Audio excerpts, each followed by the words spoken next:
you created Atlantis for Imagine. I was at Atlantis. The skies above the underwater city filled with Gorgon attack vessels.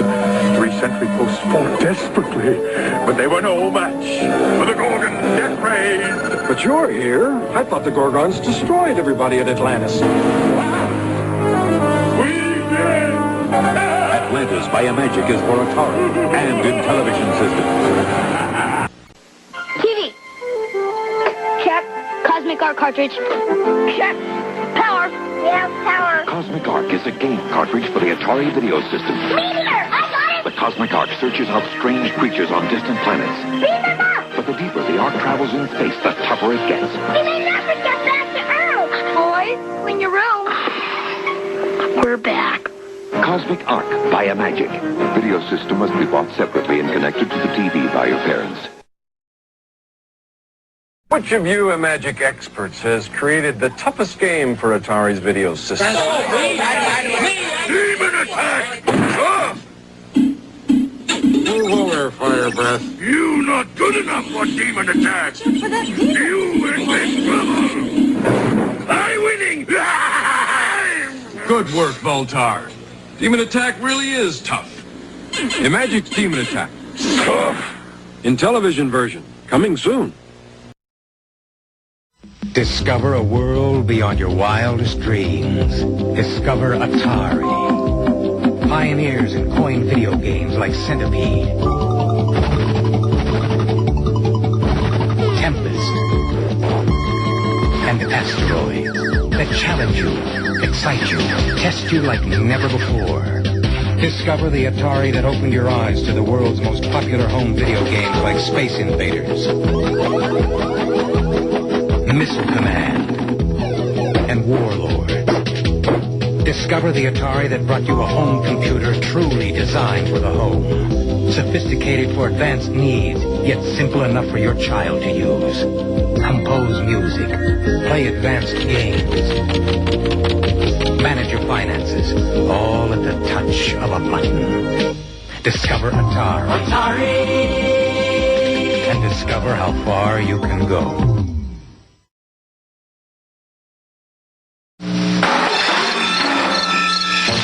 Hello? Somebody out there?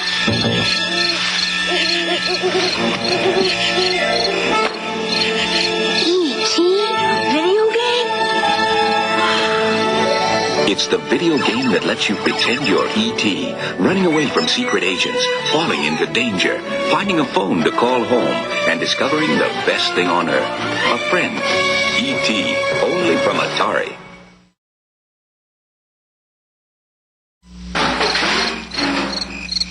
Hello? Somebody out there?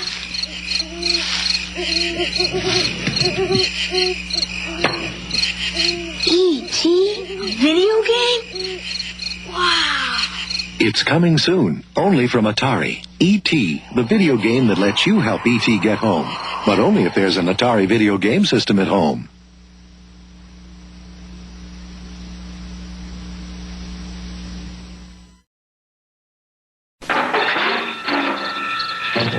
Hello? Somebody out there?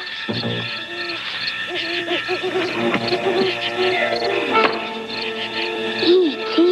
Video game? E.T. is the Atari video game cartridge you have to buy separately to play on the Atari video computer system. Your parents hook it up to the TV. It's the video game that lets you help E.T. get home. E.T. This is the Atari video computer system. E.T. and other video game cartridges are each sold separately.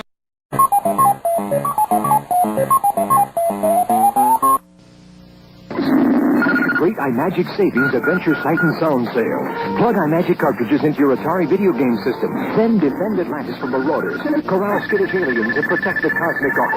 Heading off screaming monsters during the demon attack. Snare iMagic cartridges on sale Adventure $23.99. Protect your galaxy.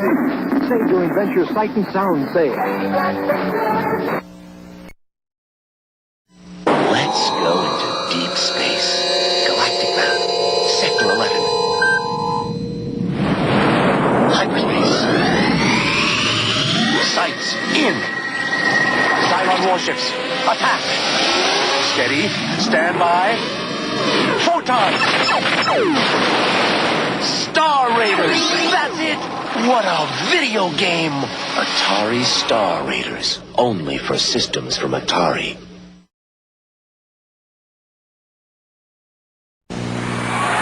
Activision presents Mega Mania, a new video game for your Atari video computer system. 1, 2, 3, 4, Mega! Mega Mania! Mega Mania! It's gonna drive you insane. You got to survive, you got to run to stay alive. Mega Mania is a video nightmare because it's impossible to stop. Designed by Steve Cartwright. Mega Mania! For Activision.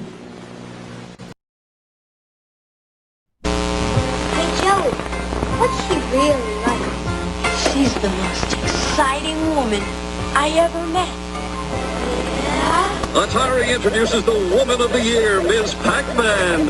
Just like the arcade classic, 4 different game screens, floating fruit, even pretzels.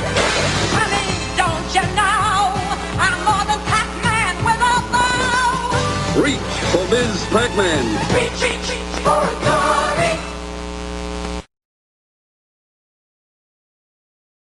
Atari introduces the Woman of the Year, Ms. Pac-Man. With a style of entertainment that Pac-Man never knew, an endless supply of floating goodies, oranges, pretzels, 4 different screens, each with different exits and entrances, and the green screen so difficult to reach, you may never see it again. Honey, don't you know I'm more than Pac-Man with a bow? Reach for Ms. Pac-Man. This is the new Frogger home video game, Ribbit. It's just like the arcade game. You have to hop Frogger past these cars and trucks. Ha, missed. And back home to his lily pad. The new Frogger home video game. Bring it back to your pad. Also from Parker, Star Wars. You saw Luke Skywalker battle the Imperial Walkers. Now bring the battle home. Play The Empire Strikes Back, where the challenge never ends. The Empire Strikes Back. Ribbit. And Frogger video games. Only from Parker. This is Pitfall, the smash hit video game by Activision that everybody wants for the Atari video computer system, with scorpions, tar pits, and rolling logs, with underground passages and cobra rattlers, with swamps, hungry crocodiles, and lots more. Don't miss Pitfall, the smash hit that everybody wants. Get it before they're all gone. Pitfall, designed by David Crane. Don't miss it. Hello, everyone! Hello! Oh my god. I love the commercial. I'm so sad. That's the thing that makes me the most sad about how I'm gonna have to end this series.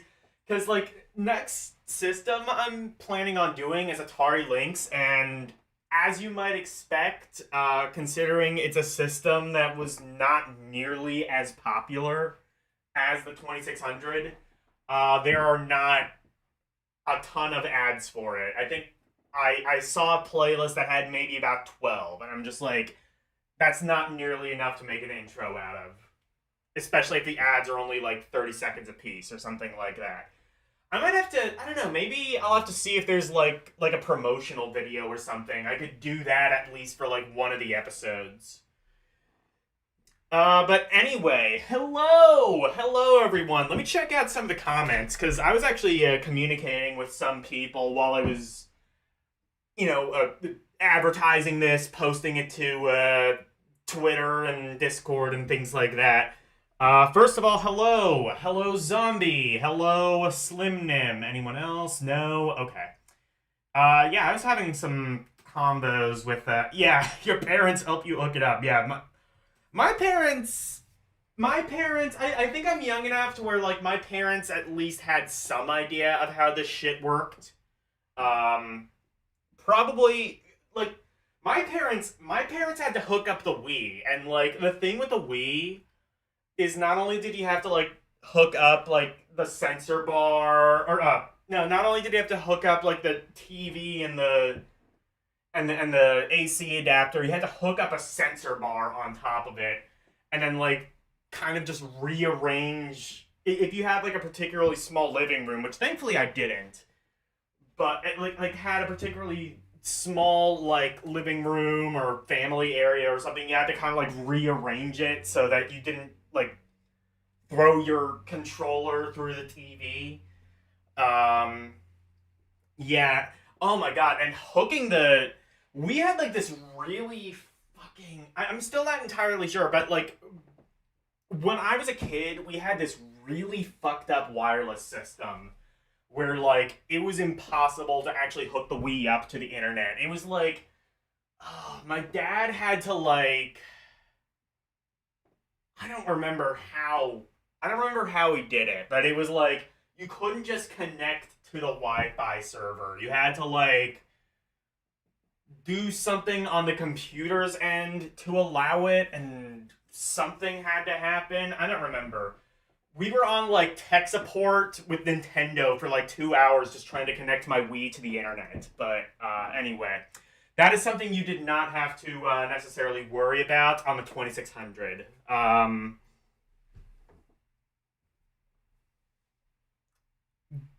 Yeah. And E.T., like, I'll say, like, E.T. is not the worst game ever made, but it is extremely dull.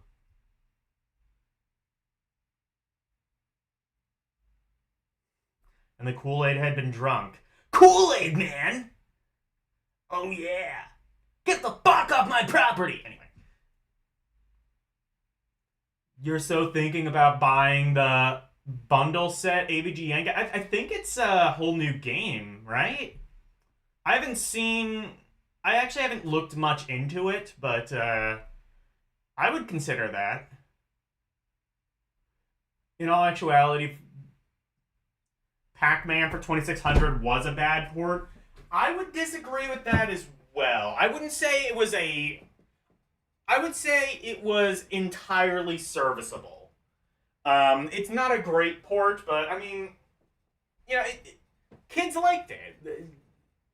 If you, like, talk to people who grew up with the 2600, I think most people... First of all, it was, like, one of the best-selling 2600 games. And you can't really accomplish that just by virtue of reputation. And two, I mean, it's playable. Like, that's all that you could realistically ask for on the 2600, I think. Like, it's a playable, you know, it just has the one level. It has the flickering, but so did Ms. Pac-Man for 2600, and people, for whatever... That's the thing I will never understand, is people shit on the 2600 port of Pac-Man, and yet they will turn around and be like, oh, Ms. Pac-Man on 2600, however, that's a great port. I think just because it has more levels, even though those levels, functionally speaking, are mostly the same. That said, though, I did find out recently that the Ms. Pac-Man 2600 port was programmed by GCC, the people who did the original Ms. Pac-Man hack to begin with. The Crazy Auto Ms. Pac-Man hack. So, I mean, if you like that port of Ms. Pac-Man, that's why, is because the original people who created the game were also the ones who ported it. So, I mean, they might know a thing or two about it. Nicholas is here. How are you doing?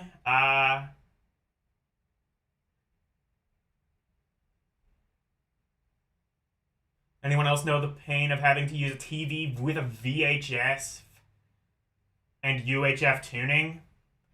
I used to have, like, a portable TV that had... I don't think it's the same thing, though. Like, because, like, the antennas would have been, like, a separate entity, like, back in the day, right? I think. Like, I had, like, one of those, like, they were, like, the really late CRT portable, like, black and white TVs, like, that came out right around the time that they stopped doing, like, analog signal in the US. So it was, like, it had a power button, it had a dial, also had, like, an AM/FM radio. And then it had a dial for UHF and VHF. And I think UHF was like some of the... I think UHF was a slightly wider brand. Wider band, rather. And as a result, you could like hit channels slightly further away. So like we could, I think that's how we got like the CBS station that was a little bit further away from where I am. But yeah, and yeah, I kind of miss that. I watched like on like car trips, I would watch like Price is Right in black and white on the in like the twilight years of digital of the analog TV. That was fun. I'm happy I got to experience that before it died out.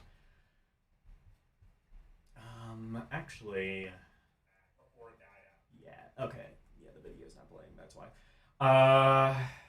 Jeremiah Thomas. Hell yeah. Jeremiah Thomas is here.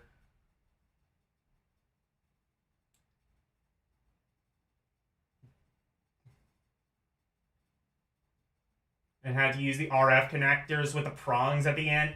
Those things, I had an adapter at one point. I tried to hook up a Pong machine, and I couldn't get that working. And I don't know if the Pong machine didn't work or whatever. The RF, oh, okay. You tried going through your list to see what you missed, and that was difficult. Yeah, because the problem is like they're kind of in different categories. It's okay though, Jeremiah. If you weren't able to do it, it's not going to be too difficult. So the thing with my setup is, I'll actually explain it in a little bit when we get to that point. But yeah, I'll actually explain that in a bit. Let's I mean, we could talk about this all day, and we probably will, regardless. But oh shoot, that's no, Alphacade, there we go. We probably will talk about this sort of thing all day, but now let's finish off the Atari. It's like that Simpsons joke. Please stop beating this horse, it's already dead! Anyway. The leads on the switch box also often broke off. Yeah, like those metal prong things were really fragile. Same with the coaxial cables, because they were just like they were like a needle, like a small pin that you screwed in, and those pins would oftentimes like break off or... No, S-Video actually was the worst. S-Video cables were super fragile. I've had many of those break over the years. But yeah. Funny thing is, from what I understand, like the PC Engine used like a modified... Correct me if I'm wrong on this. The PC Engine, I think, used a modified version of the... coaxial input for their controller ports, and as a result, like, most of those are broken nowadays, or they have like a really high failure rate because they were just such fragile, especially because like a controller, you're going to be unplugging and plugging that back in, like if you're taking it to a friend's house or something. Thank God nobody bought the PC Engine. Anyway. We got Karumi in the chat. Let's fucking go. We got everybody here wants to do a valiant send-off to the 2600. Let's just go.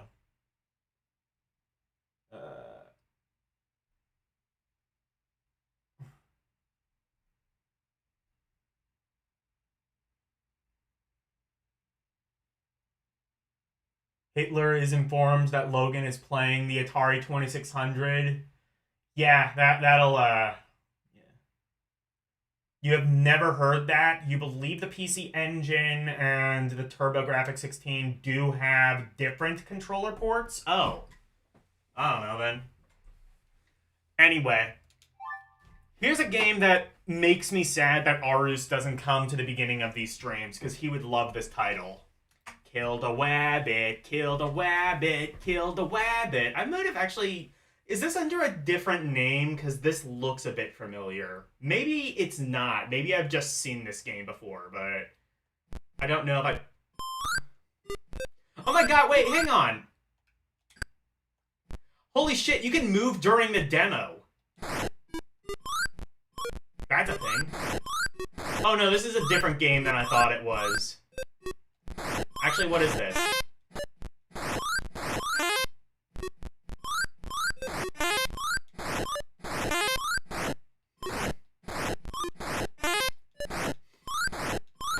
Is this Centipede, but like... not as good in any capacity? No, it's Centipede, but with like... Oh, no, I take it back. This is entirely just Centipede, but with, like, pseudo 3D. This is what 3D was for the Atari 2600.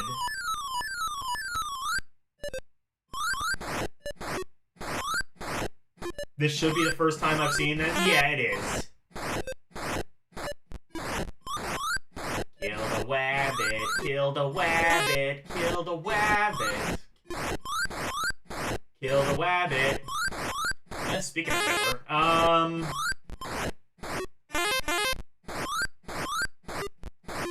wait. No, I'm not killing these things. What's going on? Is this like Centipede, but it sucks? Or is this not Centipede at all?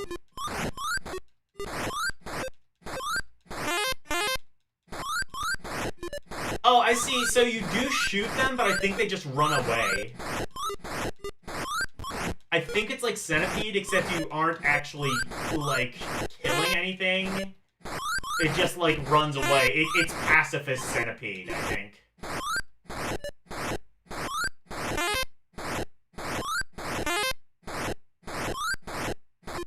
Oh, no. Or...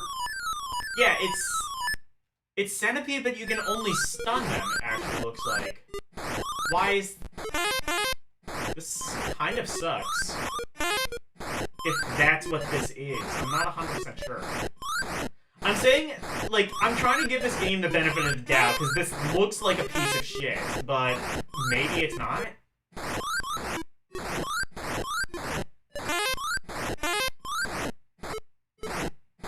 How's the sound, by the way? Do I need to turn it up or down or anything?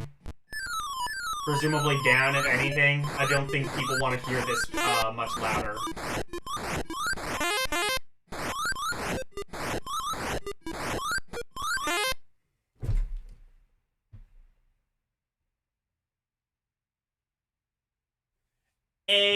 Orc War Chief reviews.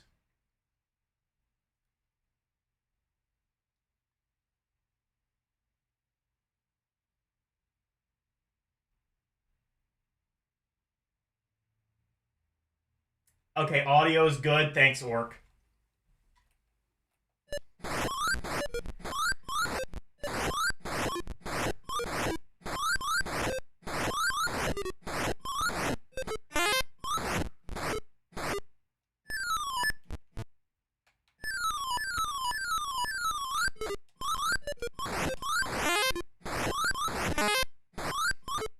Oh, I'm staying alive somehow.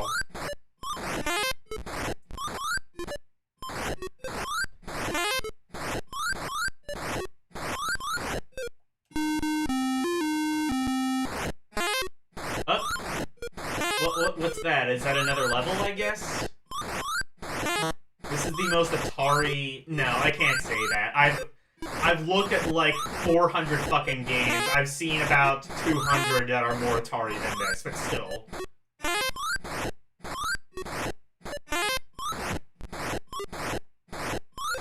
This is pretty damn Atari.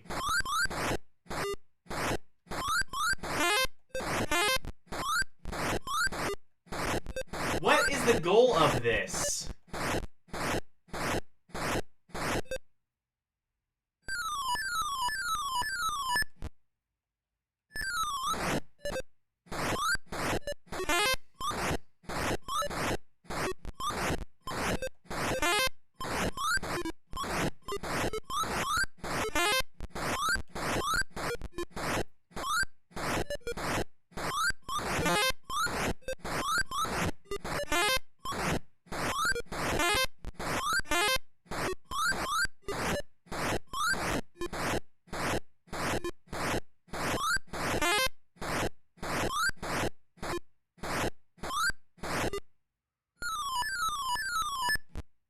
Can you believe that this game had pacifist gameplay before Undertale invented it? That's so crazy.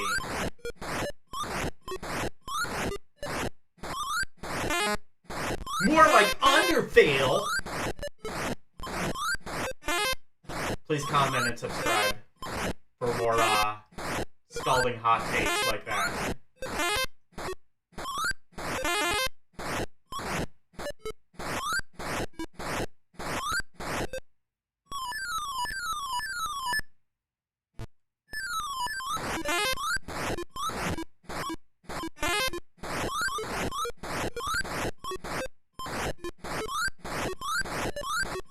Why am I still alive? I'm done playing this. This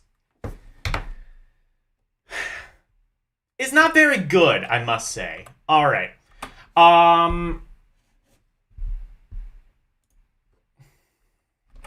Okay.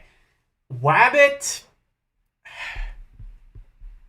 Oh shit, there was a game I think I had to come back to later, and I just, like, totally forgot to do that. Never mind. Never mind. We're good. I thought there was a game I had to come back to later, but yeah. Is it garbage? I want to say yes, but at the same time, I want to be as fair to this as possible, because, like...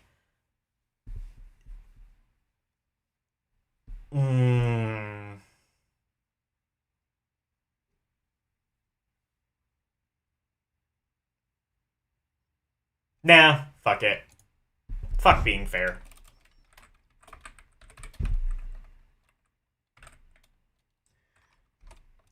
The dev is a big boy. I'm sure he can handle it.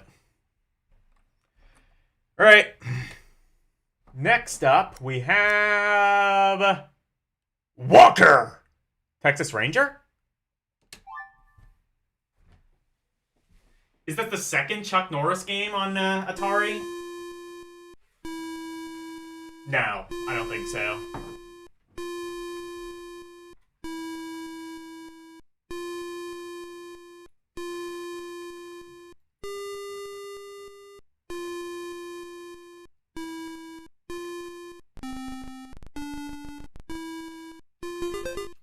Oh, platformer.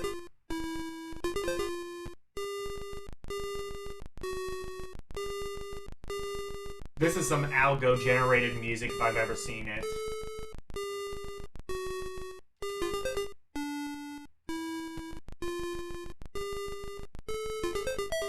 Fuck.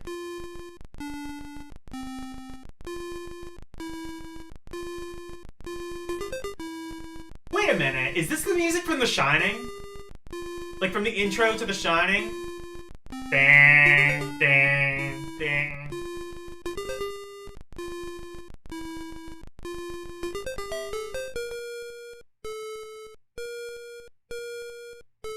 No clue what this is. I have to test something. Hold on.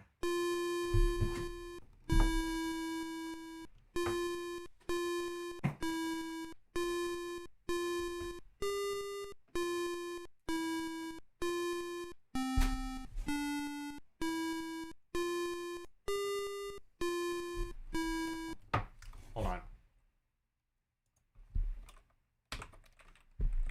I'm gonna get copyright struck for doing this. But I must know.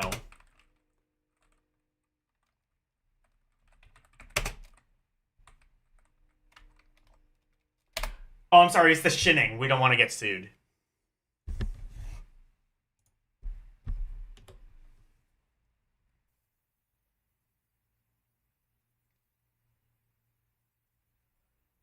Alright, Warner.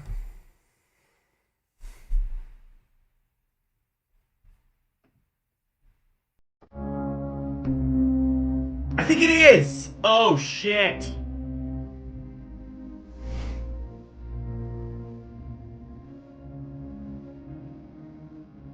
Good.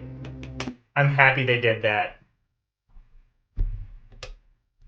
I think it is.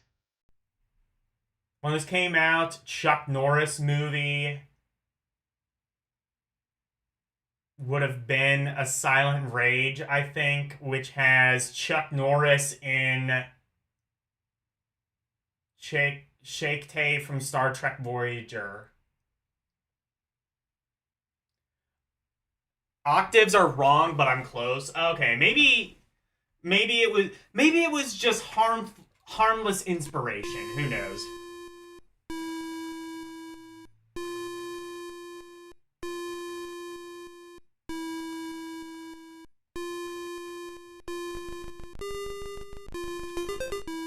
Okay, maybe, yeah, you're right. It's not exact, but it's close.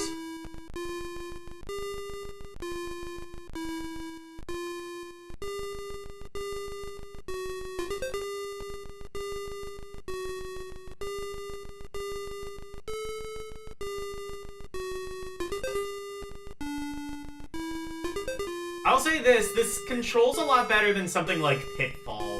A game which, again, I acknowledge the historical significance of, but I still argue is a little bit overrated. At least by today's standards. It's probably still more fun than this game overall, but it controls a hell of a lot worse. What?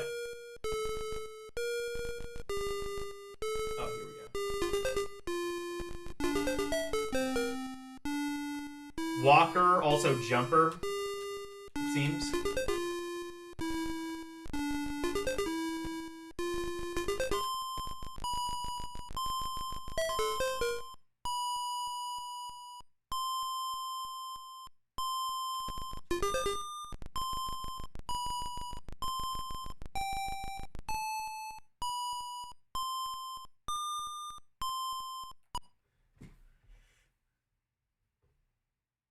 No, what are you responding to, Jeremiah?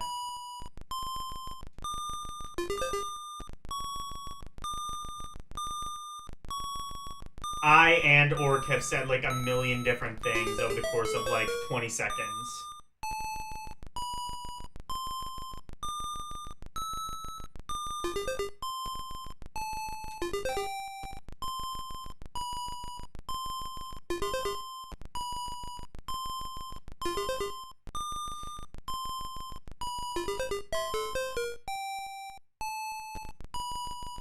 Are you arguing that Pitfall controls like shit? Because I'm sorry to break it to you, but it kind of does.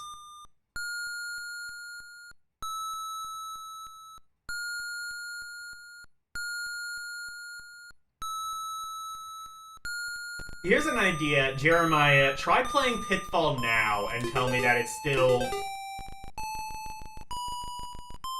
like, it's so stiff. And again, it's like the first of its kind, so I give it a little bit of slack, but this game kind of controls, like, way better. Still not great, mind you, but better.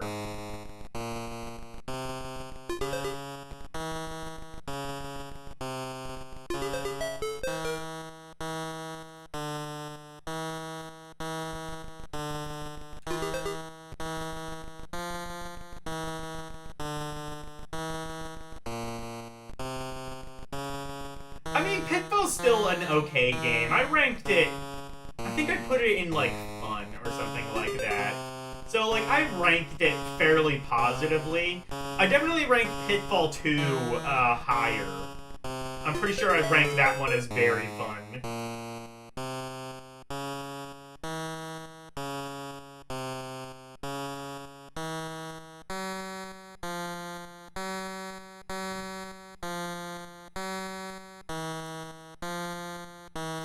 Pitfall, not too bad, depending on what version you play. Yeah, I don't know if there's really any particularly bad ports of the original Pitfall.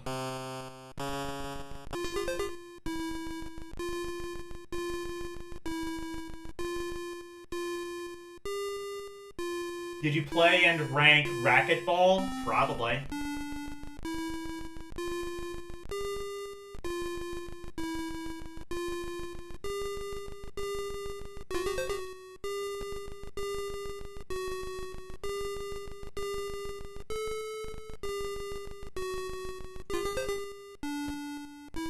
I spelled it like R-A-C-K though.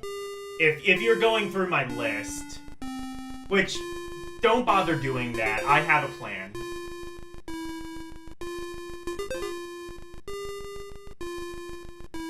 That's a lot of work. I'm not gonna have you do that.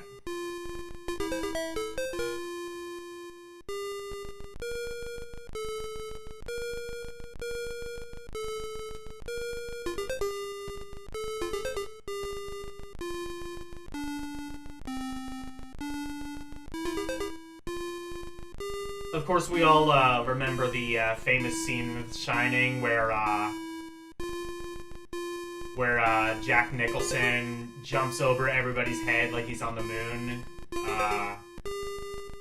I mean, what can I say? Alcoholism will do that to you.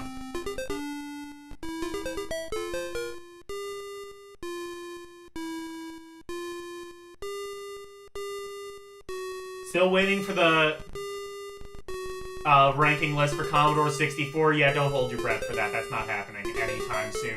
In fact, probably not ever. I will be dead in the ground before I rank fucking Commodore 64. Alright?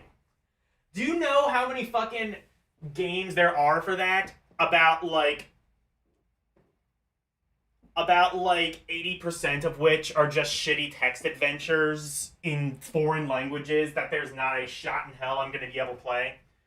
That is not happening. Or if you want to fucking rank all the Commodore 64 games, do that on your own channel. Be my guest. I will watch that. I will watch that if you do that, but you're not gonna do that.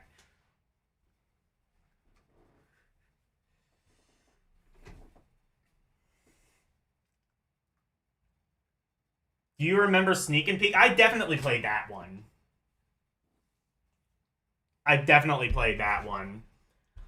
Some of them might be misspelled, but I'll have to work on that. I actually probably should have worked on that. I probably should have worked on that before doing the list today. Oh well. Let me check this out, Walker.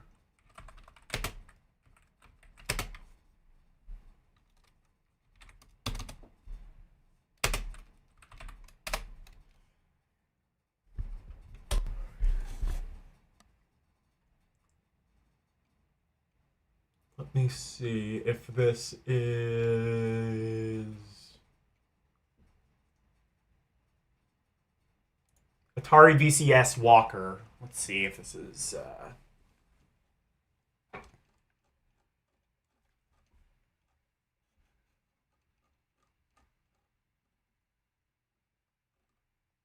according to Atari Mania, it was released in Europe, I think.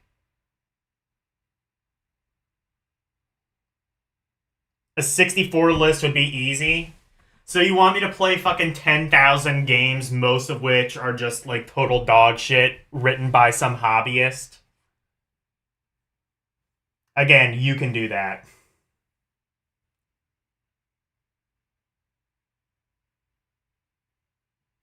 Yeah, Commodore 64 estimated games apparently 2 million. Yeah, you do that.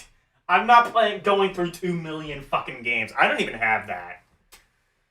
So I assume that 2 million also includes like all of the... If you want to talk about a console with a vibrant homebrew scene, Commodore 64, like there's a channel just dedicated to the homebrew scene, and there's like the homebrew scene for the C64 is so big that it honestly kind of rivals Commodore 64 in its heyday in the 80s and 90s.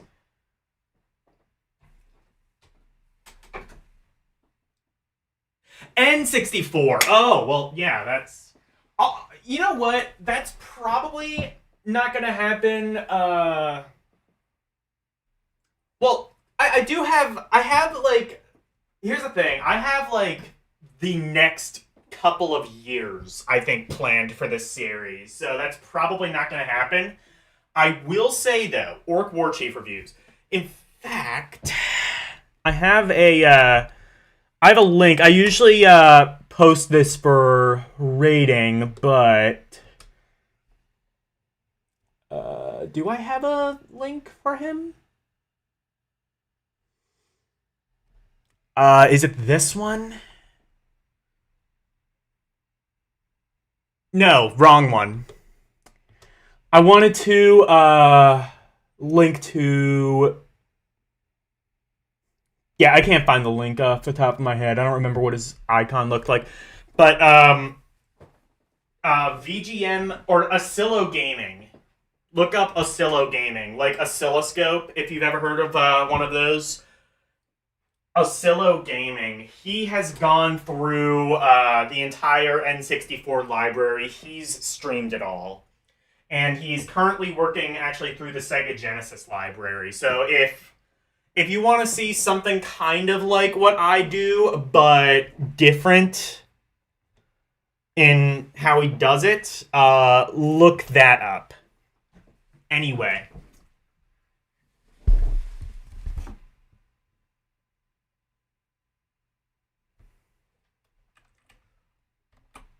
Actually.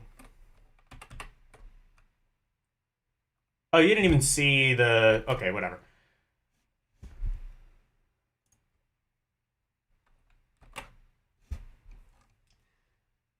Anyway, so... Let's go here. Again...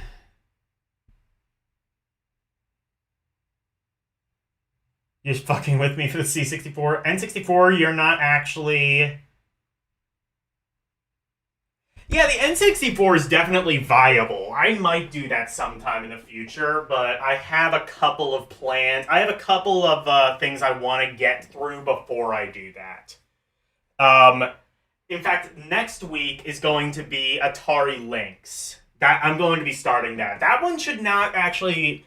That one actually will probably be a bit less daunting than the 2600. I don't know exactly how many games are available on Atari Lynx, but I'm willing to believe it's under 200, whereas the 2600, I think, has something like, what, 4, 5, 600 games, maybe? I want to say 600. Somewhere in about. So I should be able to do the Atari Lynx in at very least like half the amount of parts it took to do this. And then I'm going to go into the Sega Game Gear. I actually wanted to do Sega Game Gear first, but then I was like, you know what? What if Atari had a handheld console that was similar to the Game Gear, which would make a good transition point? 71 original retail... 5 games, sometimes considered for 76. I'm gonna probably say 71, although I think I know at least... I have a good idea of what I think one of those 5 games might be, and I do want to play it. If it's the game that I think it is a technical marvel for the Atari Lynx that was never released. But it is still mostly complete. Plus a bunch of homebrews, which, guess what? I'm not going to play! Actually, I think the Atari Lynx, the homebrew scene is not really as interesting as something like the Atari 2600. I think a lot of the homebrew software is just like non-playable demos. Just like tech demos and shit.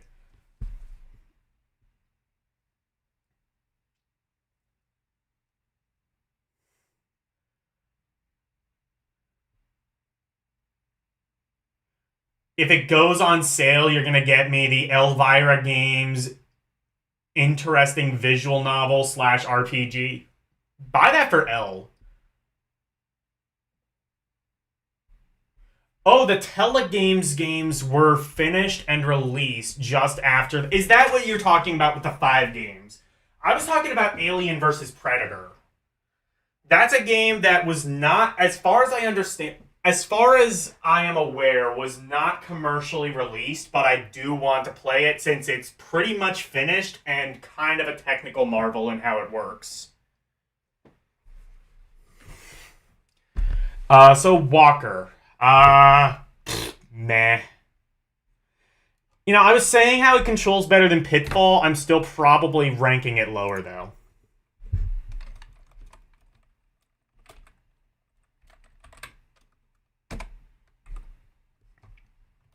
Anyway. Wall Ball. Oh, shit, it's 3D Breakout. Actually, it's Super Glove Ball.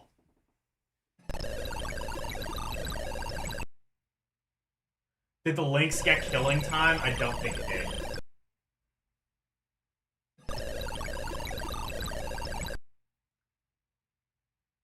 They also released 5 games afterwards. Oh, that's what you were referring to. Understood. Is this in fast motion? Oh my god, wait. Okay.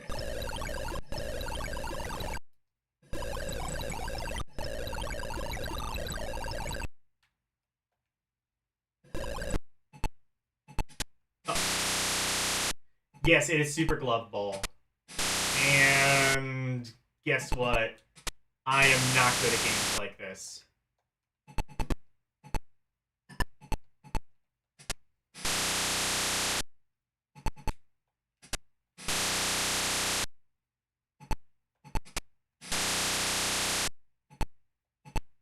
Yes, Killing Time, I believe, was 3DO.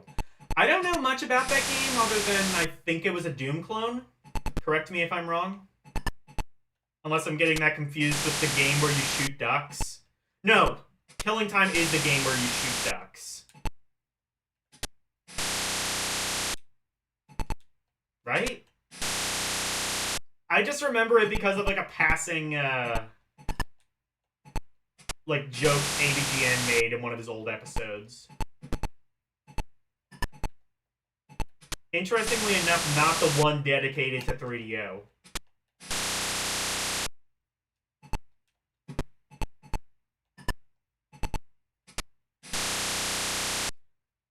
I mean, this is definitely pretty cool. I like how it kind of like does like pseudo scaling on the 2600.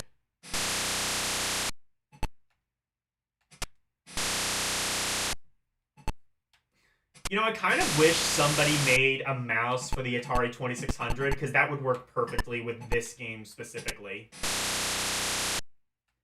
Has that happened? Is there like a mouse for 2600? I mean, there was fucking everything else for the 2600. There was a motion... Oh, actually, yeah! This game would work really well with that motion controller that, like, poisons you.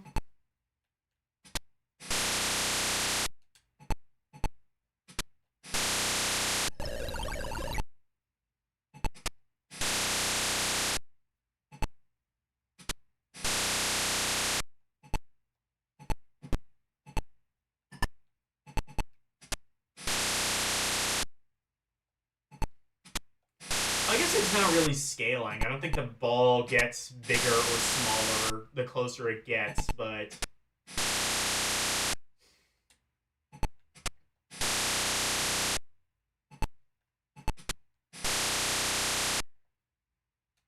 Here's the thing, is I don't know if this game kind of sucks, or if I'm just really bad at it.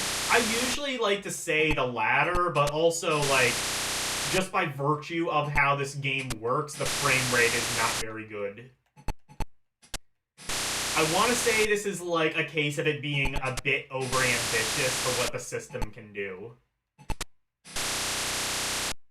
I think there was a game almost exactly like this released on DOS. Well, it does seem to give you infinite lives, so I think that at least makes up somewhat for the shortcomings of this concept.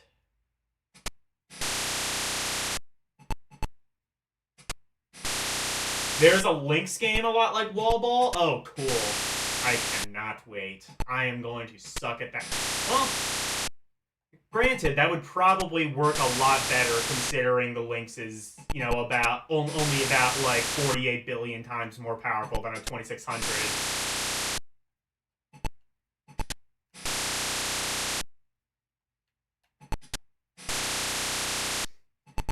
You know, like, people say this as a joke, but honestly, I think toasters nowadays probably do have more processing power than a 2600.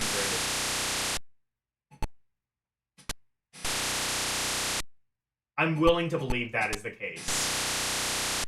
But that is kind of the charm of the 2600. I always say, I admire games that can do a lot with a little, but still have it be playable. I'm not sure if this is exactly that.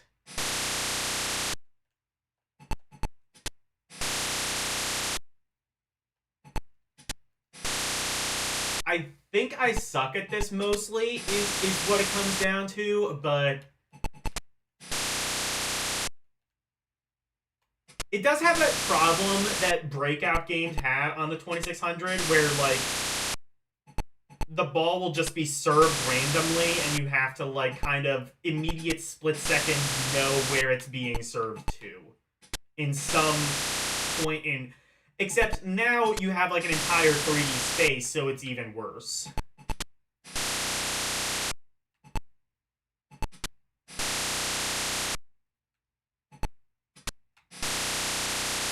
Anyway.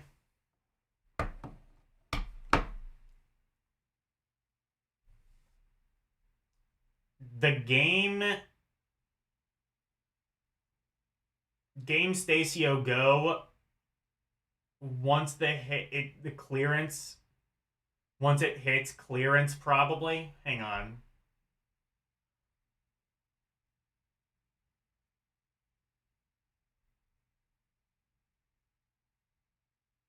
Bye, Orc.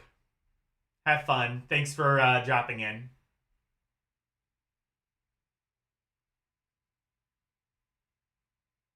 That's true. You could play this with the trackball. You're right about that. And the trackball would actually be...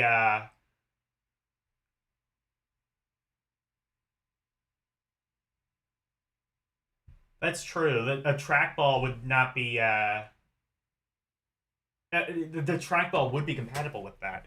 Wall ball. I'm going to say fun, and I don't know if that's going to be too harsh or too nice for this game, but I'd say it's probably about apt.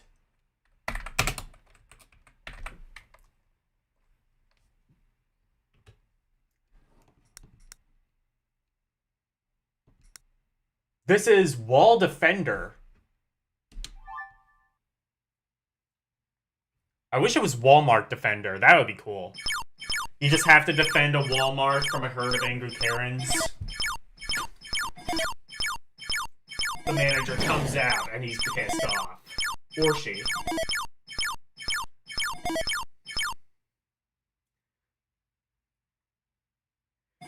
Wow, FMB. I'd rather it be full fucking screen.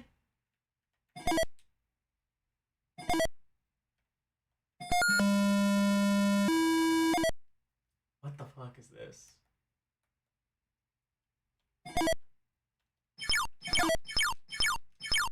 Oh wait, oh, I see. I'm around the wall. I see, I think. Said the blind man to his deaf wife.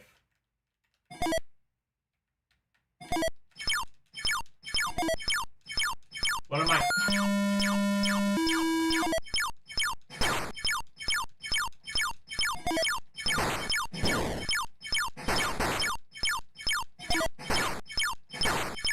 Oh, I see. I see what I'm controlling now. Oh, I understand. Oh, this game is actually good. What's the Vectrex game that's like this? I forget. Hello?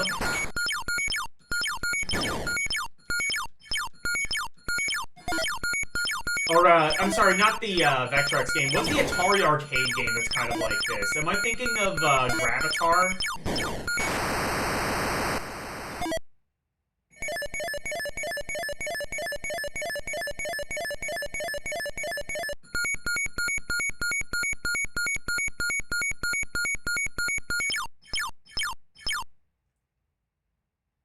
Oh, go to the inner one? Okay.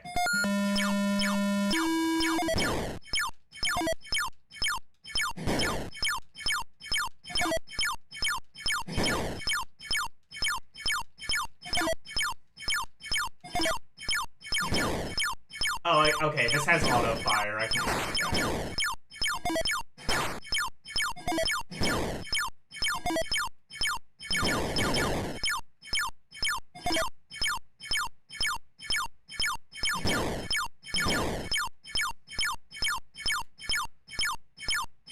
Do enemies ever come from the top or bottom? My guess is that they do on, like, higher difficulty, but I don't know. Oh, no, they don't.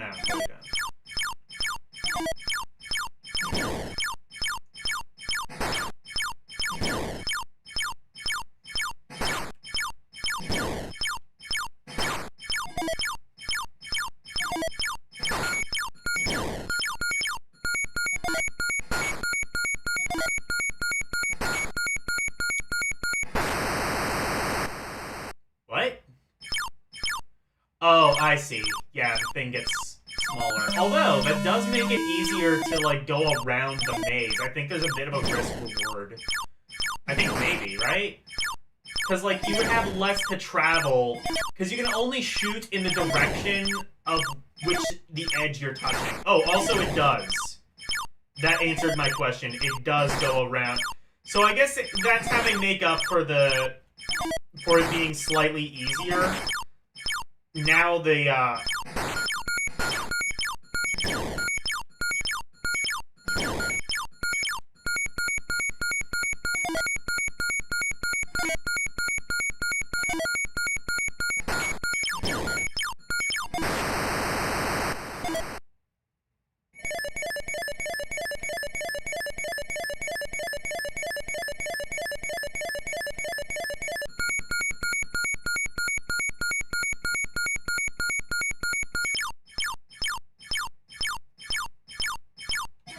oh, I see. Oh, wait, I'm still alive? Oh, no, I'm not. I don't think. Let me reset, actually, though. I actually really like this one. I'm a little surprised nobody... I guess Wall Defender isn't exactly the most compelling name in the world, but then again, neither is, like, football or soccer, or... You know what I mean?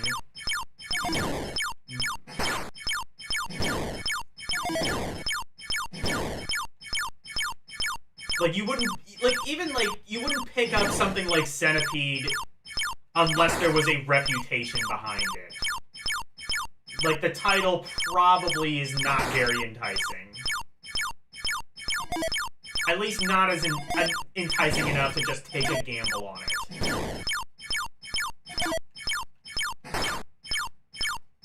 So, I don't know. Why did... Was this a late game?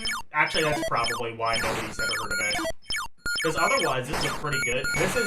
This is one of those, them there gems that is, as you say, hidden.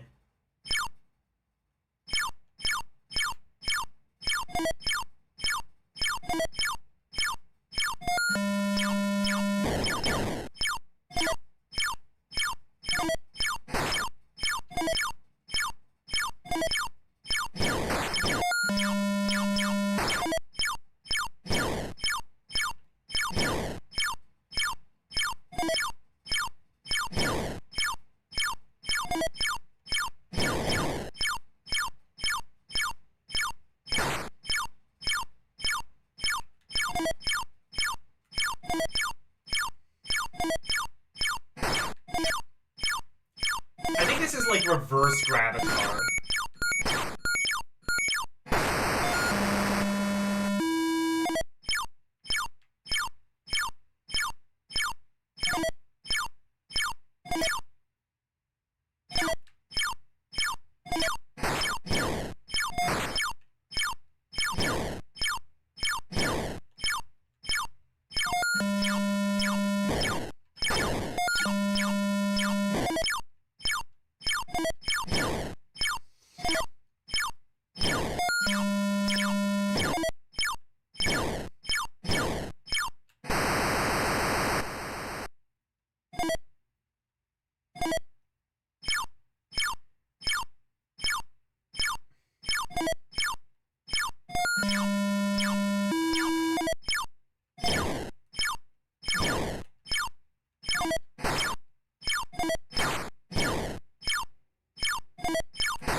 we're fucked.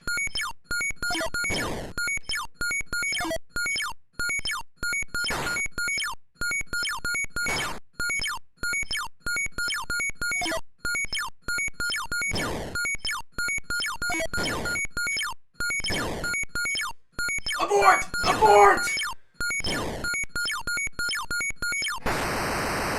Ah!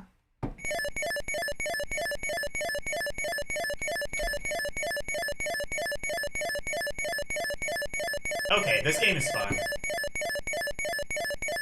Did you play and rank the official Frogger for Supercharger? I did. I think I ranked that one actually outstanding. That one specifically I remember. Anyway, yeah,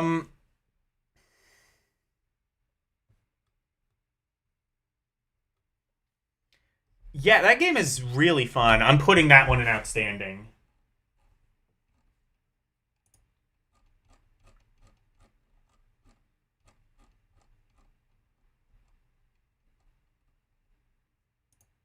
Who made it? It says Home Vision? Home Vision and Gem Software. That is a Yakuza front if I've ever seen one. 1978? Okay, that date's not right. Oh yeah, I put it under T, not O. Yeah, exactly. Yeah, that's the thing, is it...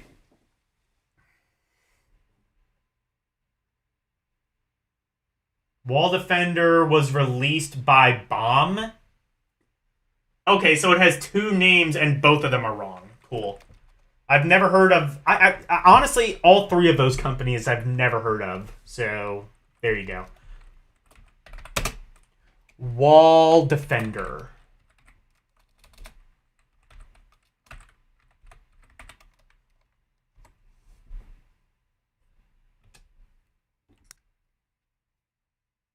Oh, actually, here we go. Wait, there's Wall Defender and... That's strange. It has two different versions of Wall Defender. Is this different? I'm gonna assume no, but let me just check something.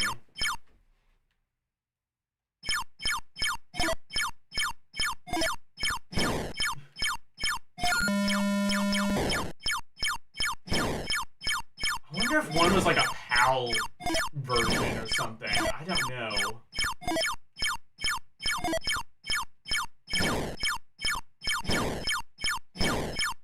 Like, this one doesn't, like, run noticeably better, so I'm gonna say it's the same thing.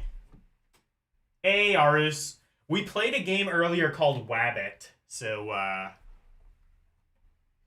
unfortunately, the game wasn't very good, but I thought you might be amused by the title, so... Bomb released 4 games. Assault, Great Escape, Wall Defender, and Z-Tac. I think Great Escape is one...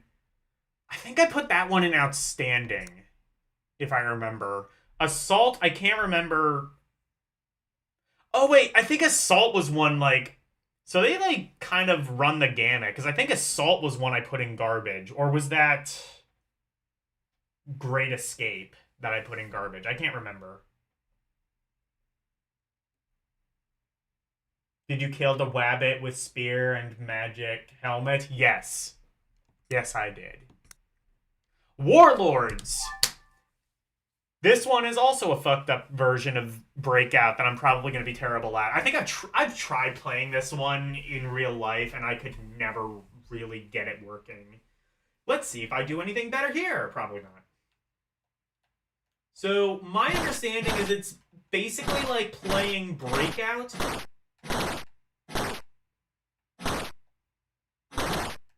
Never mind, I have no idea how this works.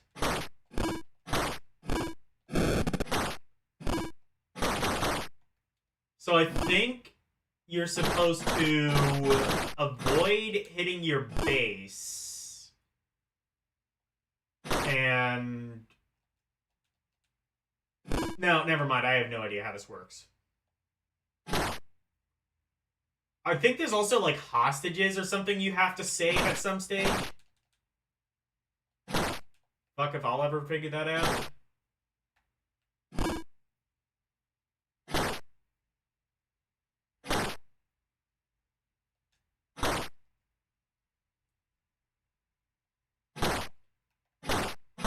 Also, I'm gonna have to get to Yar's Revenge with Confession Time. I never figured that game out either. Is there a ball that's... Oh, there's a black and white mode to this. That'll help.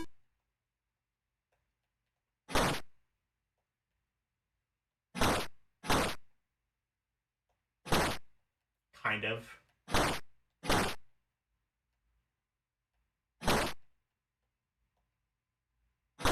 Where's the ball? How do I... Also, do I want to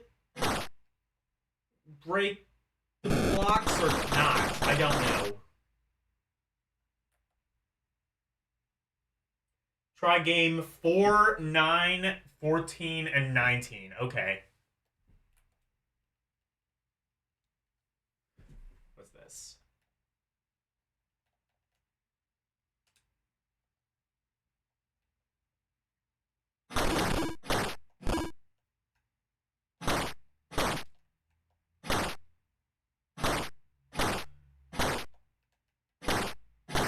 This... Oh, this is 4-player. This is 4-player, I see, so this is 4-player Warlords. I understand.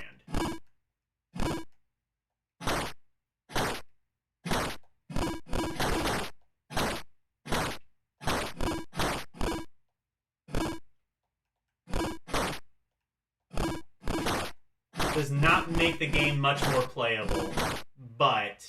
Well, I say playable. It doesn't make it more playable for me. The game is fine, but I'm terrible at it. Mainly owing to I can barely see where the ball is.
I take it back, actually. This... Isn't there... I swear, isn't there, like, a mode where you have to, like, save hostages or something like that? Or am I getting that confused with a totally different game? Alright, what was the other one? 4, 9. Okay. Let's try, mode 9. Oh. Is this the same thing, but harder? I think.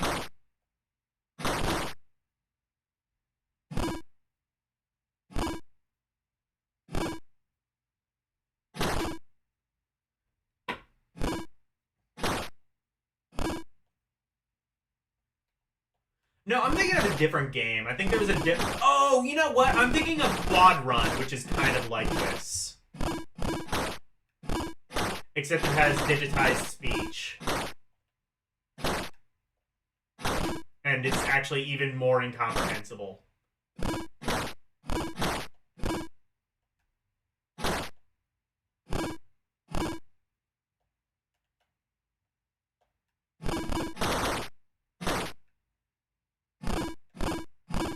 Let me check the comments.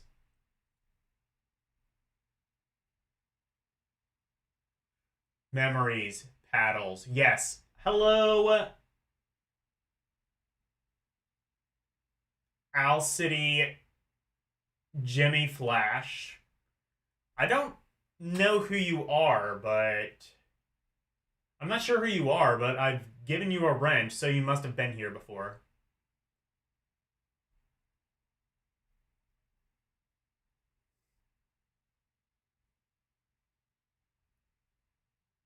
Also, hello Mike Wolf, and hello LCX.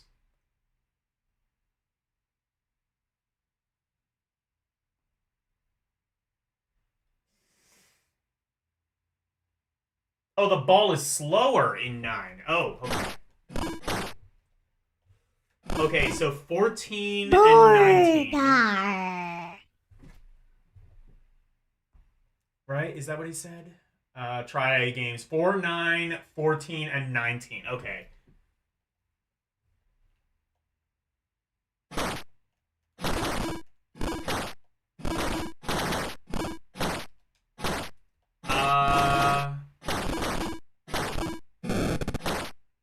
What's this? How's this different?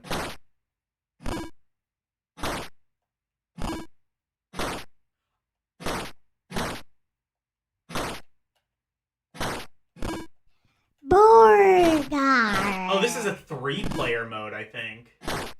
Right, yeah, there's not like a 4th thing over there.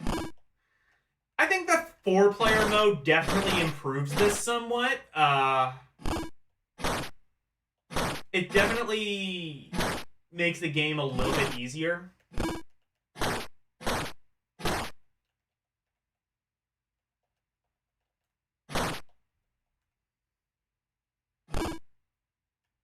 This is like one of those games where I'm just gonna say, like, this game is good, but I personally don't really like it. This is... And this is, like, one where, like, I can't really give a reason other than I just don't really like Breakout. So... I kind of want to try and be... Wait. Some of the blocks are regenerating, aren't they? No. Never mind. Well, player 3's non-existent, thing is... And I assume 19 is just a slower version of that exact mode. Oh, no!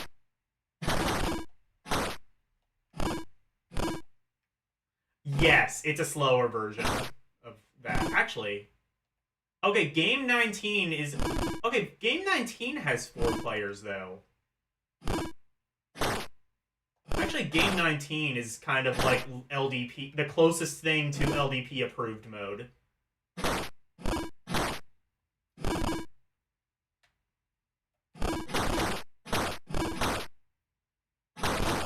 Also, doesn't help that I'm not playing with this with the original paddle controller. I think I would have had a much better shot at this if I was.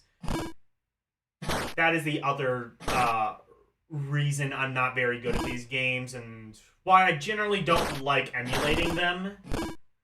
Right now, what I'm doing is I'm using the thumbstick, and this thumbstick has a mode where it just snaps back to like a middle position, which helps a little bit. You can kind of have a bit more like fluid reaction, even more, or fluid, fast reaction, maybe even more so than is traditionally possible with a paddle controller.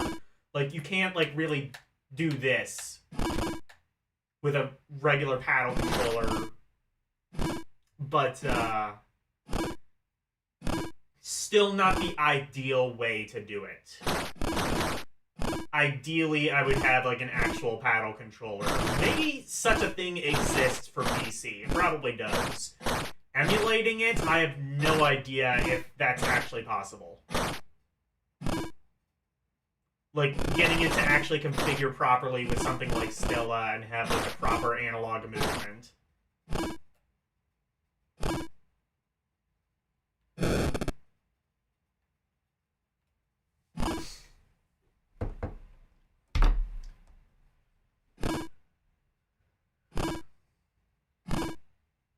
Or 9 let you catch the ball. 14 and 19, you can't catch the ball. Okay.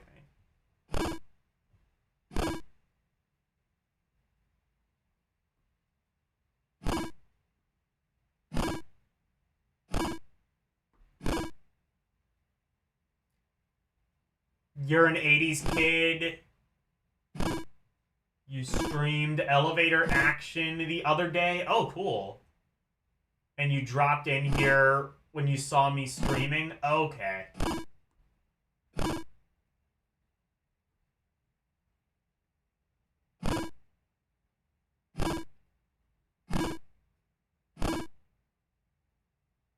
The fourth one died quick? What do you mean?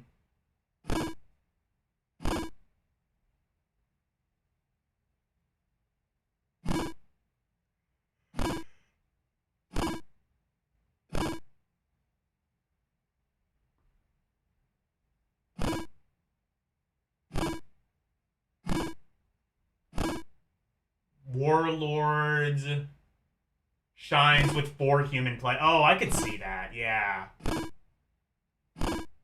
4 is fast with catch. 9 is slow with catch.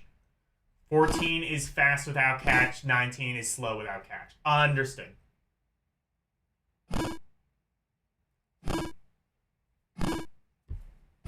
And L has Jollibee for lunch. Cool.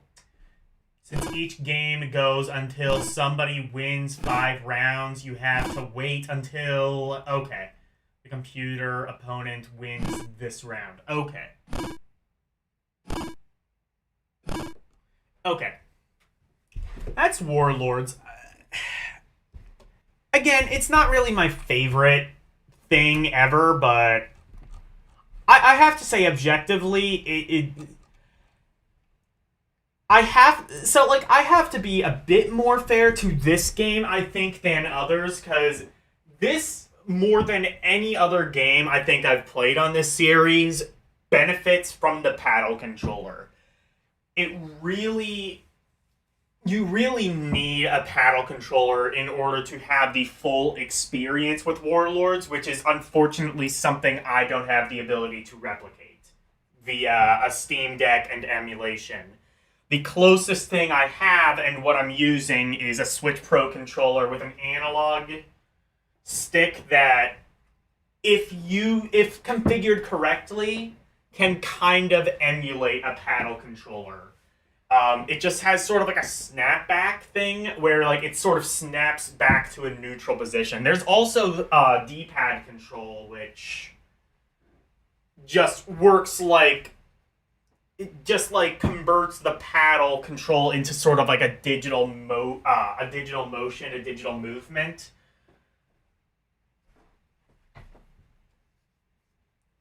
What did L send? Is this the Jollibee's thing? Oh, I see. You posted on the thing. Got it. Yeah. I'm gonna say though, it's very fun. I think that I would have... Or rather, I think that I would put it as very fun. I would say it's very fun if I had the proper means of actually playing it. People have created 3D printed paddles for Xbox controllers. How the hell would that work? I don't know. Anyway. Warp lock. Warlocked. You just can't escape Warlock. Or, I'm sorry, Warp lock. Hell's this? As Elle would say, what the fuck is this? Mother, the TV is oinking at me! What? Does this work?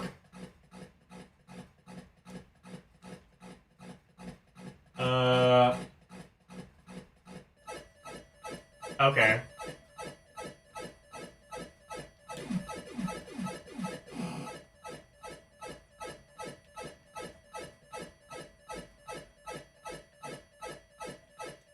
So, I am controlling it? Question mark? Wait. Oh shit! I see it. Like, Logan. I think it froze. Oh, so also yeah, you're right. Logan.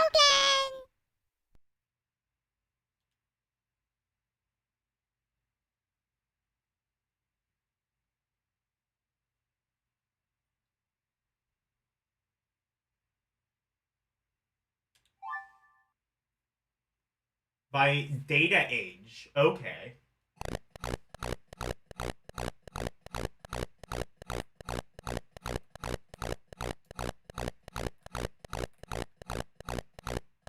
Am I... Hang on.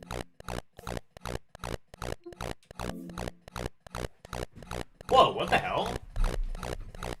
Nintendo Switch Pro controller.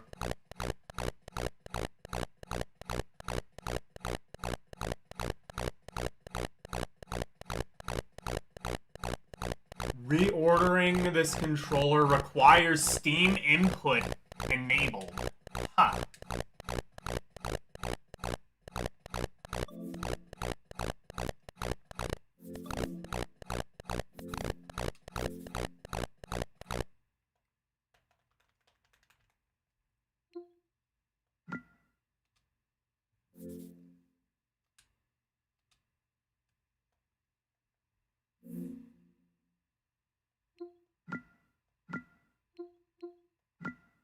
Something's going wrong. I'm gonna have to quit out of Emulation Station. Because it's not working properly, I don't think. Hey, Barricade.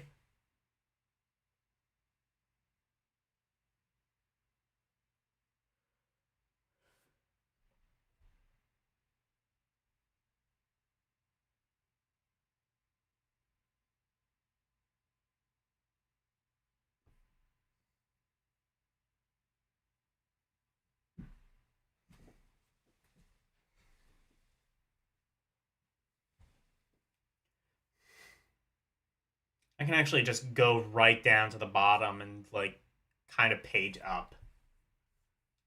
It's not, Again, I'm, like, very close to the bottom, so it shouldn't take too long once Emulation Station actually loads. I might need to, like, erase some shit on Emulation Station, though. I think I might have, like, too much shit.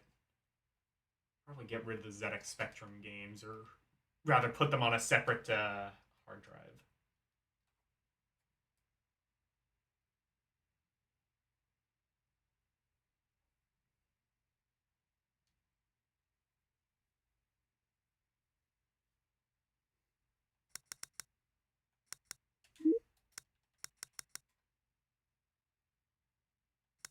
Yeah, look how, like, close we are. Alright, warp lock. Let's try this again. Here we go.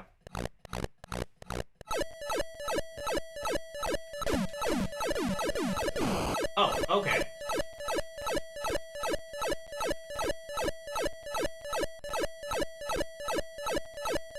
Oh, do I only have one light? Is that what this is? Wait. What the hell is this?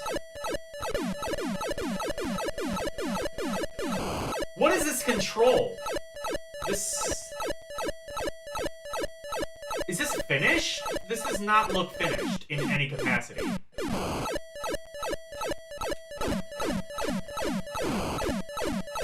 This doesn't look, play, or seem finished. This was released?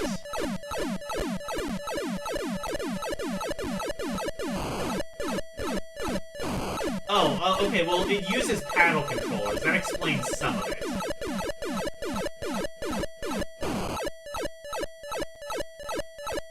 This sucks, though.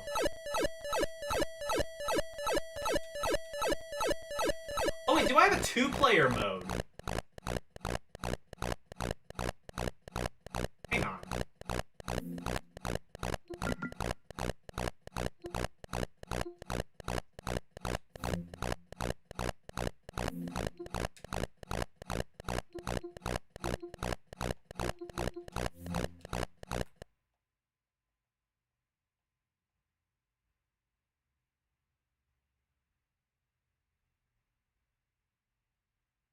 Sensitivity 999. Oh, I wonder if that might be.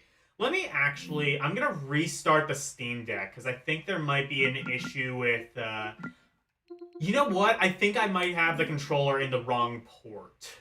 That might be it, actually. And it's not loading the thing. It's not loading the thing that lets me switch it anymore. So I'm going to quick restart the Steam Deck.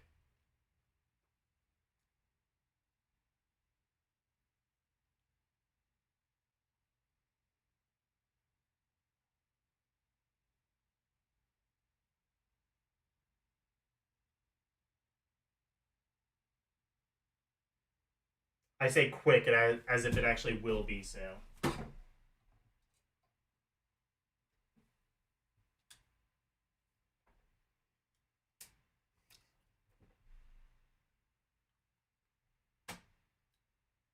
Hey, John Enclave.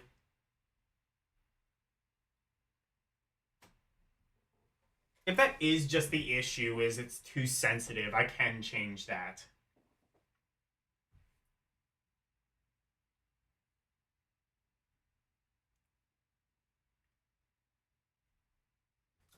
I think that's what that is, though, and I think, yeah, because I think the paddle controller might be in the wrong controller port. And I think that 1 or 2 was 1 or 2 players in the second controller port.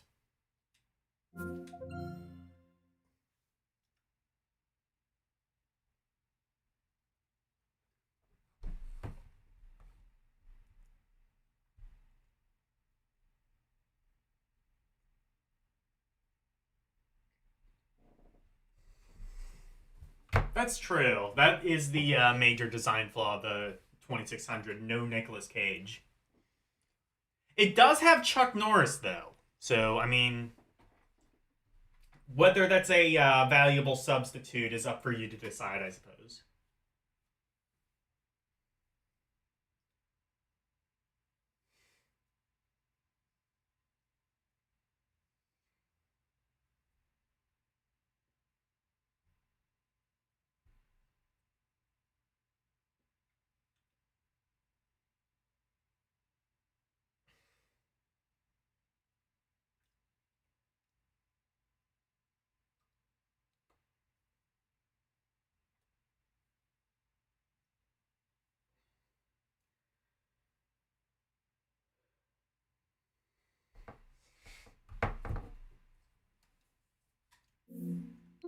In fact, while that's going...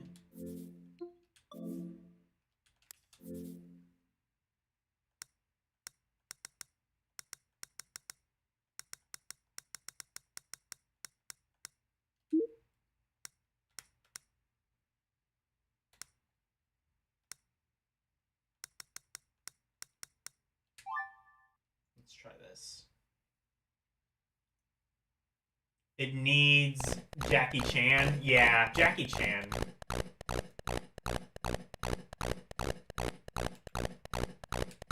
Okay, no, never mind. That just...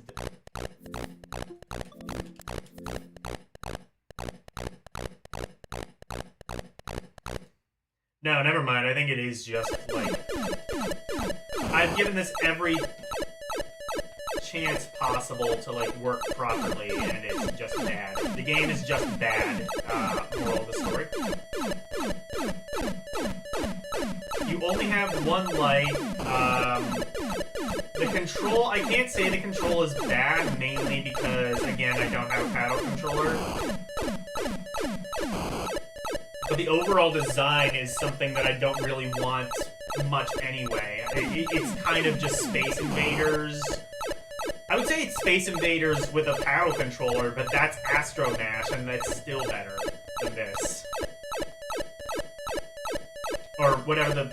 I forget what Astro Mash is called on Atari, but... that's still better than this. And that one, honestly, isn't really that good either.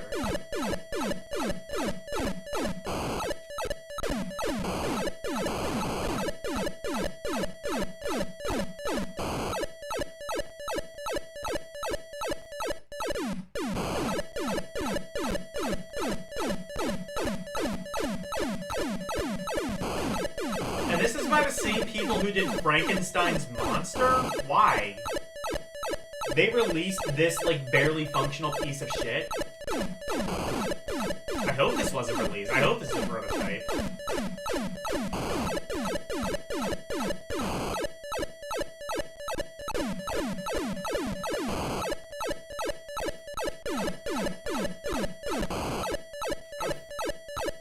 exposing garbage. I'm done. I'm done trying to play this.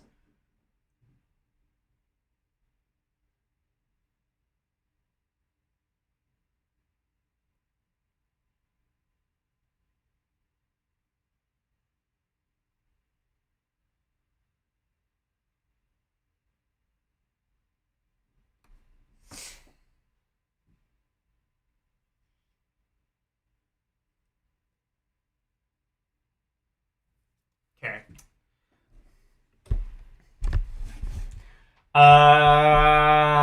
Garbage.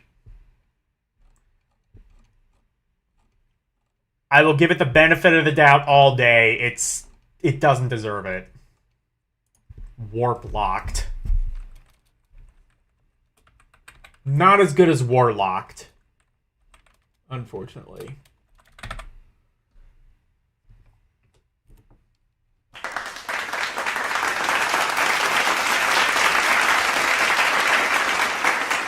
GG for trying. I don't feel accomplished. I feel like less of a man having to play that. Wing War. Chicken wings.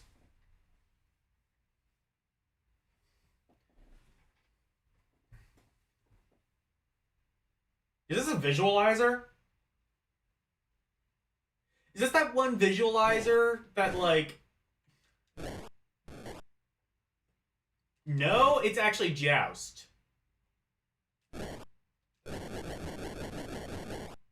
I think.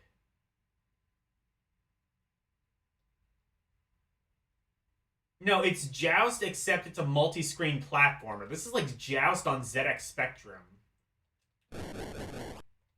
Like, it kind of has, like, the jet... Wait, hang on. Can you jump on their heads? Is this literally Joust? Or Balloon Fight, if you want to get Nintendo about it. No. I think you just have to avoid... I think you just have to avoid the enemies. I don't think there's anything more to it than that. It's an Imagic game, only released in Europe. Okay. Fair enough, they love Joust. I don't know if that's actually a stereotype, but let's say it is. That's a stereotype that can't offend anyone. Except people who don't like... Except Europeans who don't like Joust. Europeans love games that play like shit. AKA Joust. Sorry, I said Joust plays like shit. It doesn't entirely, although Balloon Fight is quite a bit better. Has better controls, in my humble opinion. I'm still not a huge Balloon Fight fan, but I like it more than Joust. Anyway, this isn't Joust. This is Wing War. Which is like Joust, except,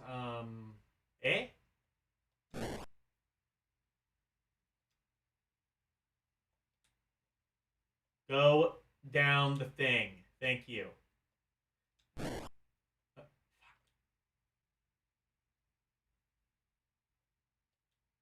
Oh, never mind. You can't do that.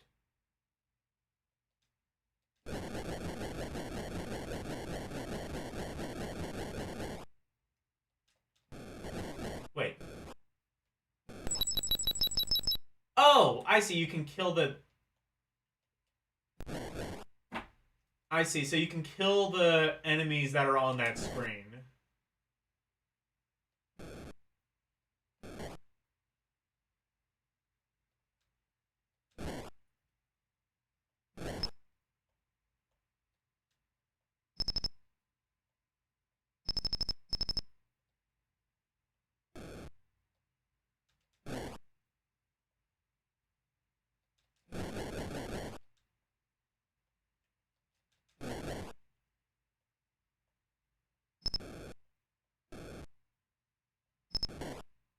Okay. Is that what I had to do? Just kill the thing that was on screen? No, because they just, like, respawn. Oh, wait, I can get... Is that a thing I can collect? Yes. What did it do? I'm not really sure. Oh. Well, it took me to another point in the game. So, I guess that's what I have to do. I have to kill the things and get their things. Welcome to Atari. Kill the things, get the other things. Merry fucking Christmas.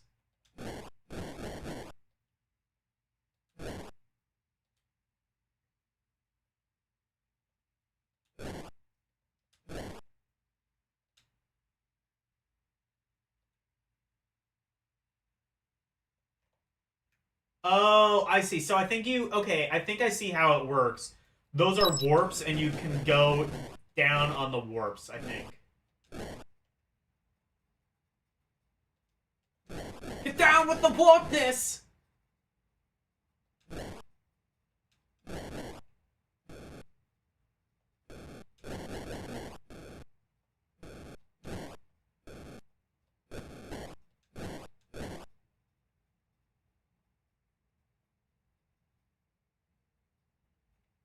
This really is a ZX Spectrum platformer in that it's a giant maze and you have no idea where the hell to go or what the hell to do. You just figure it out through like 14 hours of eventually playing and hopefully not dying of boredom.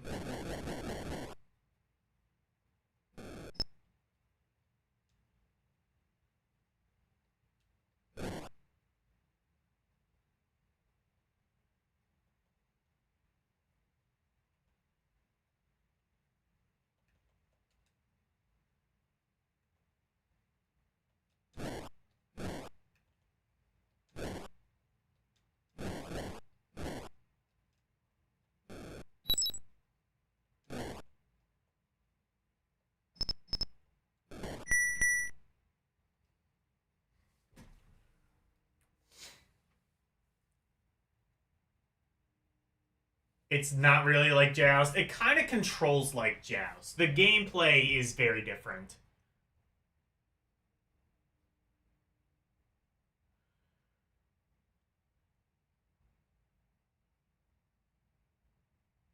You have to get the right crystal or something for the right kind of dragon, you think? Oh, that sounds like a whole kind of thing of that sounds like a whole other level of tedium, only seen in the Atari 2600 Classic Raiders of the Lost Ark. Oh, did I say that out loud? Sorry.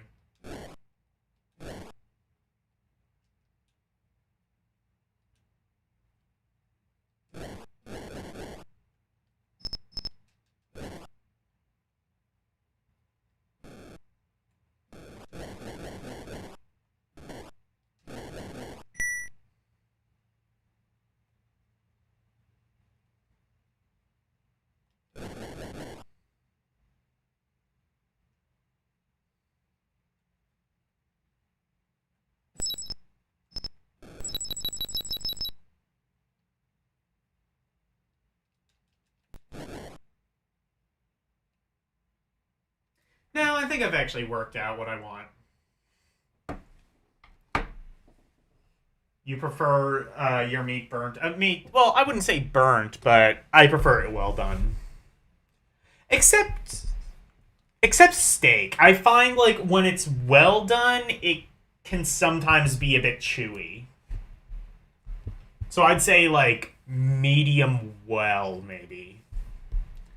Anyway, that game is not garbage. I'd say it's a little bit too ambitious to be called straight garbage, but I'm going to say it's not fun. What was it called? Wing War.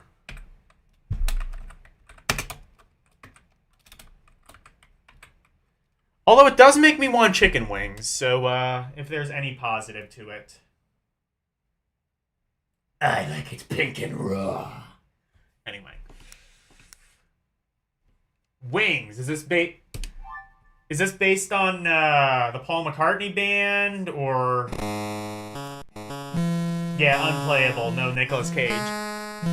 Killed a wabbit, killed a wabbit. Is this based on the Paul McCartney band, or the TV show, or something totally different? Actually, this might be based on the TV show. Wait. No, when did the TV show come out? Anyone want to look that up? I've actually never seen the TV show, but...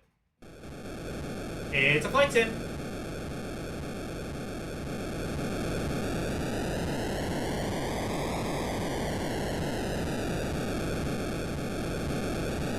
Or it's just a racing game?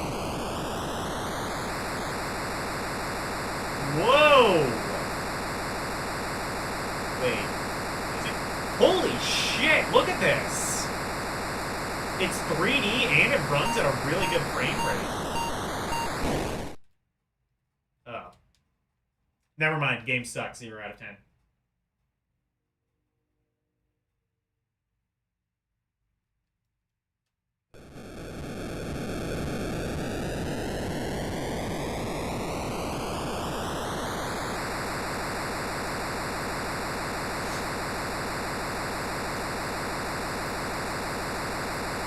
So I think whenever the crosshairs come on screen, you have to pull back.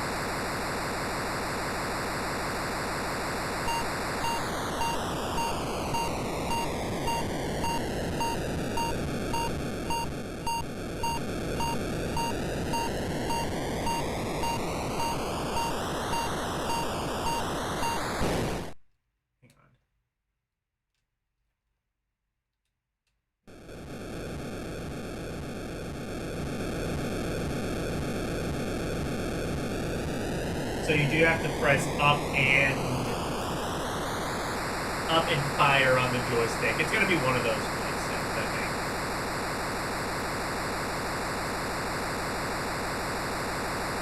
This does look very impressive, I must say.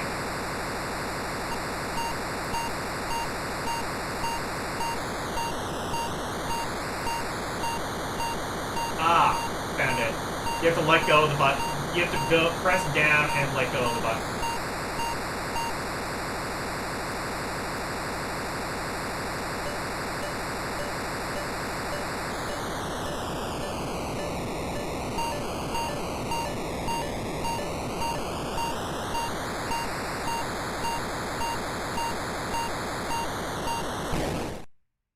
Never mind. So there are 2 fire buttons? Wings was going to use a special controller... Was going to use the special controller that Omega Race used. Okay. Let me see then. I was able to emulate that in Omega Race, if I recall correctly, so... I might be able to do that here.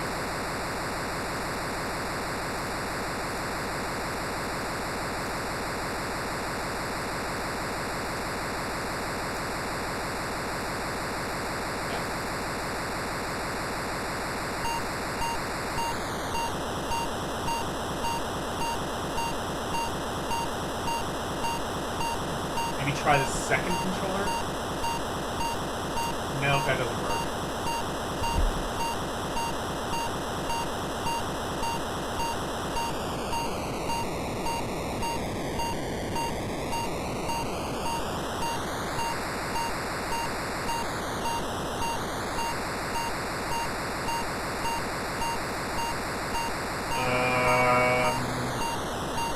I don't think I have the ability... This was unreleased? Okay. I mean, it looks really cool. But, yeah, I don't... The booster grip. I think I've seen that. For some reason, I can't access the other fire button on this one. I do now wonder if it was meant to be based off the Wings TV show. When did that come out? Hang on. Alexa, when did the TV show Wings come out?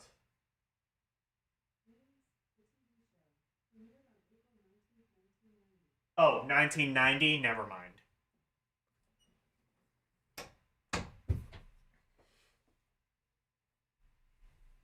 Had nothing to do with anything then.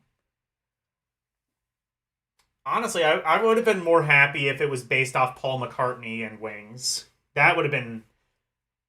You could have been a band on the run.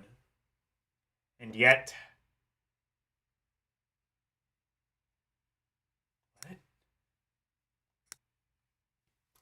I'm guessing this isn't like a released game, but what's 6383? Wait, is that the year? Oh, I think 6383. Maybe that was the year it was meant to come out. Or whenever the build was published, June 3rd, 1983. Winter Games! Is this going to be better than the NES one? It can't be much worse.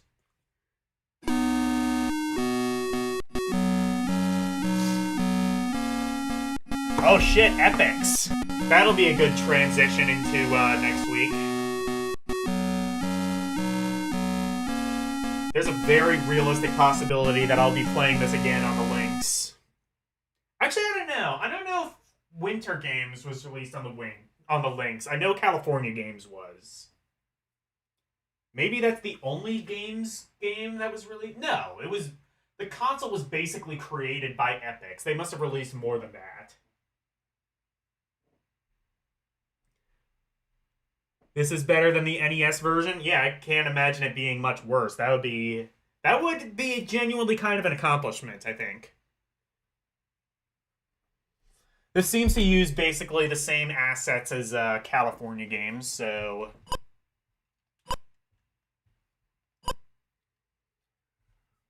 And Summer Games. The games were a lot better, I must say, on...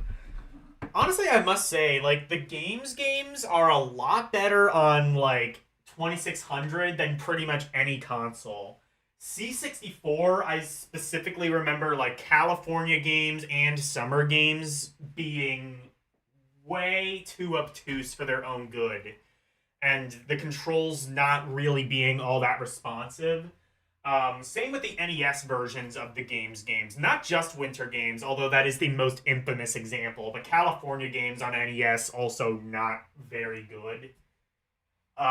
These are a lot more simple, possibly due to the fact that it only has one button, but, I mean, C64 would have only had one button, so what's their excuse there? The Lynx only got California Games as far as the games. Okay.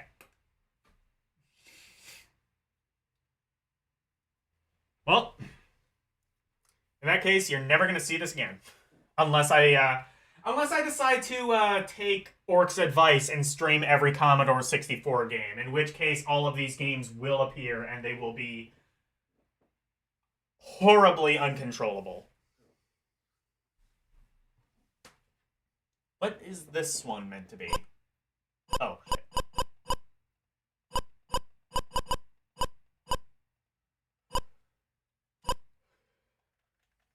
Skiing, I think?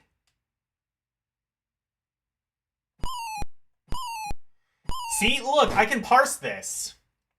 It's ski-free. Wait, is it ski-free or ski-freak? What's the game I'm thinking of? You know it. It was like an old, like, Windows game. It was on, like, old, like, Microsoft Entertainment packs. Just like Chip's Challenge, which, interestingly enough, was also an Atari Lynx game, and honestly, one of the best ones. I cannot wait to do Chip's Challenge. That's going to be fun. Because I think a lot of people are probably only going to know Chip's Challenge from the Microsoft Entertainment Pack version, which is not as good. But no, it was originally an Atari Lynx game, and that version had music, it had kind of better graphics, it had a story, kind of had more personality to it. I mean, the Microsoft version was good for something that was, like, basically bundled in free with, like, a bunch of other games, but still. I've made a shocking discovery. I am terrible at Ski Free, or Ski Freak, or skibidi toilets or whatever it's called. I'm so sorry for saying that. I will hang my head in shame. Oh, I see. So it's like tank controls almost. So you don't actually like control going forward. You only control the left and the right. I think.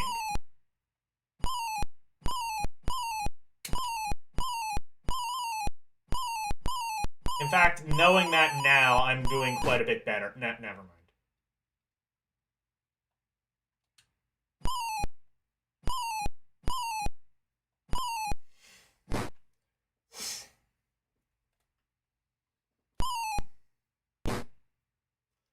Man, there's more white here than at Trump's inauguration. Am I right? Anyway, sorry.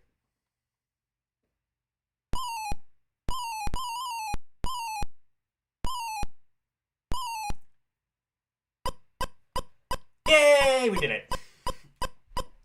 We got there in the end, and we only Sonny Bono'd the ski. It is called ski free. Okay. This literally is ski free. That's what I thought. Amusingly, the free online game on Microsoft Edge also works like that. Does Microsoft Edge? So is it like Chrome where like you can play the dinosaur game, whatever that's called, if like your web page doesn't load properly?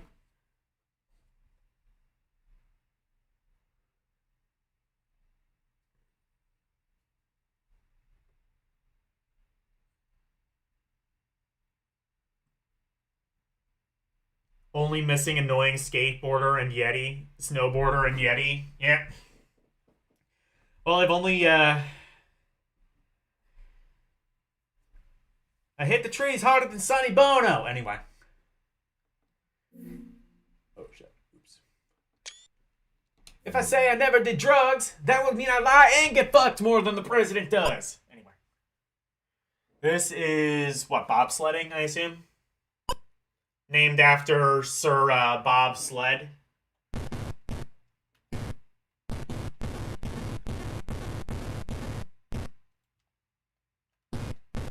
Oh, okay, I see. This does have an accelerator.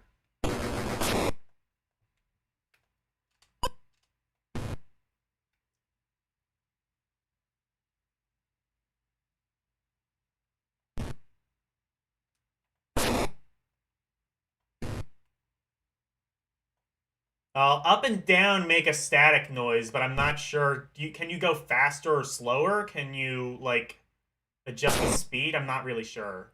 No, I don't think that's what that is.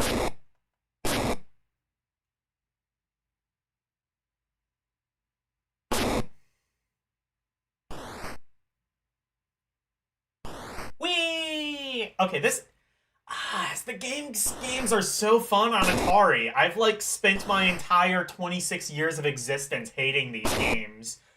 If only I knew that of all systems, 2600 would be the one that would be the most fun. Oh no!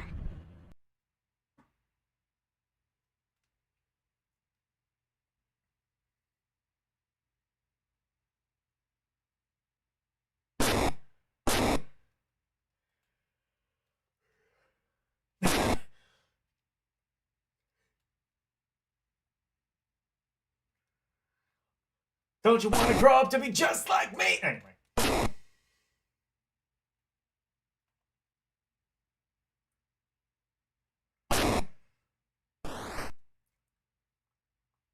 This game needs more Eminem. 0 out of 10.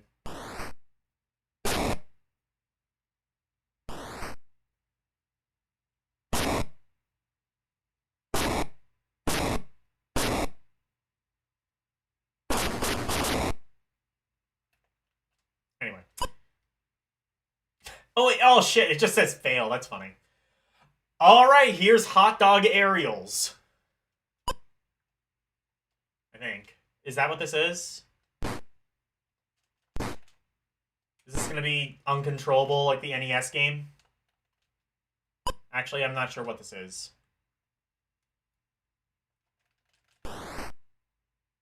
Oh, What? I beg your pardon?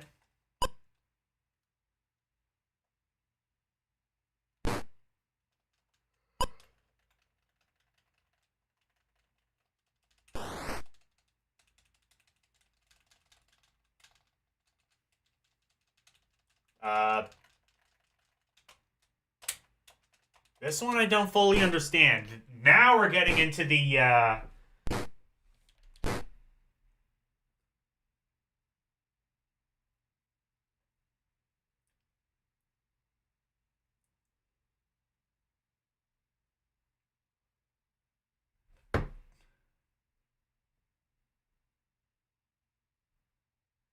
no internet, play game. It's like that? Okay.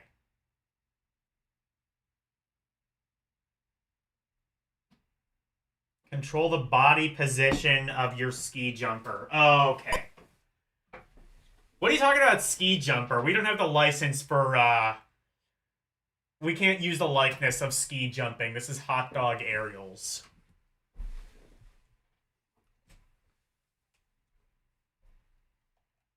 I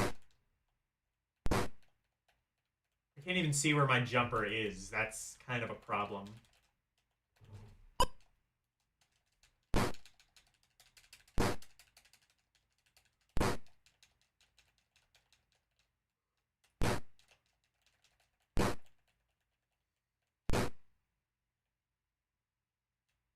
Fault. Oh, it just says...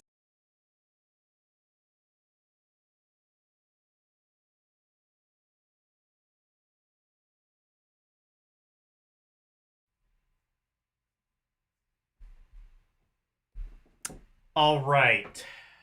Are we back?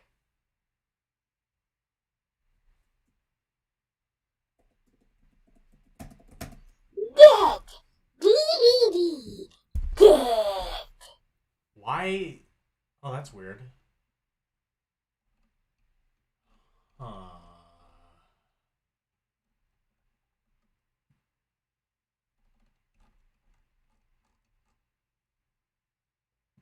Not sure why it is that way, but...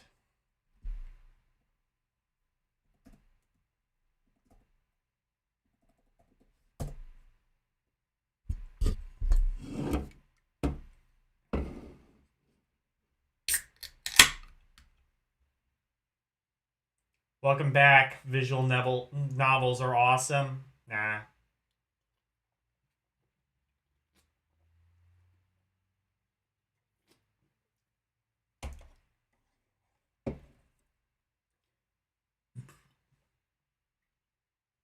You can't hear me, though, if I'm talking. Let me see. Well, the thing is, it's registering my voice, I think. Let me check something, though.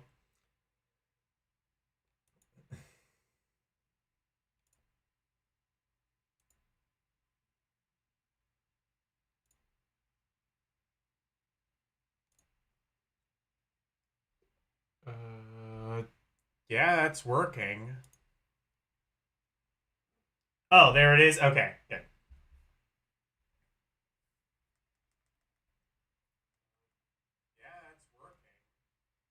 Okay. We are good, I think. Sorry about that. My computer is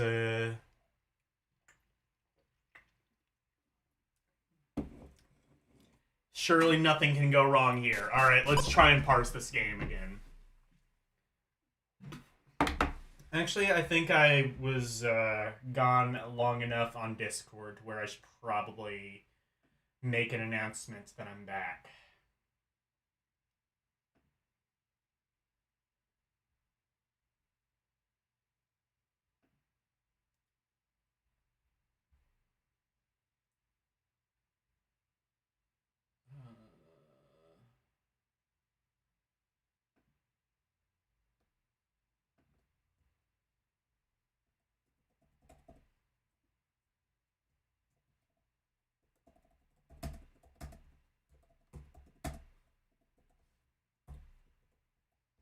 I took the opportunity to get some Mountain Dew so that I can become a true gamer.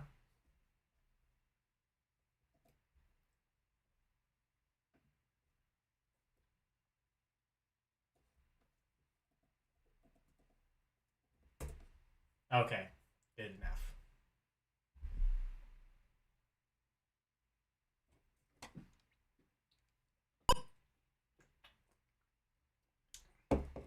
Let's play some Atari. So...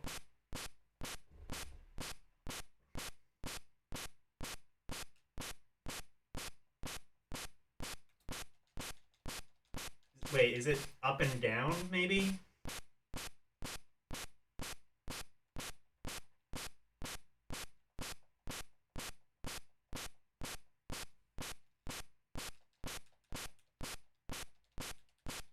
This one I don't really understand.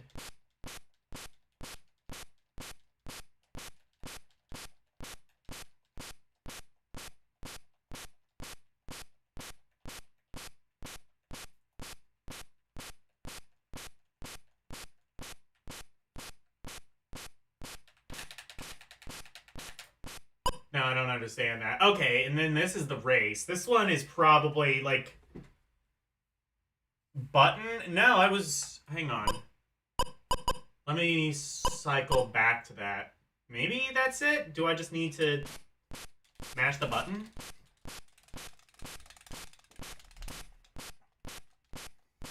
No. Hold it?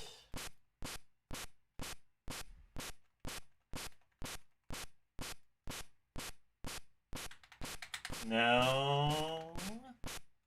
Wait, what? How did I... Okay, what did I do?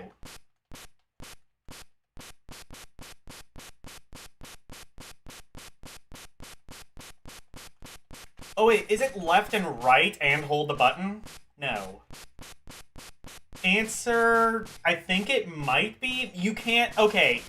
It's left and right, but you don't mash it. It's not like track and field. I found it. Okay. So it's left and right and hold the button. But it's not like track and field where you, like...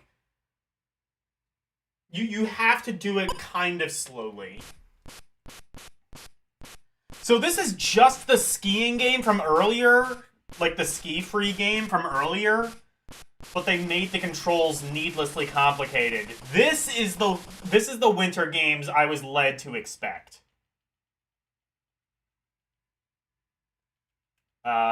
What is this now?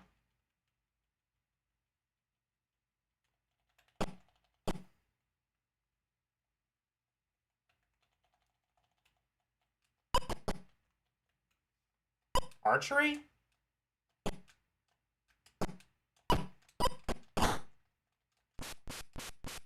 Oh, okay. What, now we're skiing back up?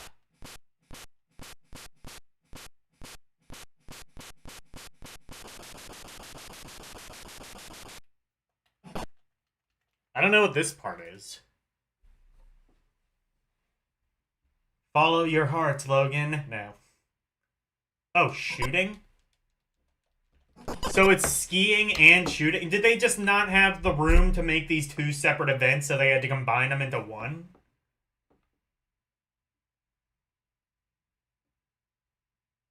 It's in rhythm with your heartbeat. I'm shooting a rifle. Why is this skiing, then?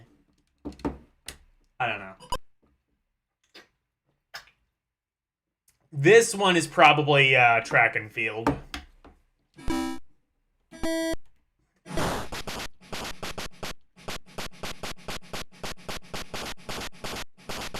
Actually, this is one of them that was on the, This is one of them that was on the, NES, I think. That's an Olympic event, skiing mixed with skeet shooting. Ski shooting? I don't know.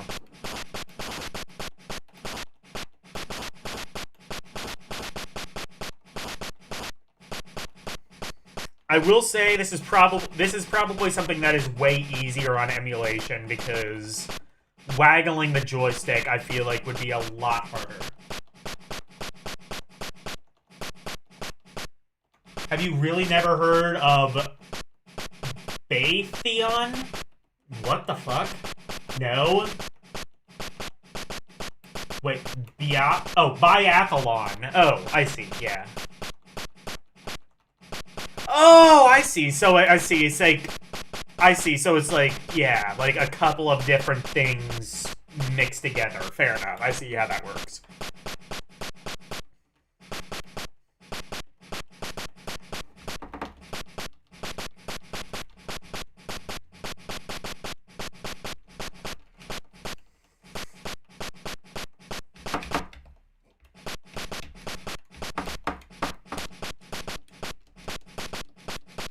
How long is this race? Oh, wait. Now, this might be one player only, actually. That's why. Yeah, because the person at the bottom already... Okay, yeah, there's no computer for that one. Actually, there might be. I just have to set that. Cross-country skiing and shooting. I have to time that one? Okay. This seems like the same thing, like the ski jump thing I did earlier. Oh, except it works slightly differently.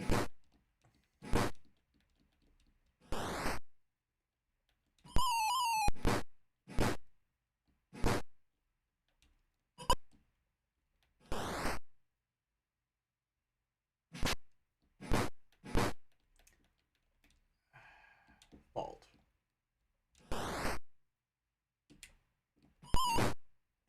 I don't know. This one I'm just not as fond of. And then that's bobsledding again. Alright, that's... Wait. Let me check that other bobsledding to make sure it's not different. No, it is basically the same.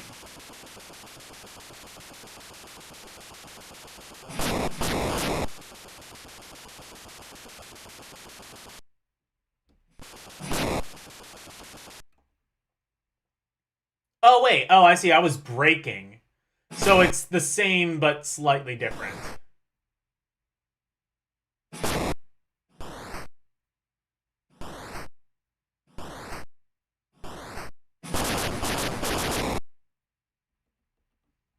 Okay.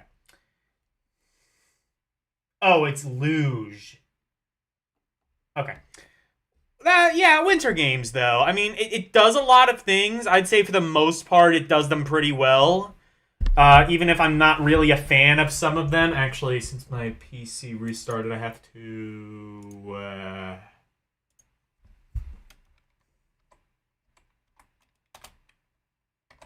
Oops.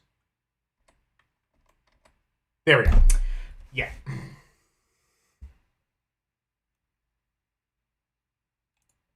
So, yeah, I would say that's fun. I don't know what I ranked I don't remember what I ranked the other games. Probably either fun or very fun, but I imagine this is about in line with those.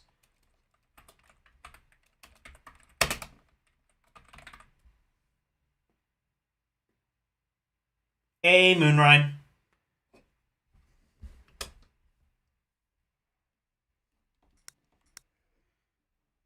Wizard! Let's go.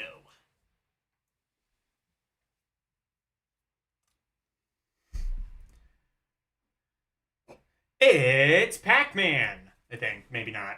Probably not.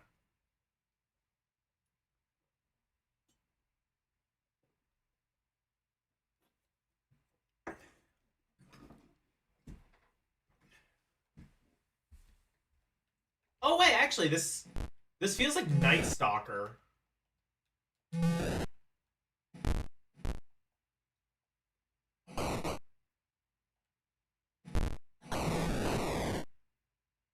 Kind of.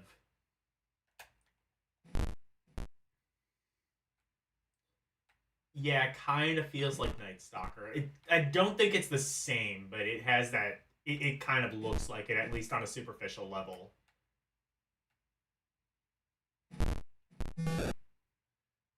If you press the button, it makes you go dark for a second. I don't know. Does that make you invisible, I guess? Oh, wait, if you hold it...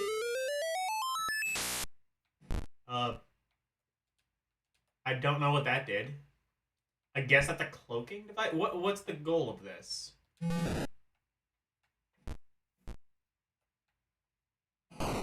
What is the game to this game?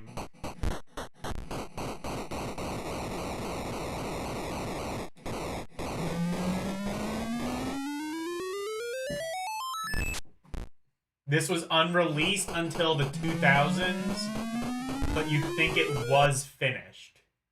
You believe I have to kill the wizard. Okay. I don't... Where is the wizard?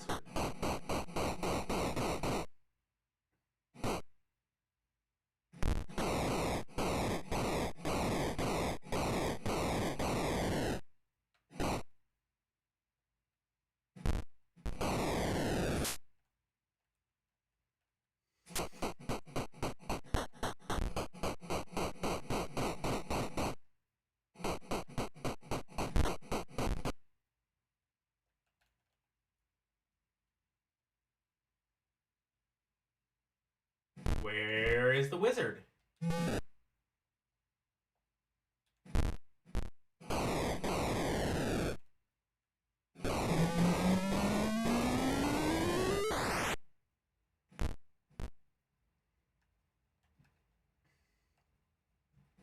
This wasn't released until the 2000s.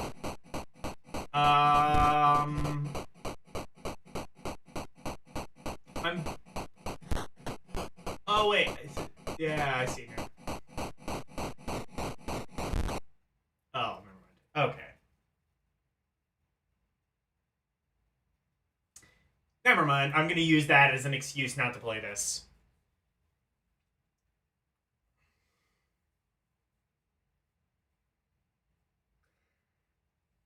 Definitely with Atari, like, unreleased stuff kind of falls into a gray area. Because, like, a lot of times they will be released later on as reproduction. An arcade programmer made this to prove he could create a before being hired to make arcade games. Okay.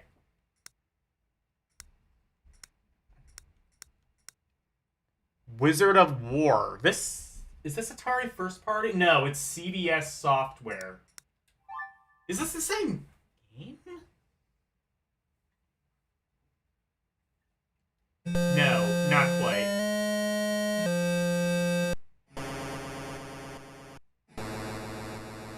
I was gonna say that's stolen Donkey Kong Valor, but no, it's actually stolen Dragnet Valor. Oh shit, it's Pac-Man, but, like, better, I think. It's Pac-Man, but with a projectile, which makes me, like, not hate it.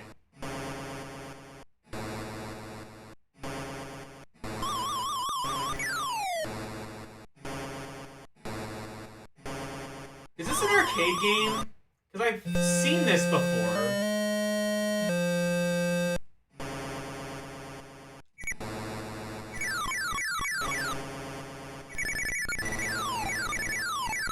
Oh, the flicker is just as bad as on, like, Atari Pac-Man. Look at this.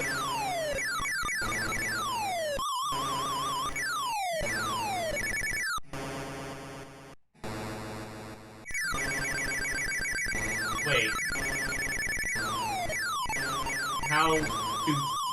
Why am I not killing it?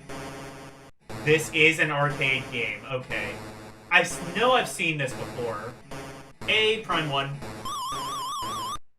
I wonder if I have the arcade version of this. I'll have to look.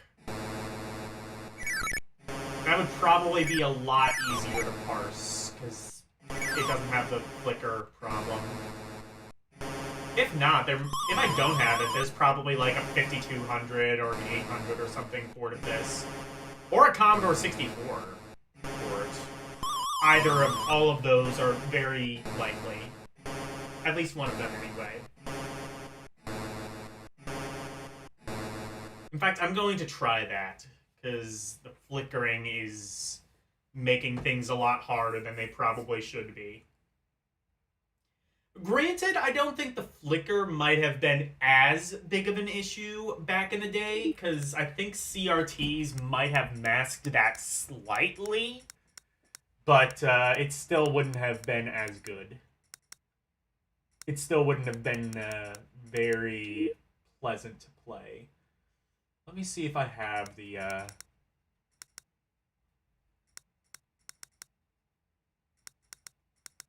Ooh, I do. Okay, let's play the arcade version real quick. It was on Atari computers? Okay. ColecoVision and 5200 version is way better. Okay. Let me try this and then go back to the 2600 version so that I have like a frame of reference for what this game is supposed to look like. Is this like a Williams arcade?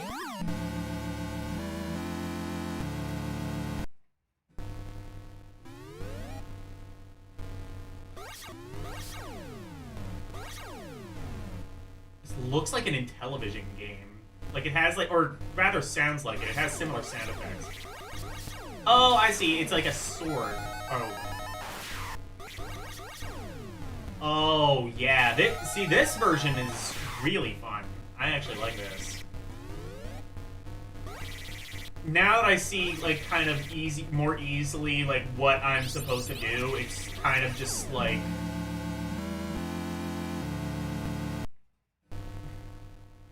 Okay.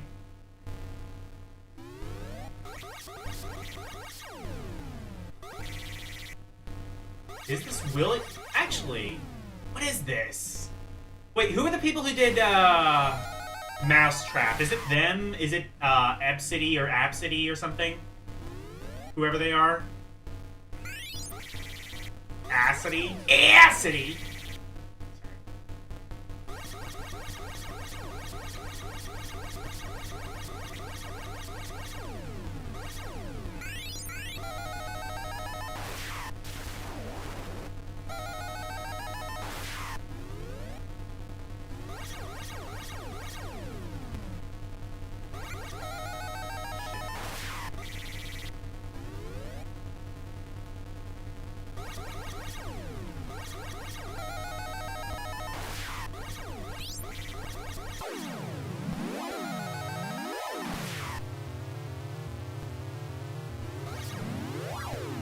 Oh, this arcade version is really fun, though.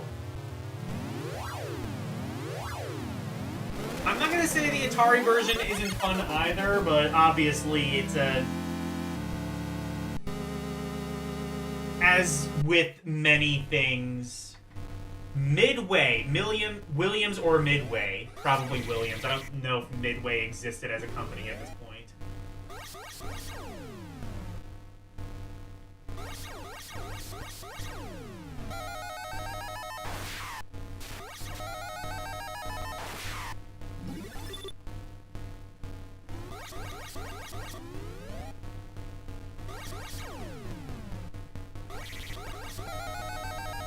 Okay, now I know what this is supposed to be.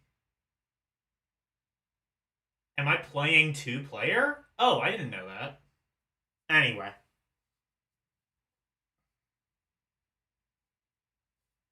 I don't know, I was just... Well, I inserted a bunch of coins, but usually that doesn't activate the two-player mode. Usually, like, you have to press, like, start on the second controller or something. Anyway.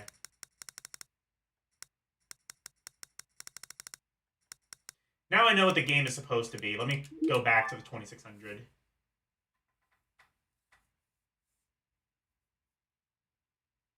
Both players were there shooting and moving. Really? Huh.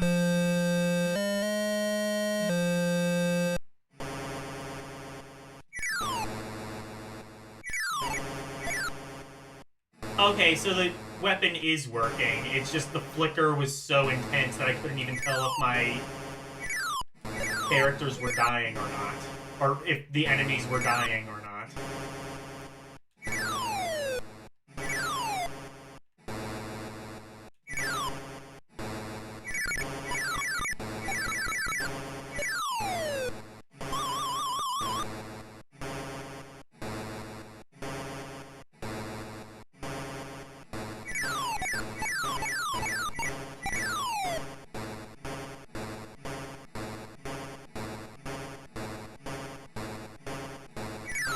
actually, I was thinking of Exity.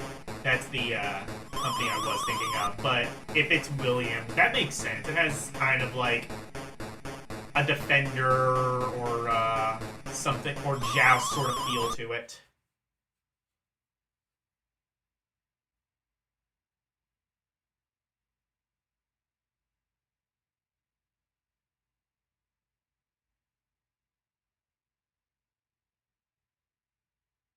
Oh, it is a two-player game. The computer controls the other. Okay. Interesting. Oh.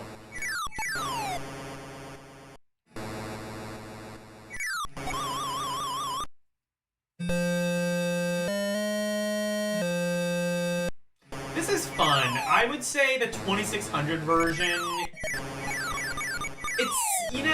It's funny. Like, people complain... I was mentioning this at the top of the show, how people complain about the Atari version of Pac-Man, how bad of a port that is, and yet give the Ms. Pac-Man port kind of a pass, despite having a lot of the same issues, I feel. That being, like, the intense flicker, making it hard to actually see the enemies. It would not surprise me if a lot of people also gave this a pass, despite, again, having the same issues as Atari Pac-Man. Well, the big issue for me. You played this so much growing up. Look.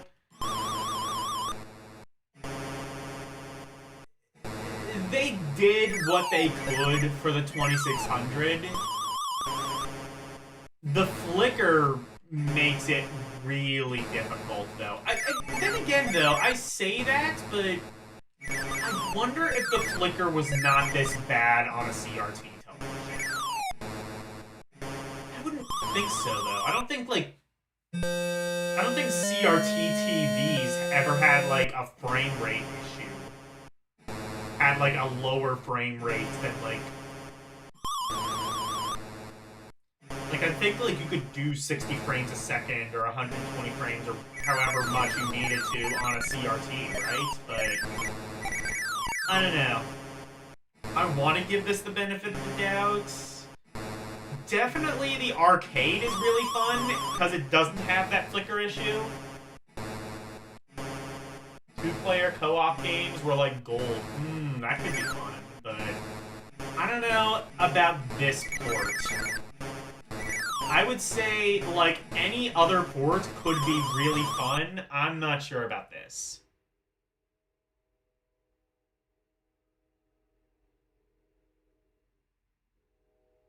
It's flickering so much, it's giving you... Oh, never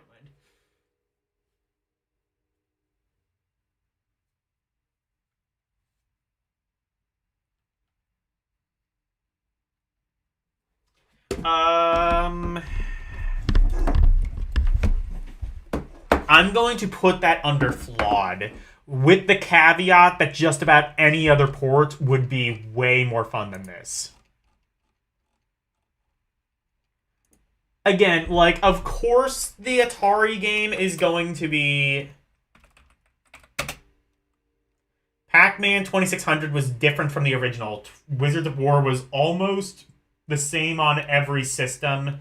Pac-Man gets no pass. I mean, the bare essentials of Pac-Man are there, just like the bare essentials of Wizards of War are here. Really, the biggest flaw with Pac-Man, I think, is the absurd flicker, which, again, I don't know how much of an issue that would have been on CRT televisions. I'm thinking that a lot of the bad... I think that a lot of the bad reputation that Atari Pac-Man has comes from people who play it years later on an emulator with a flat screen PC monitor or flat screen TV. Because I remember, even like I had 2600 Pac-Man on a CRT television back in the day, and The flicker was definitely noticeable, but I don't remember it being as bad as it is on emulation.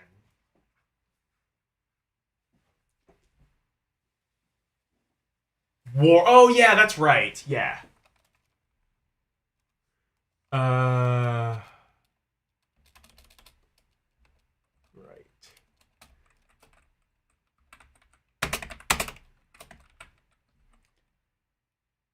Yes, Wizard of War.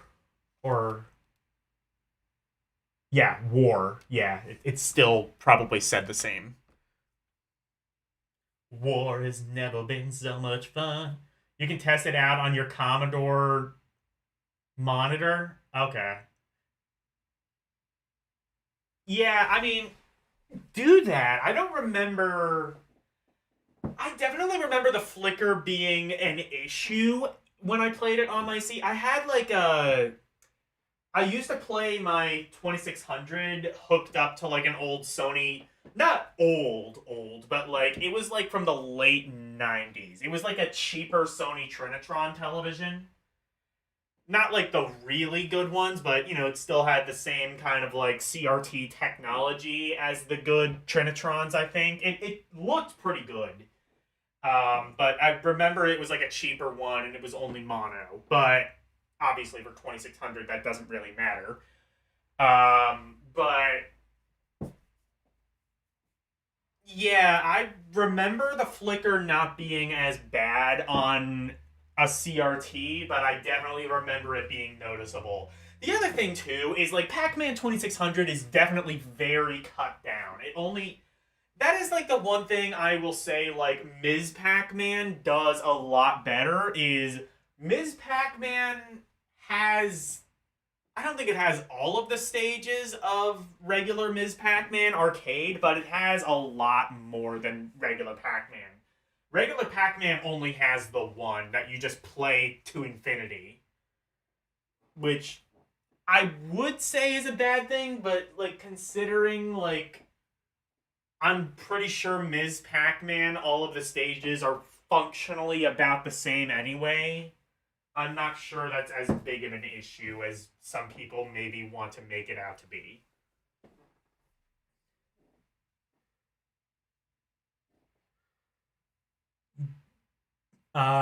It says Bally Midway right on the box. Oh, okay, cool.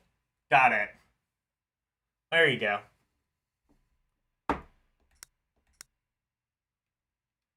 Word Zapper. Oh, yeah! Let's get educated. Guys, we're gonna get educated. We're gonna learn so much shit. We're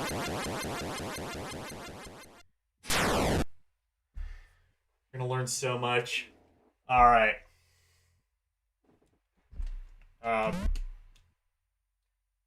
Fast? Oh! Oh, I see. Okay. So the word is at the bottom. So, shed.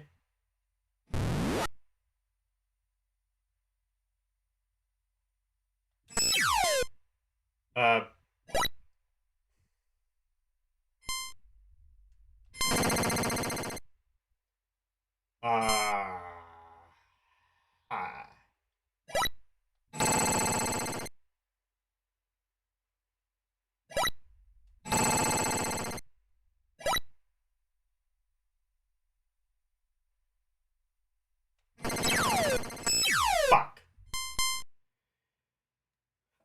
Well, I will say this is better than a lot of educational games in that it is indeed a game.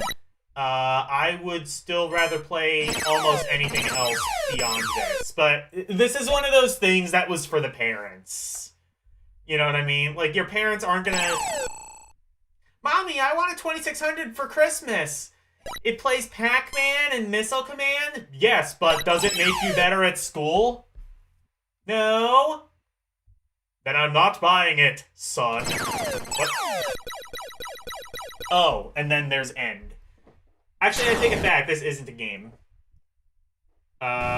Flame, did it say? Shit. I missed it. I think it said flame. Wait a minute. If there's, like, no penalty whatsoever... Oh, no, wait, no, there is a penalty. There's a time limit. I see.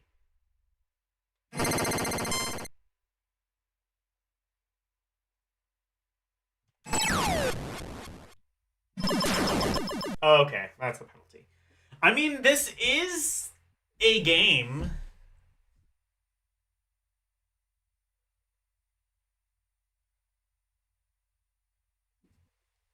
I must say that is an improvement over, like, most of these.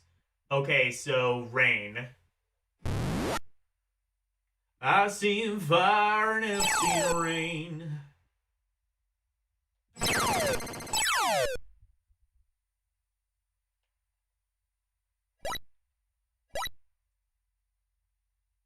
Is that 84 seconds? Oh, I see. So it's...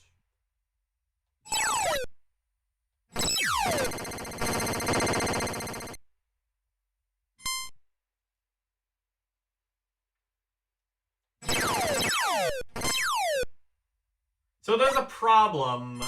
You can only go so far. It's not like you can make the letters go by any faster.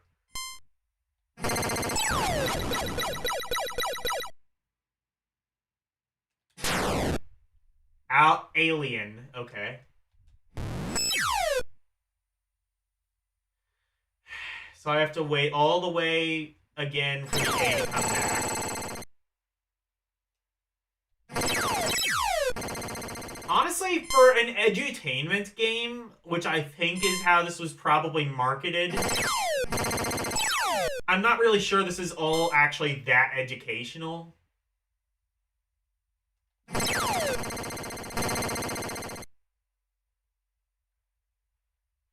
But for a game that was probably marketed as an educational game, this could be worse.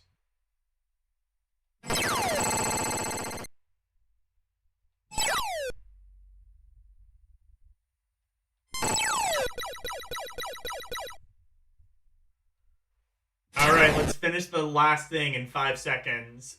Select.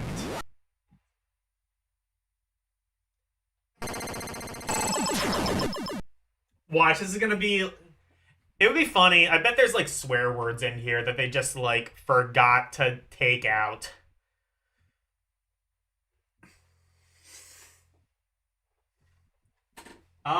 This is, like... Okay, wait, did it say... I think it said map or Mars. I can't remember. We'll see. We'll try map. We'll try map first.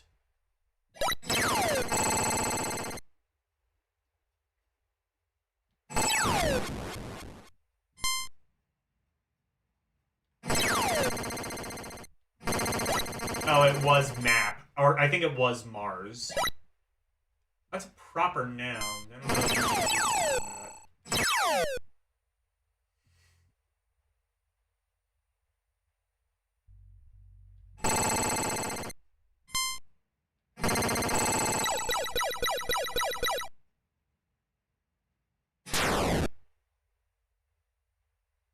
color. Oh no, it's American spelling.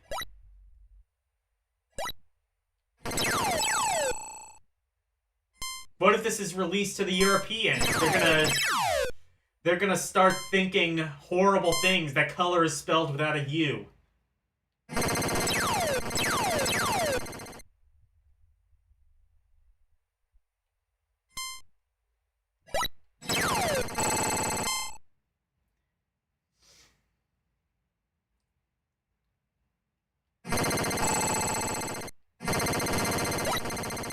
I want to rank this very fun, but I think that's more down to I was expecting it to be a lot worse.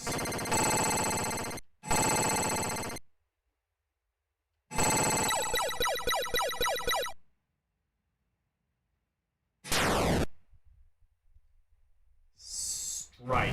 Okay. Well, we're not going to be able to get this one.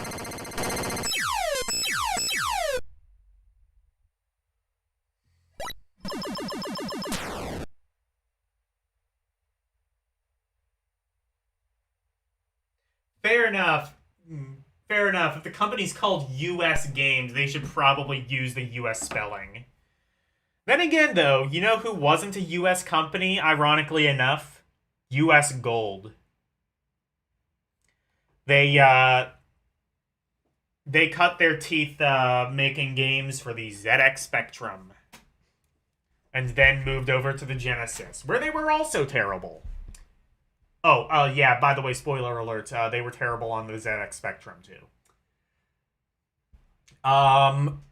Okay, well, that, Word Zapper, I'm putting that in fun. Word Zapper, I'm genuinely amazed you weren't a pile of dog shit. That's what I'm gonna tell my son. This is why I shouldn't have kids.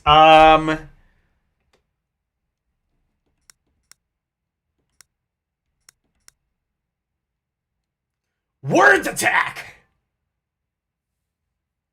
Yay, more word shit.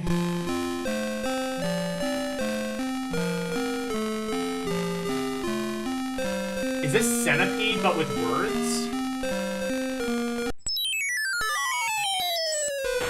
What the?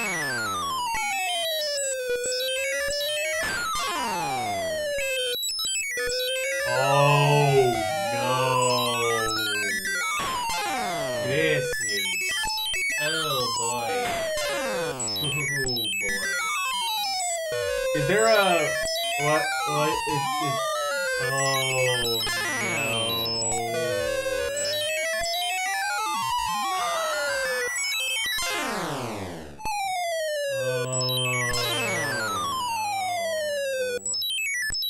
You never heard of this?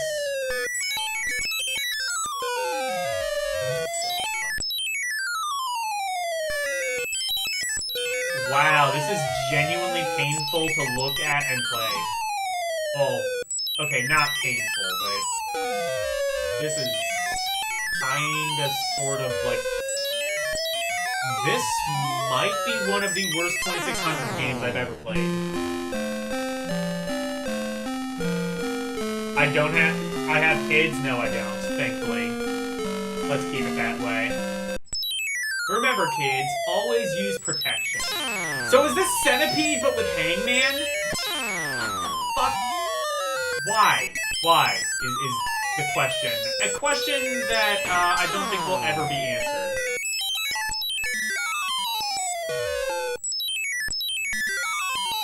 Oh, I see. So it's... What? Look at the flicker fuck on screen. Can I spell Wookie?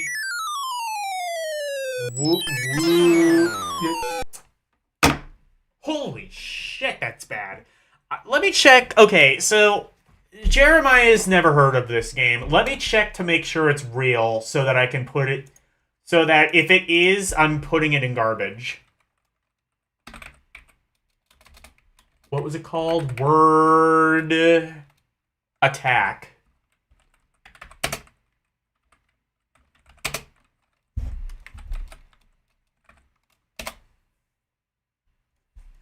Hey, Renee.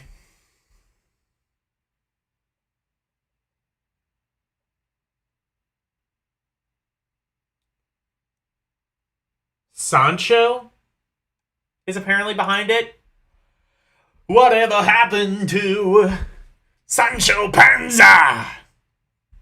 Whatever happened to the heroes?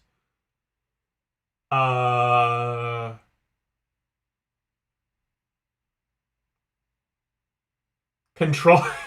I love controller NA. They don't know what the fuck this is. Number of players NA. Date of release NA. This might actually not have been released. Well, you know what? That is the strongest proof I've ever seen for a god. Did you know? No trivia available. Tips. None available. I love how this article on Atari Age looks like it was done under duress. It's just like, oh, okay, fine. We'll add word attack, I guess. Fuck this game. I'm gonna say this is unreleased. It doesn't... Oh, wait. Hang on.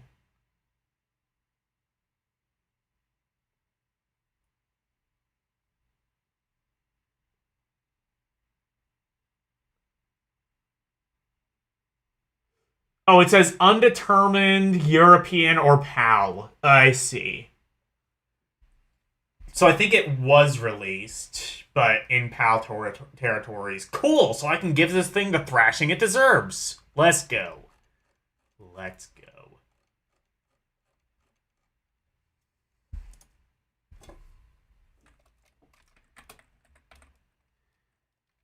Well, I think we've seen how to do and not to do an edutainment game.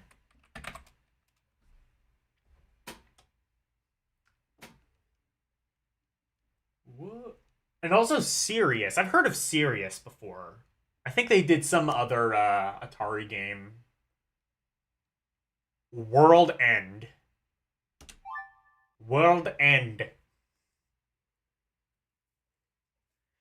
That'll be, that's like an English translation of, that's like the English translation of like a newspaper trying to say World War II ended.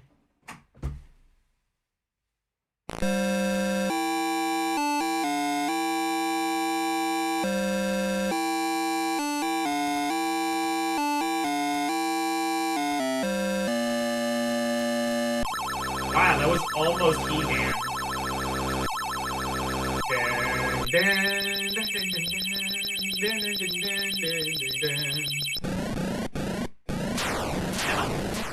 I don't know if I played this on stream, but I played it.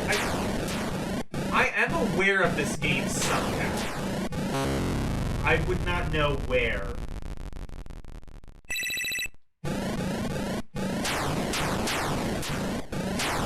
Maybe I played it under a different name?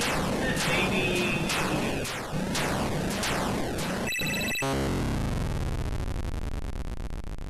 I mean, essentially it's just Space Invaders, it seems, but...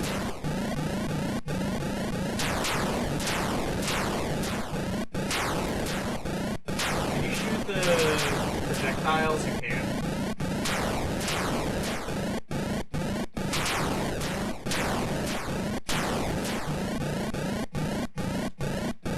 In fact, I think that's all you can shoot. I don't believe you can actually shoot the things. Or can you? I'm not sure. Also, you can auto-fire.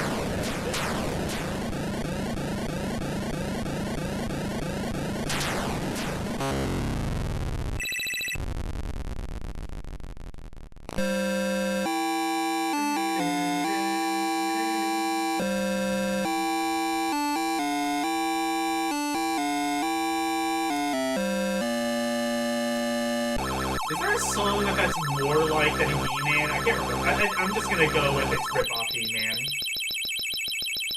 Ah! Mommy, it's screaming!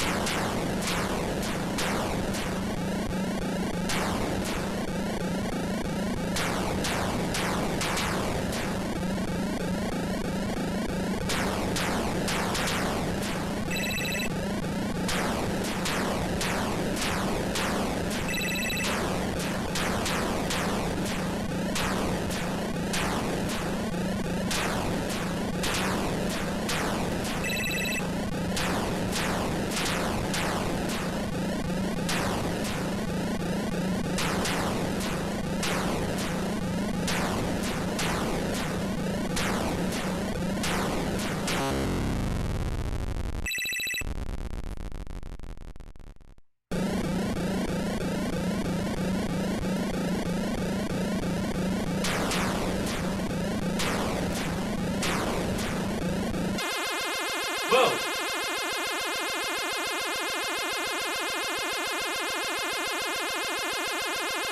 What? Hello? Oh. new level?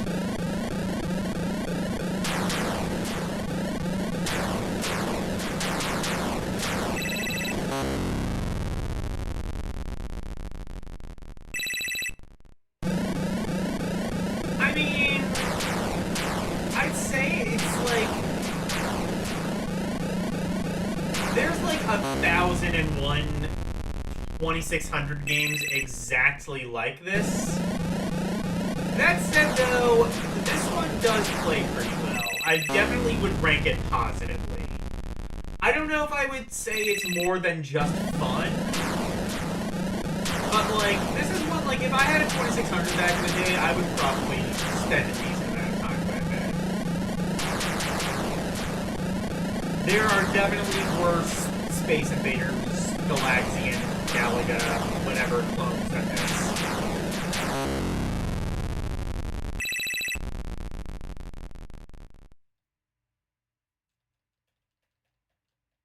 Okay. World End. Fun. I think I actually put... Oh, wait, no. Yeah, I put Word Zapper in garbage. Word Attack was... Or, yeah, no, whatever. Yeah, Word Zapper was in fun. This is also fun.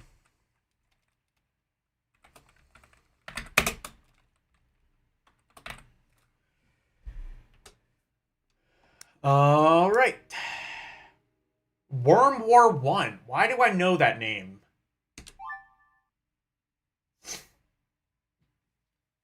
Worm War 1. Was this a Commodore game? I think that's how I know this. I think I know if this is a Commodore 64 game. It's Xevious.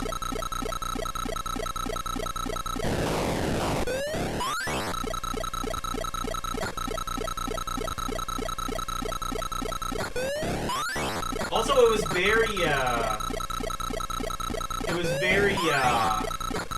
ambitious of them enough to assume that there would be a sequel.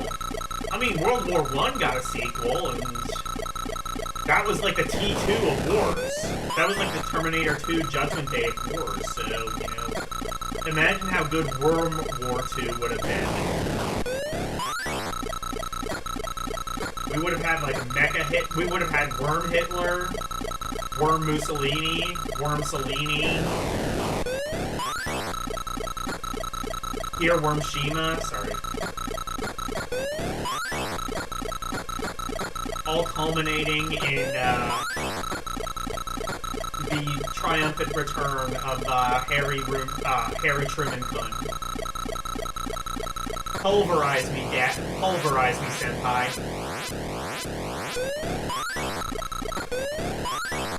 In case you're wondering, yes, my seat in hell is well deserved.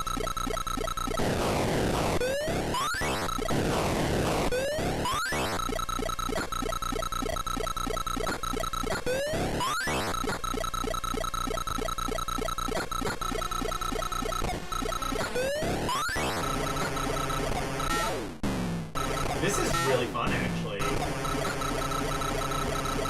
So it's kind of like Xevious, except it doesn't scroll. It's sort of like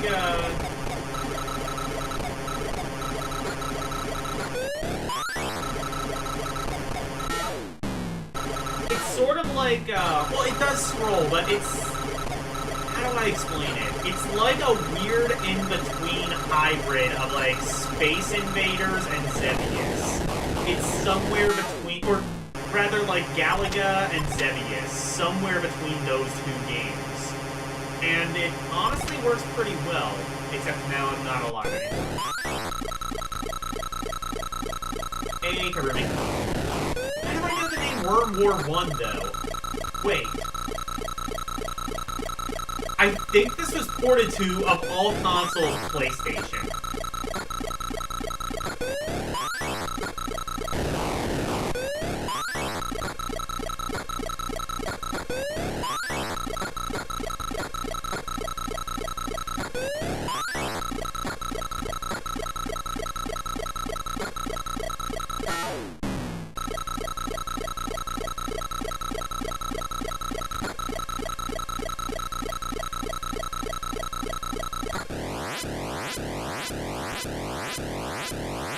So there are levels to this, it seems. This has an interesting, like, again, in-between period between, like, because there's, like, waves of enemies. It's not like it's, like, endlessly scrolling, like, you know, like a much, like a later, more traditional scrolling shmup, like, you know, your Zebius or your Gradius or your Darius or whatever.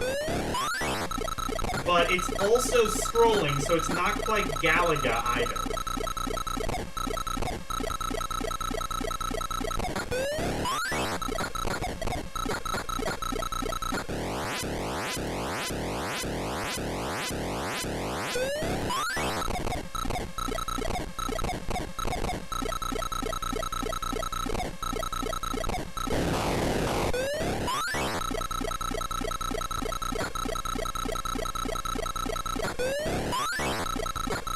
Definitely seen a game called Worm War 1 before. I think it was on the PlayStation. Can anybody confirm that there was a PlayStation game called Worm War 1? Unless I'm getting it confused with the game Worms, which is totally different. That's an RTS. Well, RTS, not really RTS, but I don't know how you describe it. I guess like strategy game. Elle's gonna get mad if I call Worms an RTS.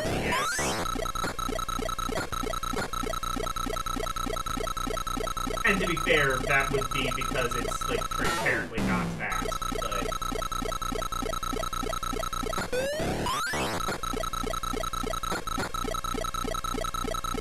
Star Fox 2, best presentation for SNES game. It was short? I mean, yeah, it's probably because it's not finished.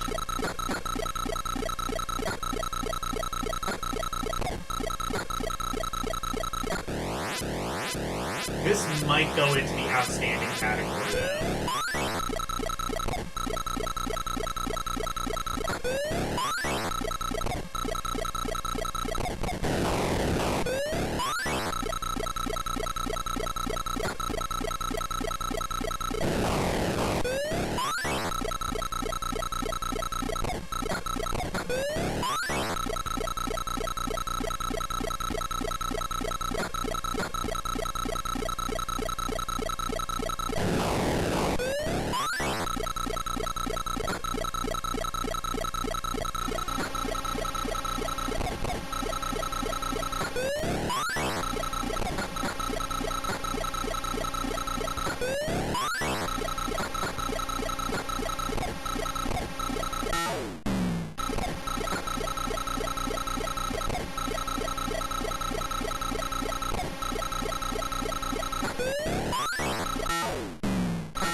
And I can no longer move, so I assume that means game over. You have never heard of Worm War 1, but you know... Wait. Oh, you've never heard of World End? I'm pretty sure that is a real game, so... Because I'm pretty sure I've played that or something like it. But you know Worm War 1. Worm War 1 is fantastic.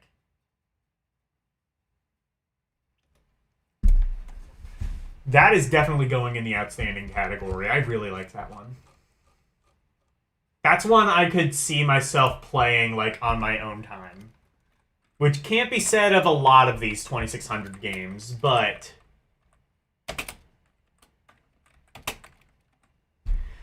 I think, like, a lot of these games are fascinating from a sort of historical point of view, but... Wait, what's Andros?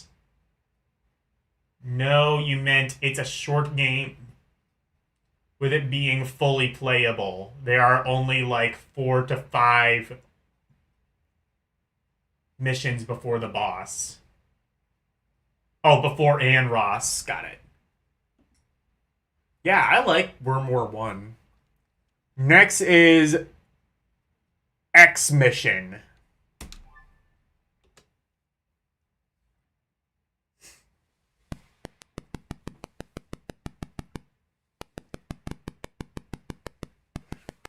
Well, shit, it's got X's. Can't say it's false advertising.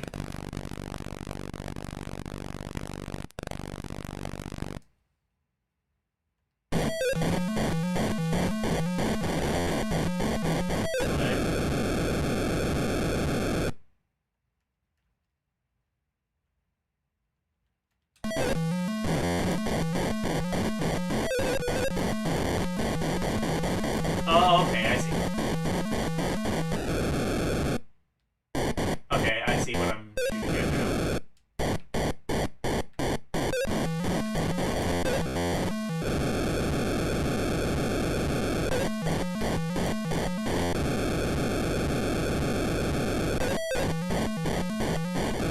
You've never seen this one? I'll have to look and see if it's a real thing. I never realized... I think the thing I've learned... One of the things I've learned is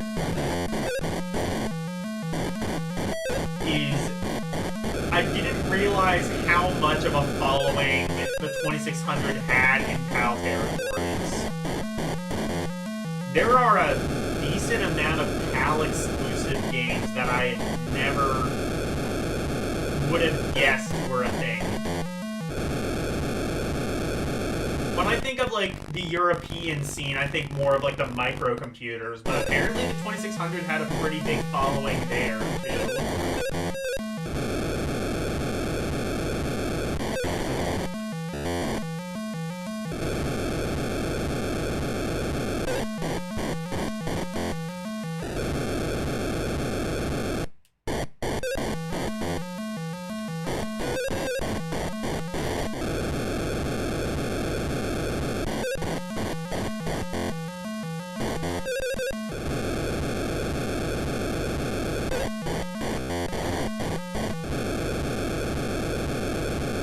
Whatever this is, it seems like it's finished at very least.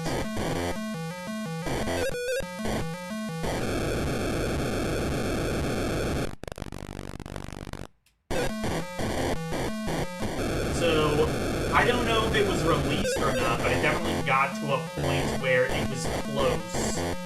This could also be homebrew. Again, with 2600, you really don't know. That said, I don't think I've had many, like, actual homebrew games on here. Just a couple that were maybe hacks of existing games and that one collection of stuff. That was like Flappy Bird and Doodle Jump and shit.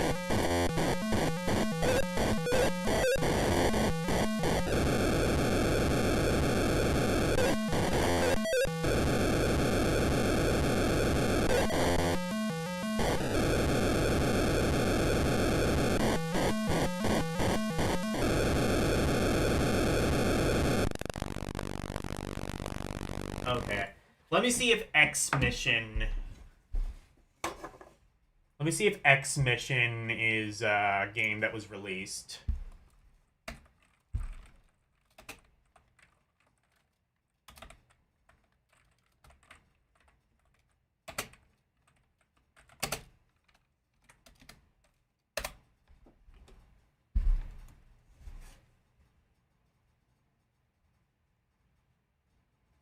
Atari Mania says...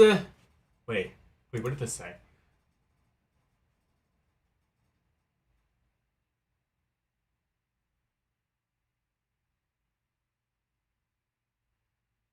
I guess it was also called UFO Patrol? Let me see this Atari Forums post. That could actually be interesting.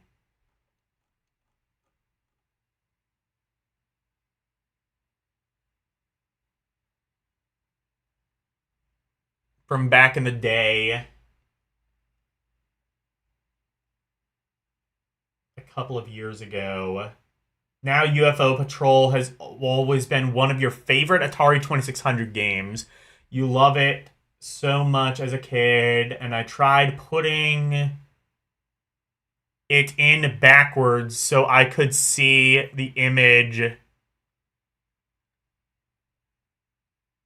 and ended up breaking those plastic pegs. Oh, God. I can't imagine he's the only one who did something like that. It is weird that they put the label on backwards on, like, so many 2600 games. Definitely seems like it got a PAL release at very least. And that person seemed to have it as a kid. So I'm going to say, yeah, X Mission is a legit game. And I will say it goes...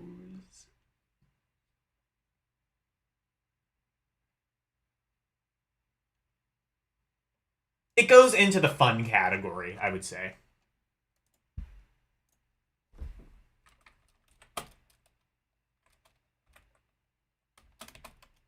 Oh, shit.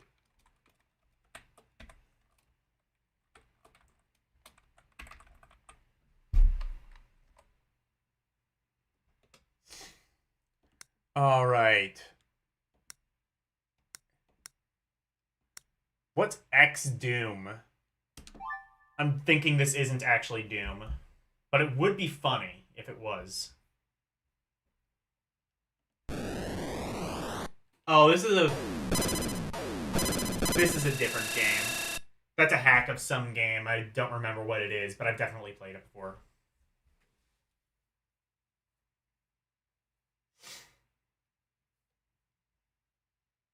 X-Man is an adult game? Oh, boy. Well, it's Atari, so I don't think that, I didn't even...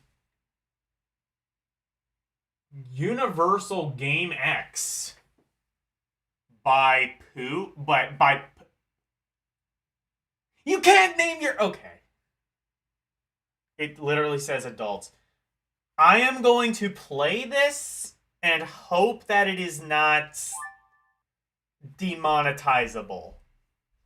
I don't think the 2600 can realistically show anything that's demonetizable, but let's see. The only adult game not from Mystique or... What's Play Around? What's Play Around? I've never heard... I mean, obviously Mystique did, like, all of the infamous ones. I've never heard of Play Around. Let's see this. I love how there were multiple people who decided to make adult 2600 games. This is just a maze. Are you turned on by this?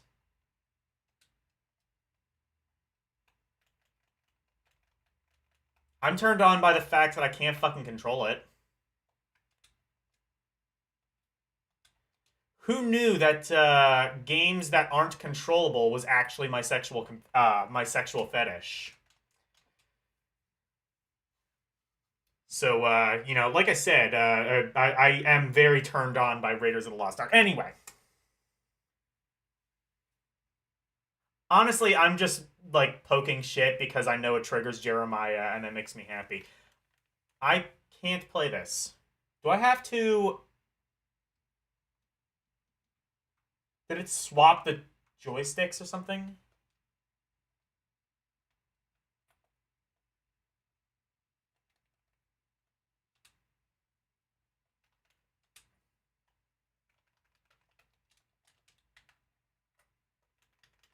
Did this use a special controller? Mystique released Custer's Revenge, Beat 'em and Eat 'em, and Bachelorette Party, you believe. Well, I know Mystique. Yeah, they released, like, all of the ones that, like, the AVGN reviewed.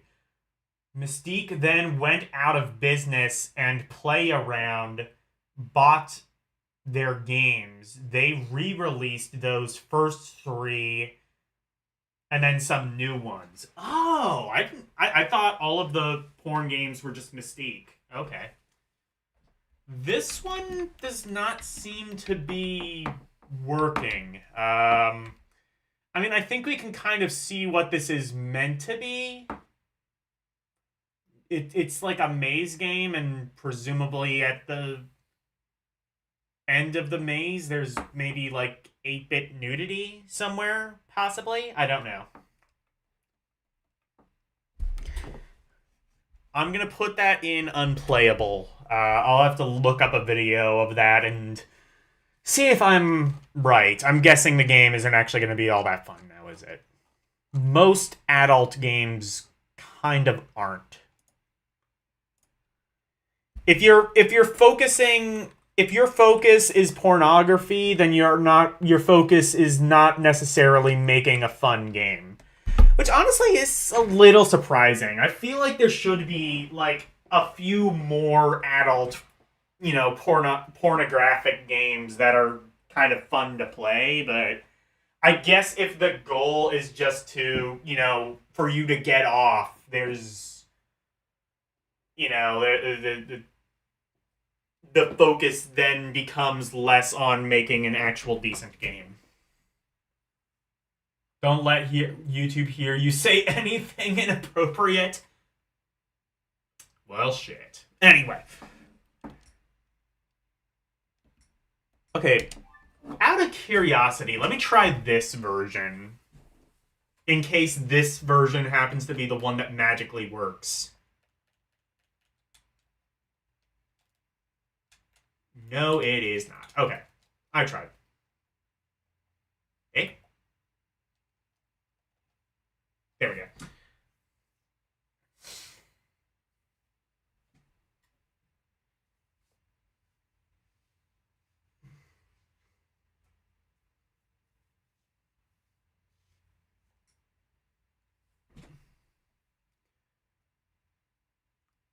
Xenophobe. Oh, God. The NES couldn't even do Xenophobe. I'd hate to see how the 2600 fails at it. Oh, this is off to a great start.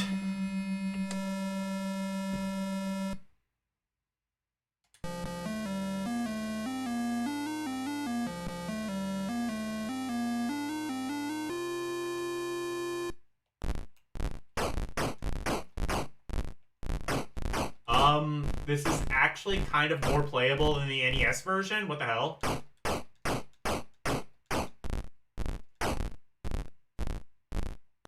Controls are still not great, but I'm thinking the controls weren't great in the arcade version either. It looks and plays pretty decently for 2600.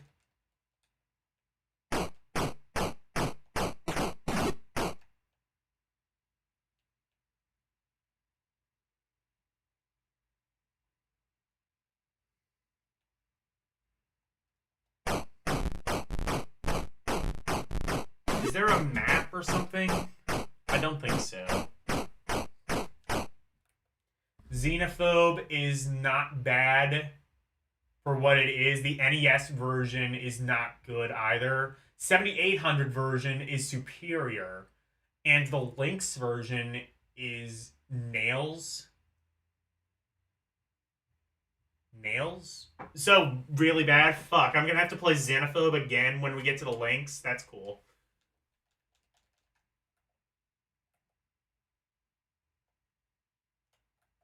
What did I do? Oh! Oh, I see. The color black and white switch must be, like, pause and unpause. I would say as far as, like, obviously the graphics are better on the NES version, but as far as things that really matter... Oh, great. They nailed it. I see. Well, I guess we'll be seeing that, hopefully within a few months. Like I said, I don't think that Lynx will be as long. I probably average maybe about 10, 15 games a stream, so we could maybe get that done in like a month or two. Probably like two. Well, actually, probably more like 2-3 months. We'll see, though. The thing, though, too, is, like, by the time the Lynx came out, obviously you had, like, more substantial games with storylines and things like that, so I might not be able to breeze through them as quick as I do with the 2600 games.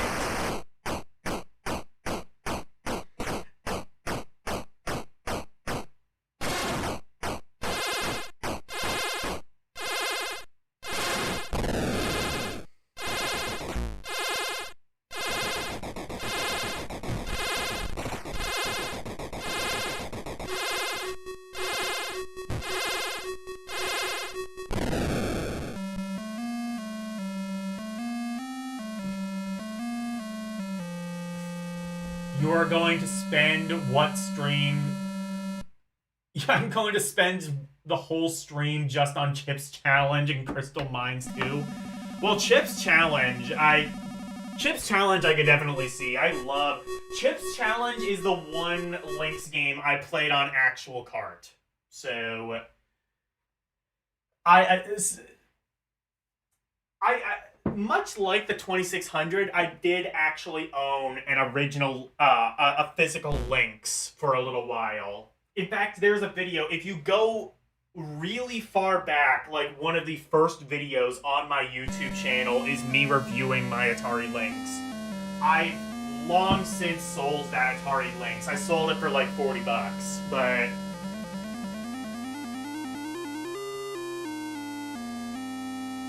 yeah, about... maybe like 10, 12 years ago, something like that, I had an Atari Lynx.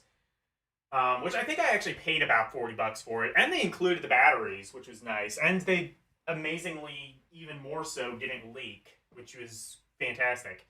But yeah, I had a Lynx. I had Chip's Challenge. And it was fun. The major thing I remember about the Atari Lynx, the two major things I remember about the Atari Lynx were the screen was awful, much like on the Game Gear. Horrible viewing angles, very washed out, and also the buttons felt much cheaper than something like a Game Boy or a Game Gear, which, I mean, fair enough, is the Jack Tramiel kiss of love, isn't it?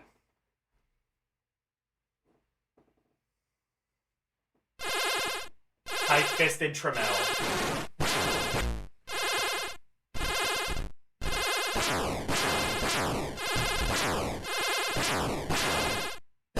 Do you have a complete box retail Lynx set?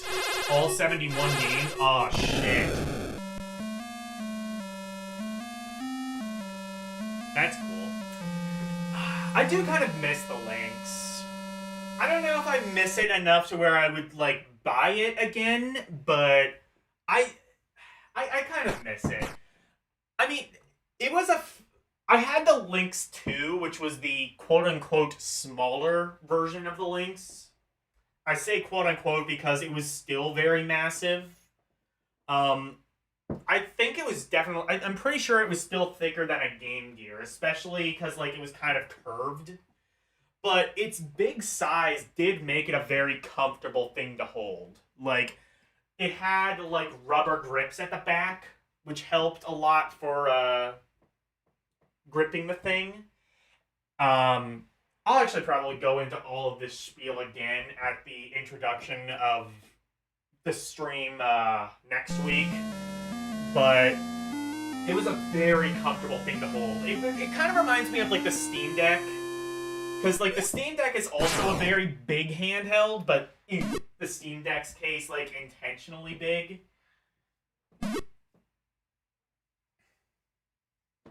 Except, no, technically the Atari Lynx...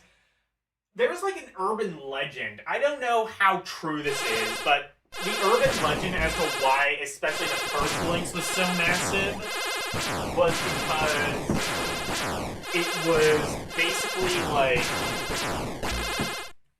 I'm gonna mute this for a second, this is annoying.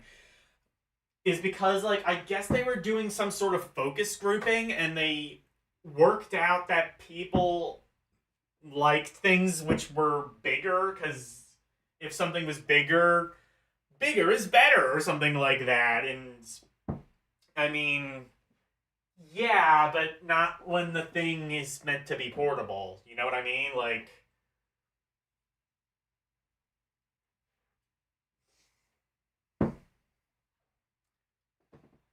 you know, like a big house might be nice, but not if you want to try and carry it everywhere.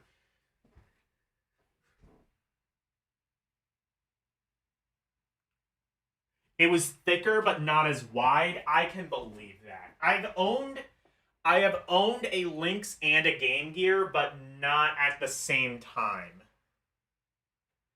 The Lynx 1 would have definitely been wider. I never owned the Lynx 1, but I've seen like comparisons between the Lynx 1 and the Lynx 2 like on video. So I have like sort of an approximation of just how massive that unit is.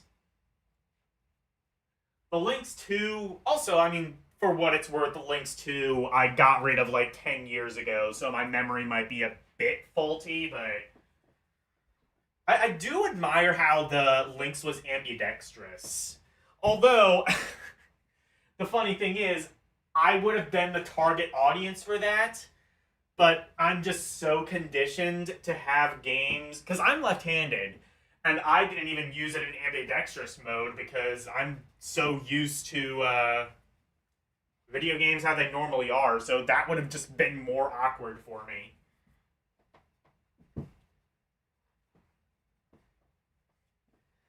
Also, the way that the screen works, it was kind of, like, the backlight was kind of worse if you had it upside down.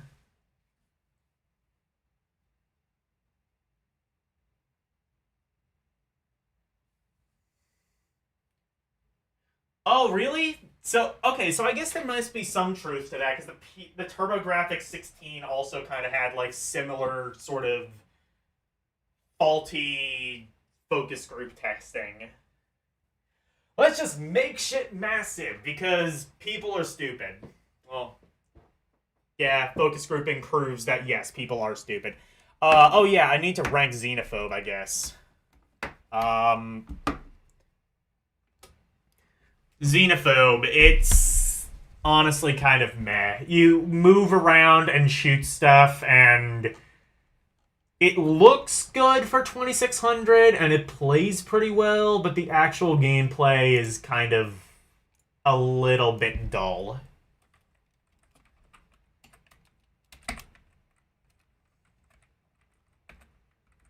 Does have pretty nice designs, though, but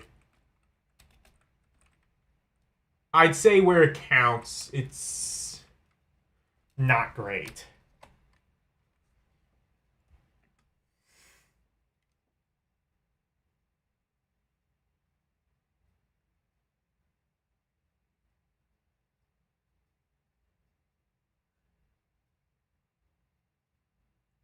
You don't know how much smaller they could have made the Lynx with 1989 technology? Well, it's funny you should mention that. Check out the Lynx 2. That's how much smaller they could have made it. Because the Lynx 2 was... It was still pretty big, but it was a lot smaller than the Lynx 1, from what I've seen with the videos. Unless... I don't know, do you have both? Xevious is an unreleased prototype? I didn't even know they had... I'm kind of curious what this is. I won't rank it, but I am curious how well Xevious would have worked on Atari.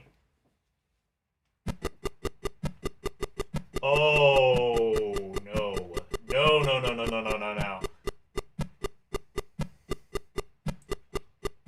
What is this, Tiger LCD Xevious? Look, it's Atari, but come on the fuck on. Xevious isn't even that fun of a game to begin with, but this is like Tiger LCD Xevious.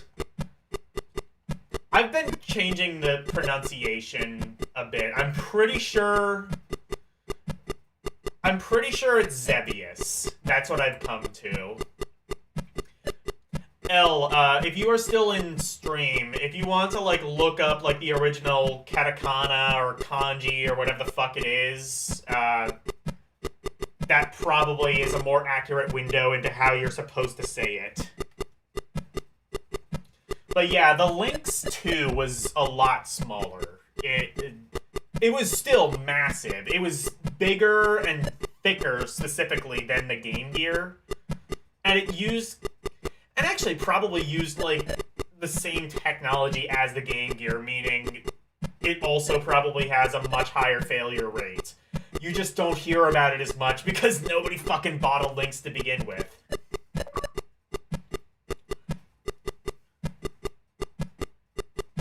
Proto-newbie. I love how this I love how this has Chivos. It's always the games you least expect to have Chivos. Okay. 7800 Xevious is better than NES Xevious in your opinion. There was also a 5200 prototype. Xevious just isn't a fun game, is the thing. Like, look, it's another one of those. It's kind of like Pitfall, where like I appreciate it for how much it pushed the industry forward. I mean, Xevious, especially in Japan, is like up there with like Space Invaders and Super Mario Brothers as just like the video games that built the foundation. Like, without Xevious, we wouldn't have like Gradius, we wouldn't have, you know, we wouldn't have like Toho, we wouldn't have like all of the huge, you know, shmups, bullet hell shooters, and all of that shit. But it's not a very fun game to play. There's no power-ups. It kind of just goes on for infinity. There's not really a lot of enemy variety. It all kind of doesn't look very appealing. I just don't think it's very fun.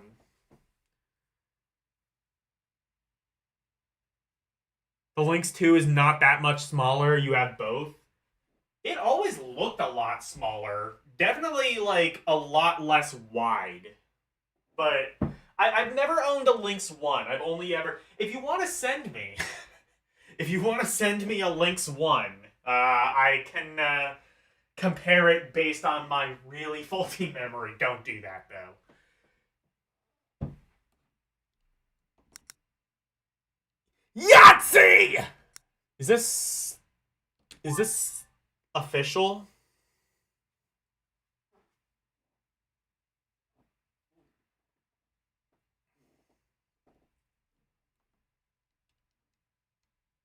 That's Chivos.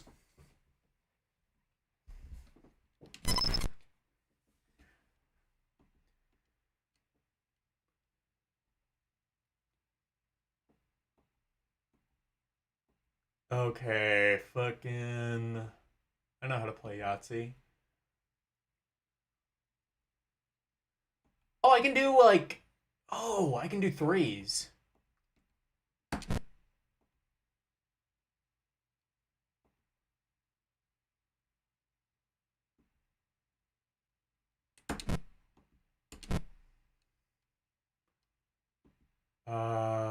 And then... How do I...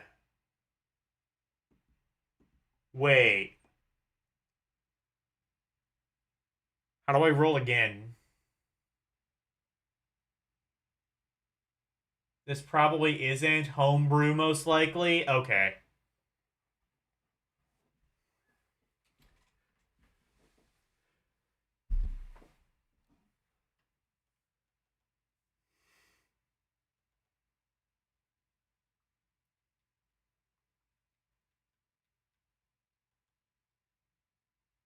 Maybe you can't. Maybe you just can't roll again.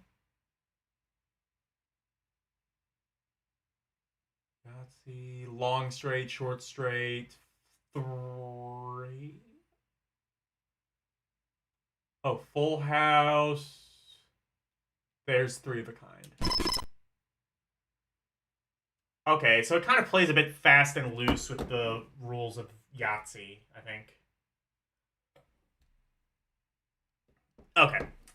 Well, I don't think that's legit. It does kind of look a bit too competent to be an officially released game, I would have said. I don't think well, actually, no, never mind. I'll get to what I was going to say in a moment once we get through the alphabet, which should be... Look how many... Okay, Yars the fuck revenge. I've tried so many times to try and figure this game out, and I can't. 1981.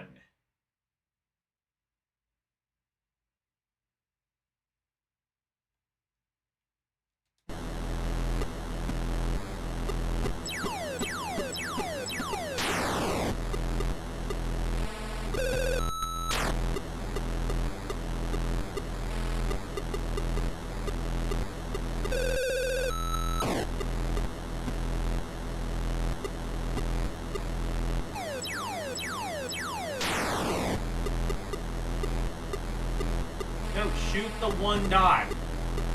Thank you, please. Please. Can I not do that? Okay, maybe not.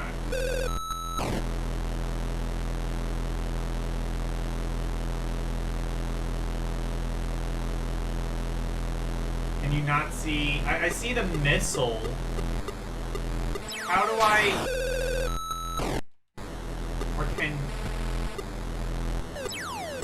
you not shoot that one thing right in front of the missile? I can't really see where it's shooting, is the thing.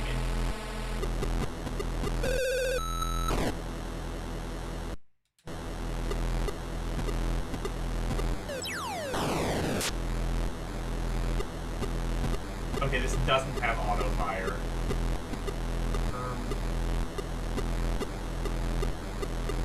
Why does it?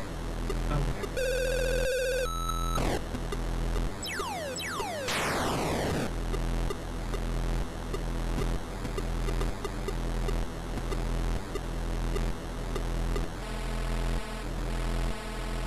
Wait, if I stay here, okay.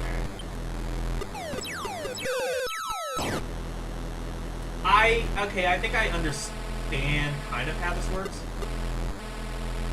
So you can, okay, so you can play it like a coward by just like, oh, never mind, you can't really. So you have to touch the missile, I think? No. What? No. Yeah, what? I thought you had to touch that. What? Okay, now I have no idea what the hell to do.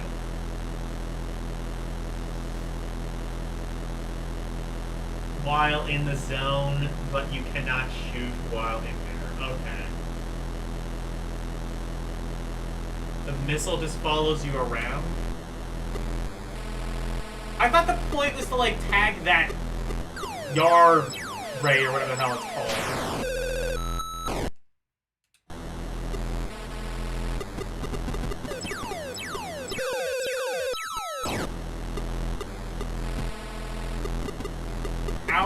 Now I have no idea what the hell to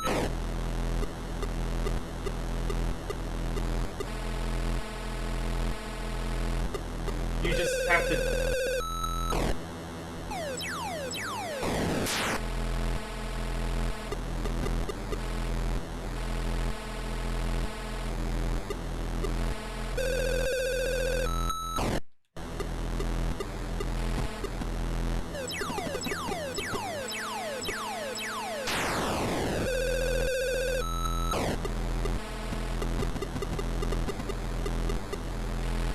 So I have to shoot it?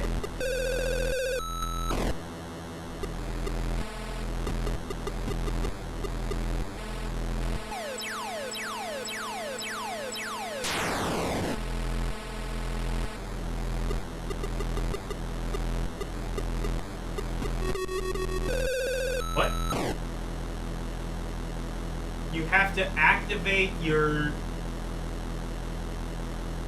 Zorlon cannon by eating the shield or touching the base when it is not a swirl. Okay. I have a base.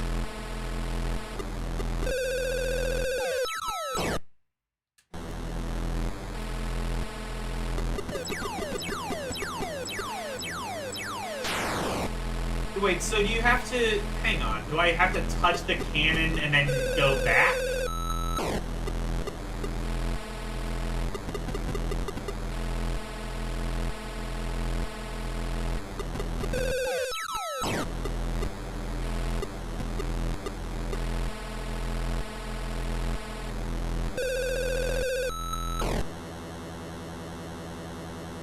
No, I don't have a base.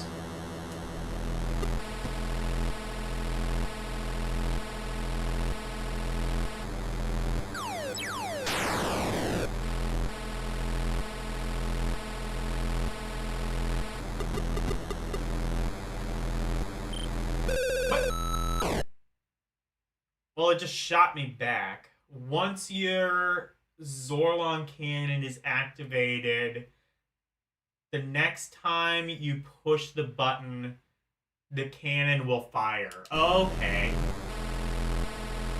Can I shoot through that force field? I can. Okay. I just can't shoot while I'm in it. Understood.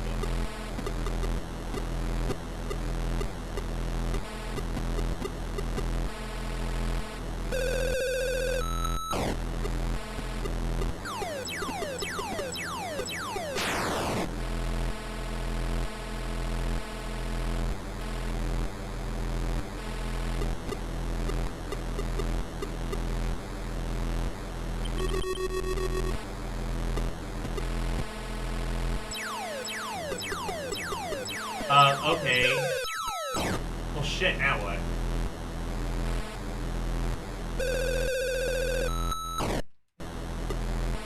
Well, I activated a cannon, then what? Oh, also you can...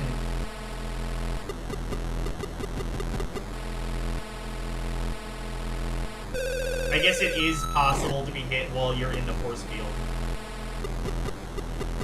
So it's not even like a surefire thing. Oh no, those things can hit you.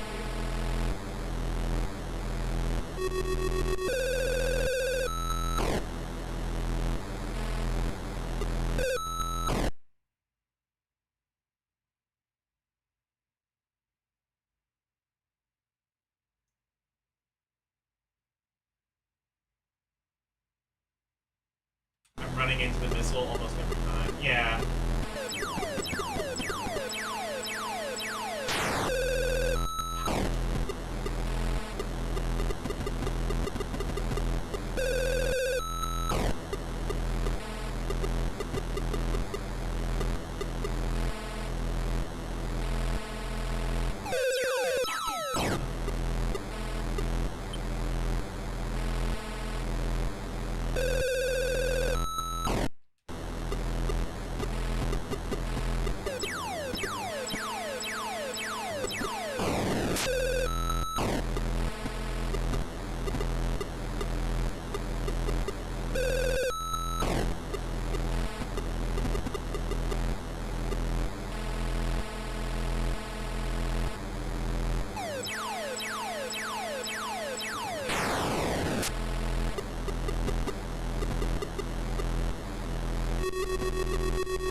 So what do I do after I tag the cannon?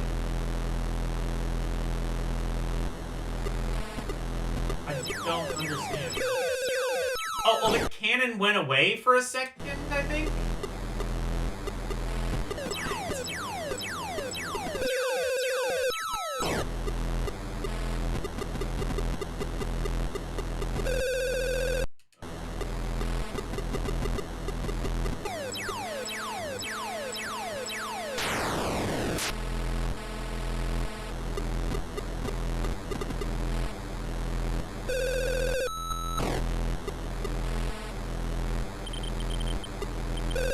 Oh, so the wall doesn't hurt you, I don't think. It's just a barrier. I don't think the wall itself hurts you. I think just the missiles do.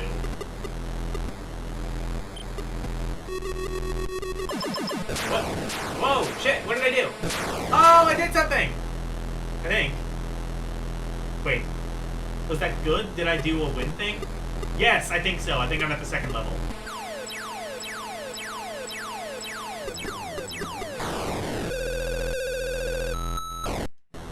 Okay. Well, I actually beat a level in Yar's Revenge. So I think you have to, like, just go to the right, is my understanding.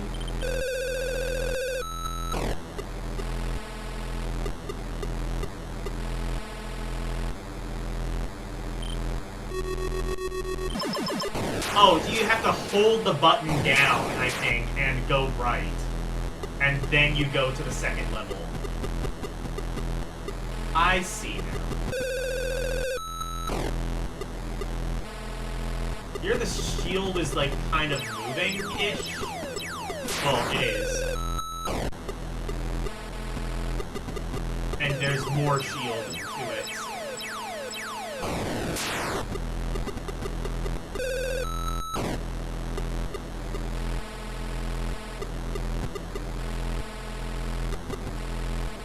I don't think it was intuitive to me to, like, hold the button down whenever I played this as a kid. I don't know why.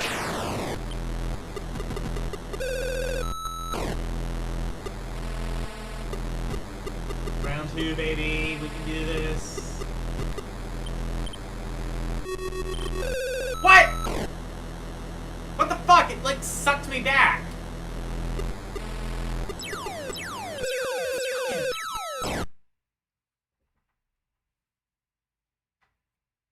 Oh, I didn't have to hold the button down?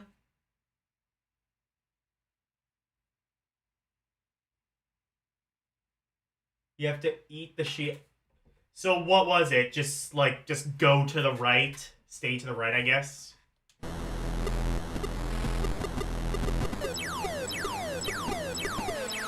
I think I was just always like, okay, I guess I kind of worked out like you had to get the cannon, but then I was like, okay, I don't know what to do after that.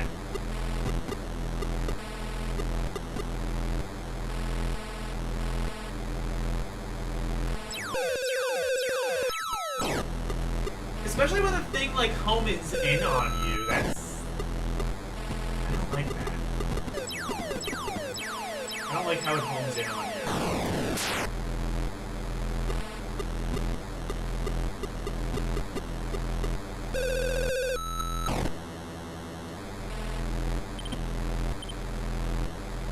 Oh, you can... What? Okay.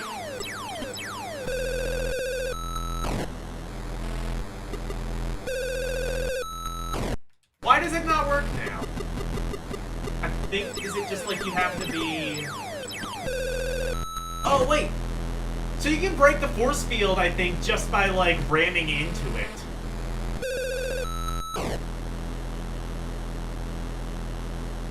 Can you see the missiles? No!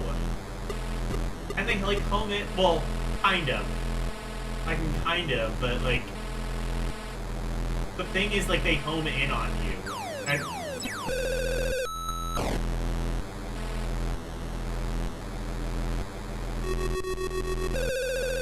Why does it not work?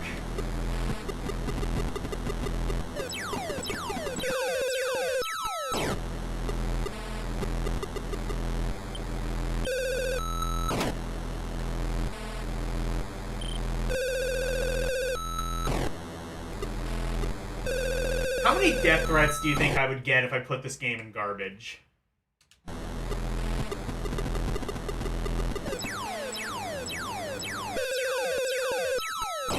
I'm not gonna do that, rest assured, but...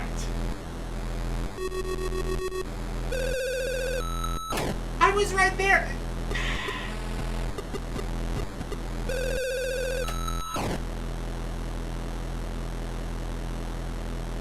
Oh, get the cannon and then retreat. I thought I had to be at the cannon. Because if I retreat, then it just doesn't do anything.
Why was it working? So I can get the... No! Why did it work then, but not like the millions of times where it would take like 5 seconds?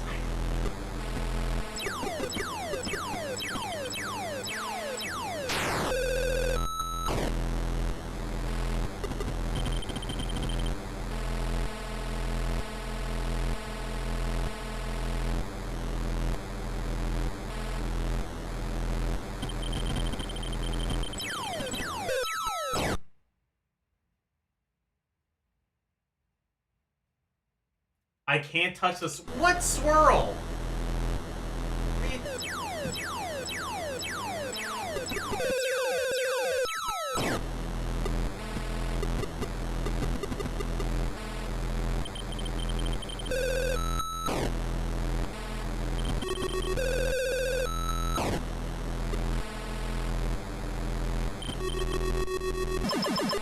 Okay. So I guess it is just touch the thing, press the button. So you have to touch the thing, press the button, and then, like, run away. Okay. I understand it now.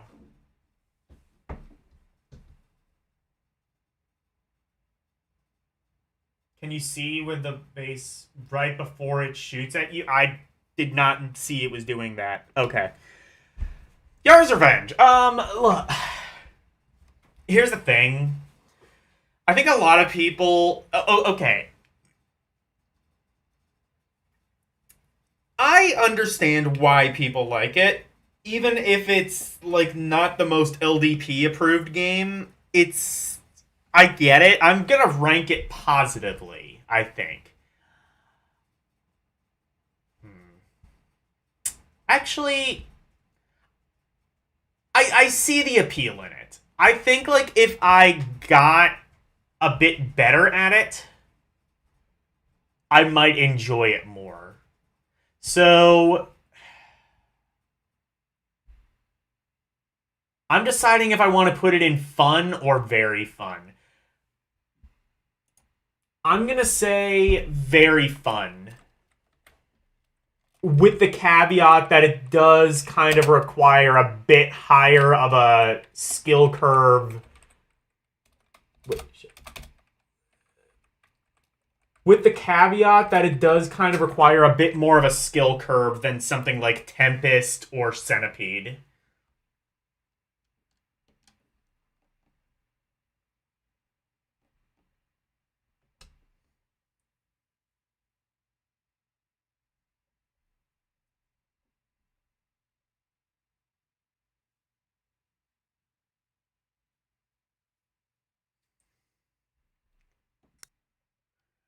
Alright, Z-Tac. This is the game that is also by the people who did Worm War 1, which I really liked that game. Is this... What is this?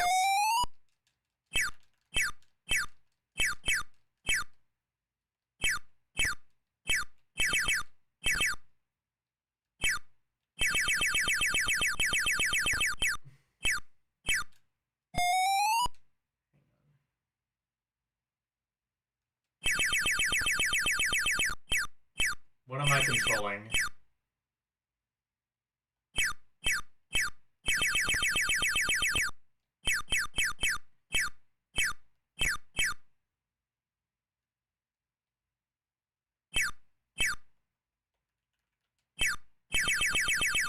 I'm shooting something.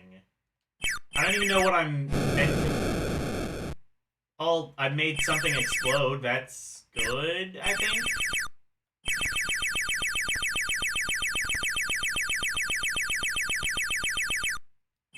No, I think that's bad. What is this? This is... Well, I'm sorry if I ever said Yar's Revenge was inscrutable. This is even harder to scrut. I can't... Am I that missile in the bottom left corner? Because that's the only thing that's shooting, I think.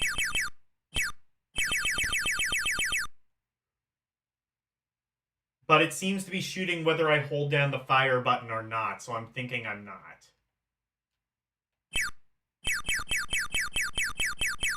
Wait.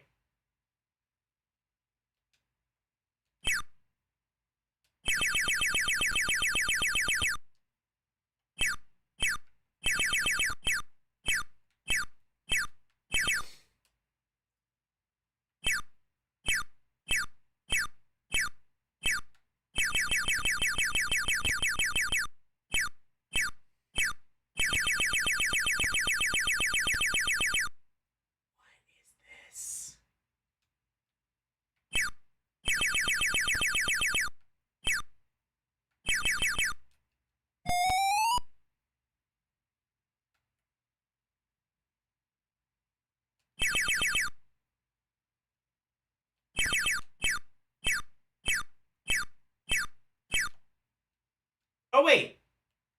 Hang on. This one uses 2 buttons. Right! I forgot this one. No, this wasn't by the people who did World War 1. This is the other game that used 2 buttons. That's why.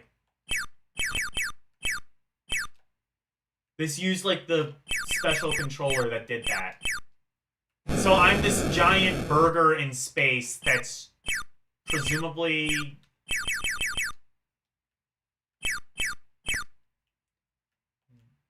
Huh? Okay, I understand. So I have to bomb things. Why did it work?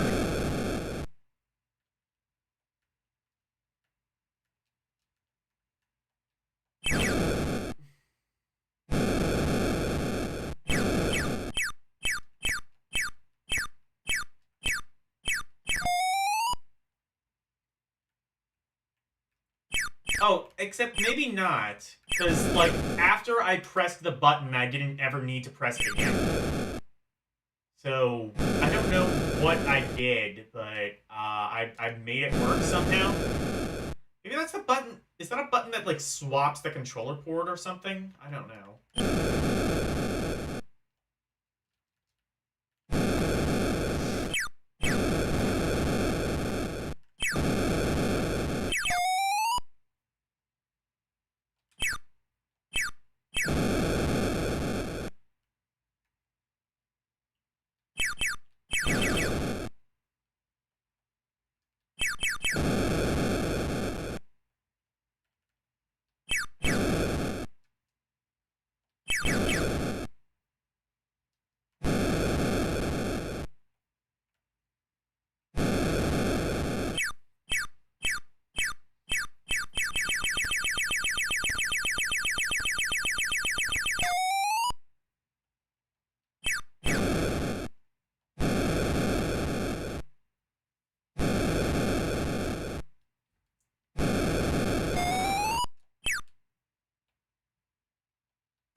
Okay.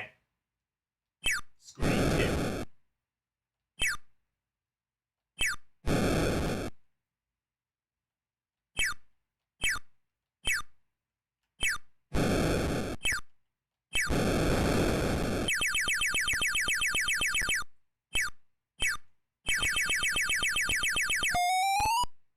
Okay.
I can at least beat level 2, because, like, I feel like I should be able to. Also, if that means I can avoid playing the shitty port of Zaxxon a bit longer, then so be it. Zaxxon, a game I don't particularly like in the arcade, and the 2600 version that I don't think ever could have been good, and yet was somehow worse. Granted, I've never played it. It always just looked bad. So maybe I will be pleasantly surprised.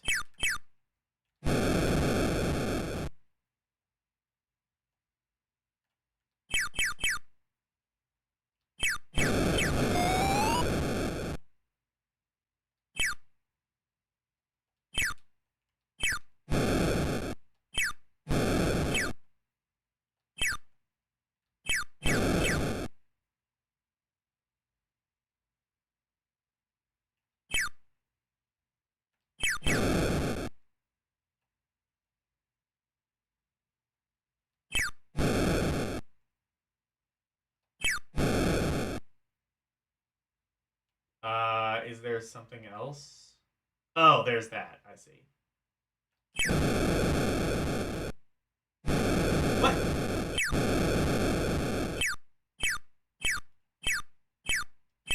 Okay, one more time, because I was just about to beat that level.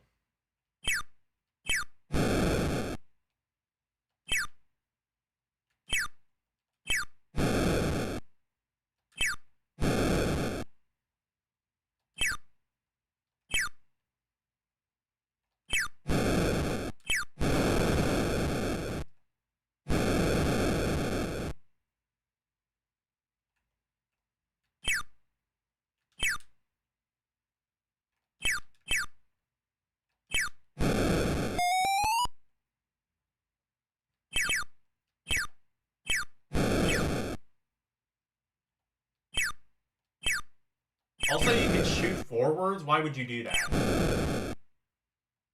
Presumably there's something in the air that you have to shoot eventually? Okay,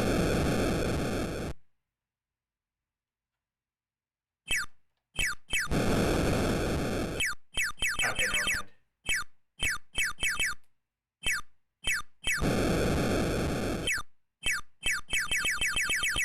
mind. Blame YouTube for bringing you here? I'm not blaming it.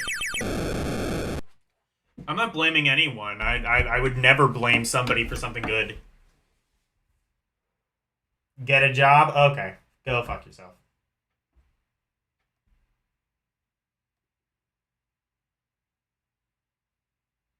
Where's the fucking... Okay.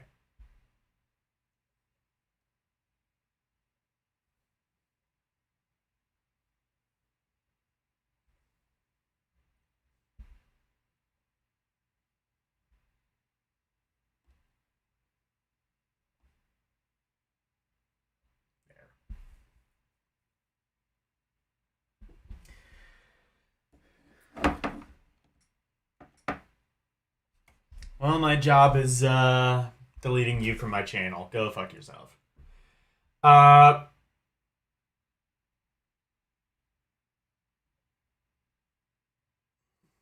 Z-Tac. It's fun.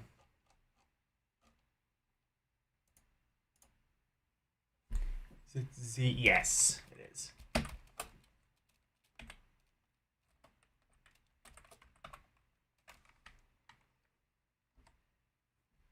And then we have Zaxxon and Zoo Fun, the last two games we have alphabetically. This port always looked pretty dire. Although, to be fair, I've never been a huge fan of the original arcade. Good sound.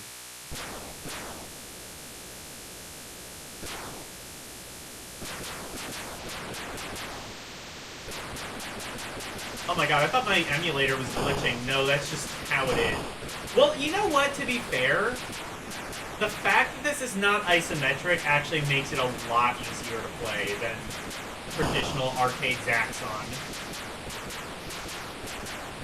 Can you shoot those? You can. Okay. You know what? I'm taking everything back that I said about this. This actually seems like a way more fun game than the arcade original, simply for the fact that it's not isometric and therefore way easier to sort of judge distance.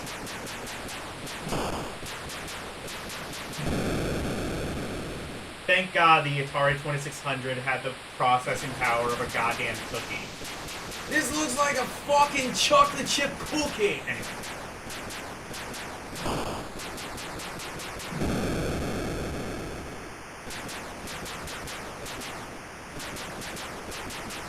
I'm still not very good at it, but I am better at it than arcade Zaxxon. You know what? I actually quite like this. This might be like one of the biggest 180s I've done on a game, to a point where I might actually put this in outstanding, whereas arcade Zaxxon I'd probably put in just like not fun or flawed. Especially Super Zaxxon, the fucking Zaxxon for anarchists. Despite not being isometric, it has a pretty good depth effect for 2600, which I appreciate.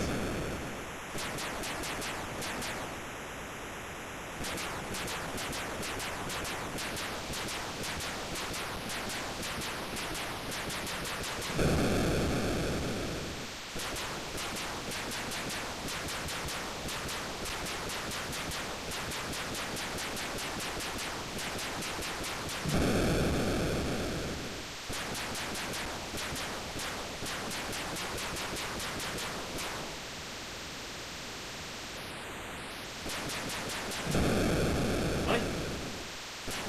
Oh, you aren't supposed to hit this thing.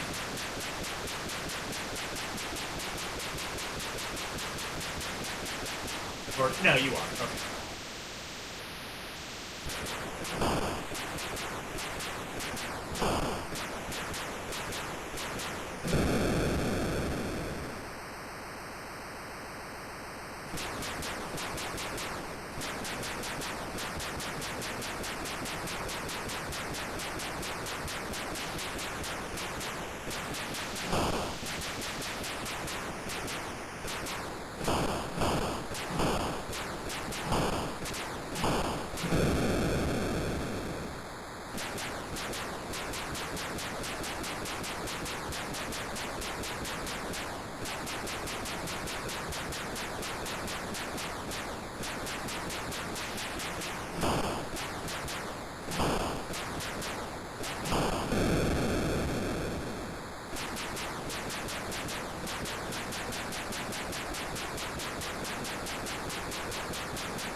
There's still some issues with judging depth in this, but it's definitely not nearly as bad as traditional Zaxxon. Zaxxon, the Zacker. Zaxxon. That? You know, yeah, I'm gonna say very fun.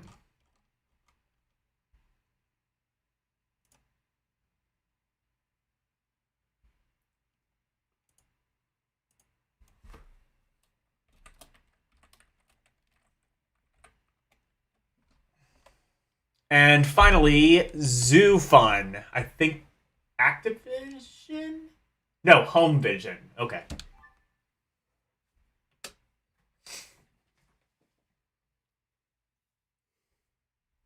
What time do we have? It's probably late, but... Oh, it's at 12:35. It's not, like, monstrously late. I do have one thing I want to do when I'm done with this game, and I will explain that when we get to it, if anybody's even still in chat. Answer yes. 7 other people are in chat besides me, who's watching on my iPad and monitoring comments.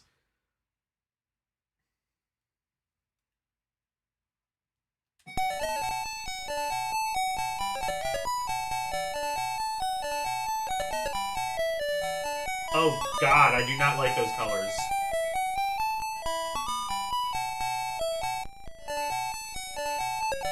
I don't like that music, I don't like that anything.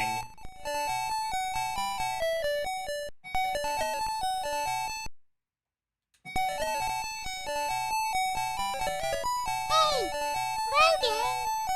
Wait. Hey, Oh shit! Wait. Logan. My chat monitors were... Shit, I didn't have it scrolled down. I only had it scrolled down to the point where I banned that guy. Okay. 2600 Zaxxon is not a bad game. Not really Zaxxon, though. Yeah, no, yeah. I definitely, yeah, I realized that, and I put it in very fun. You just got back from driving. Oh, a troll? Cool. Oh, you reported it? Thank you.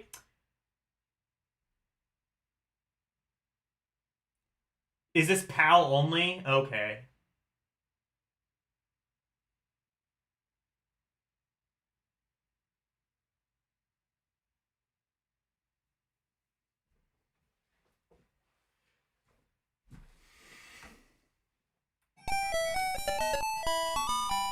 Oh god, I do not like these colors. This is ugly.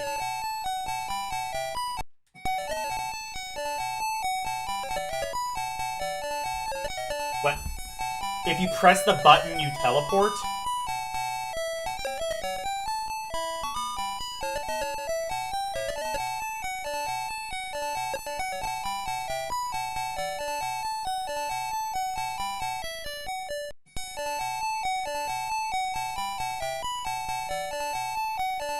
What the... What is this?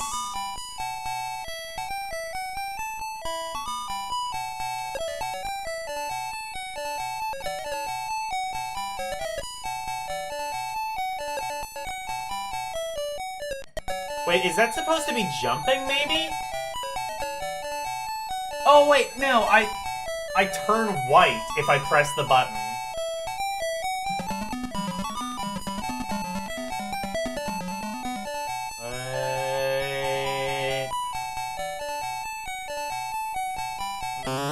Oh.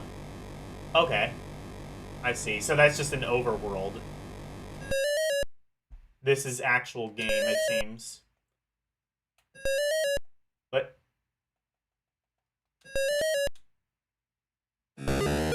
What?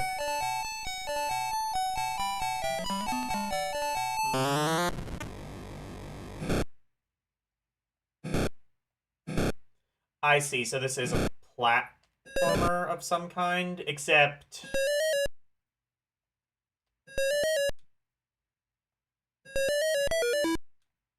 So I guess pressing the button just makes you invisible or turns you green? I don't know what that's supposed to be.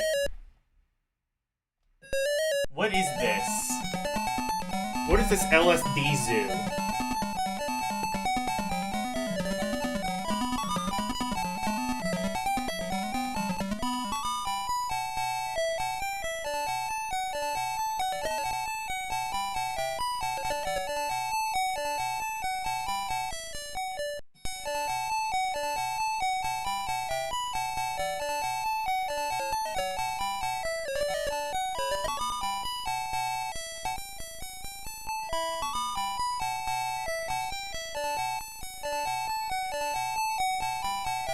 I'm gonna check.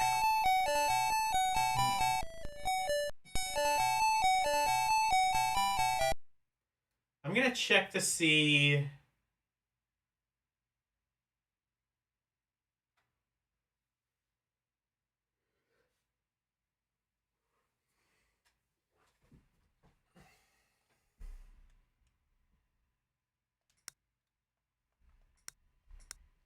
It does not have a manual. Okay.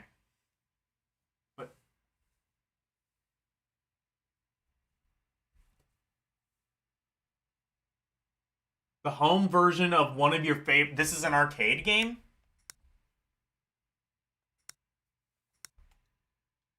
Okay.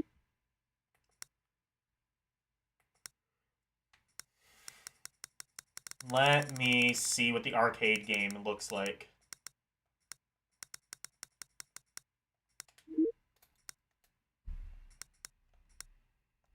If I can. I don't think I can. Nope. Zombie Raid! Oh, yeah, I love doing those. Wish Zombie would stream more, though.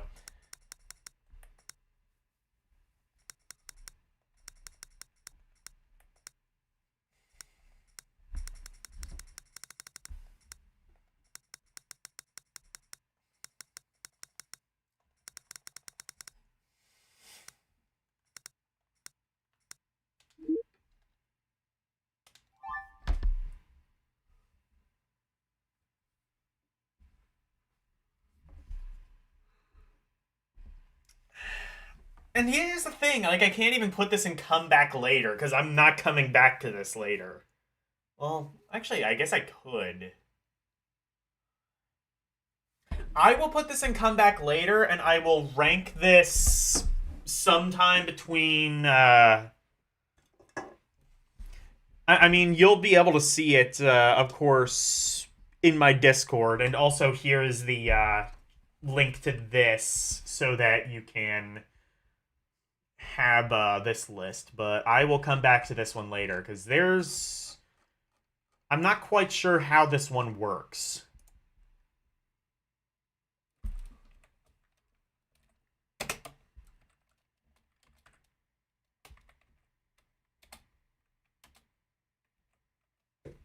Okay. So... This is what I'm going to do now. So, for the most part, I played every 2600 game, with what I believe to be a few exceptions. So,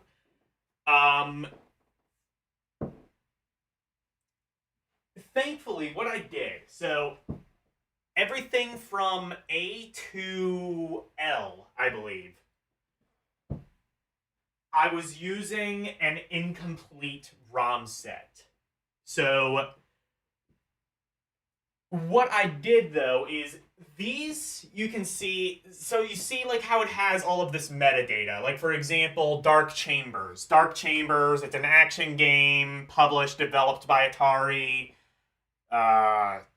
played 67 days ago, 1988, so on. And it has, like, the screenshots and the description. The new ROM set I have not scraped yet. So what I am thinking is a lot of these games have duplicates.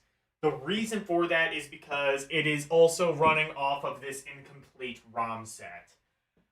I believe that I have played almost every Atari 2600 game, but I am going to scroll through A through L, pay specific attention to games that either A, only have one entry, or B, do not have metadata attached.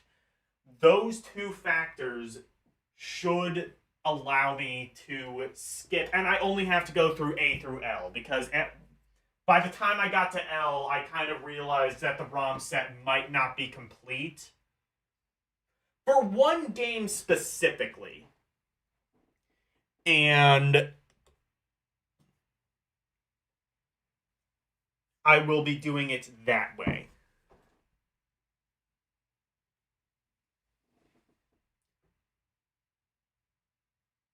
Zookeeper is not showing up. You are pretty sure it is a playable prototype. Maybe my ROM set is a bit older then, if it was found. Barnstorming Beam Rider, let's see. And then I can also do like a command or a control F search on my thing to see if I've done that. 2-pack. I think these 2-packs are... Okay, these are all... Wait. Surfing Challenge and Surfing... Hoppy and Alien Force? I think these are all... Okay, yeah. Star Warrior and Frogger. I think... Are these those games... Wait. Are these those games that are... Is Cosmic Commander supposed to be Cosmic Commuter? It might be. Let me see. Are these like those like weird cartridges that have like a connector on each end so you can like... I've seen those before, but I forget what they were. 32 in 1, 3D tic-tac-toe. I've almost certainly done, right? Wait. Have I not?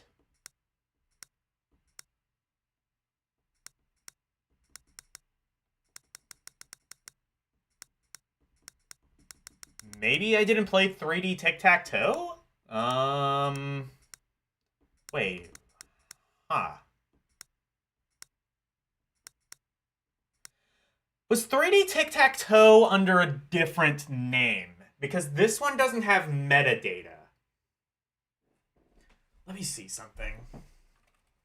Again, do a Control F.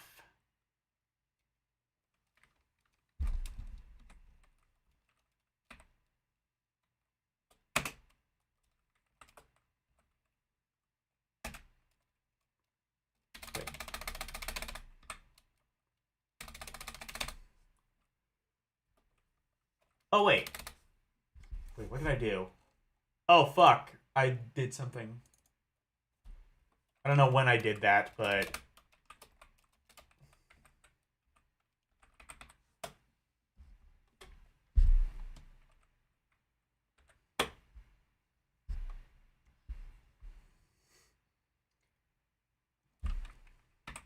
Just make sure. Okay.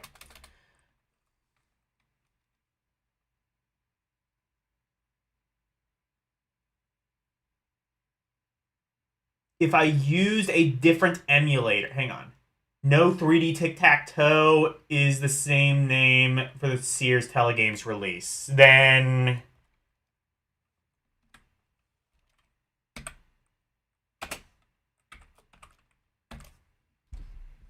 Okay, I don't think I played that one.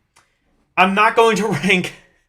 Spoiler alert, I've played this before. I'm not going to rank it too highly.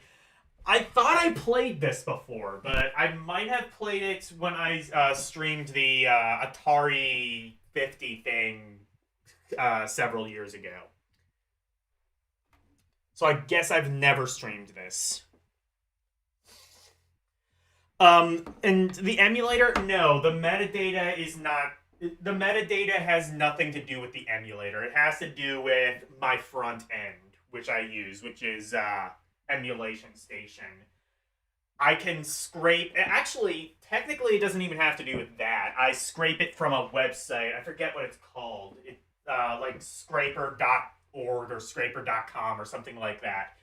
But it basically... In fact, I'll show you. Hold on. Whoa. Hold on. There we go.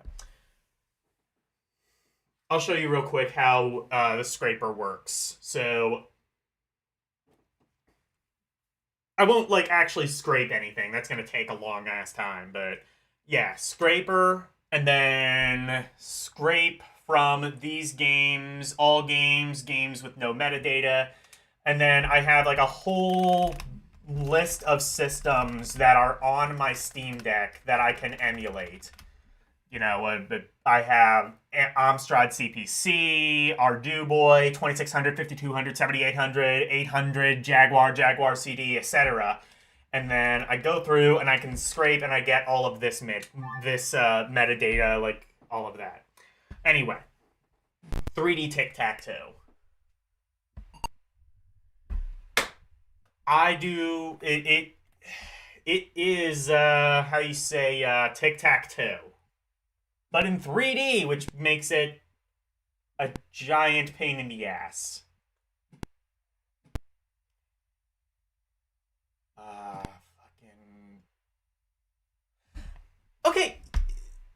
even disregarding the 3D aspect of 3D tic-tac-toe, which is barely even 3D, it's just this. This isn't how a tic-tac-toe board works. It's not 4x4, it's 3x3, so there's no way to do center square.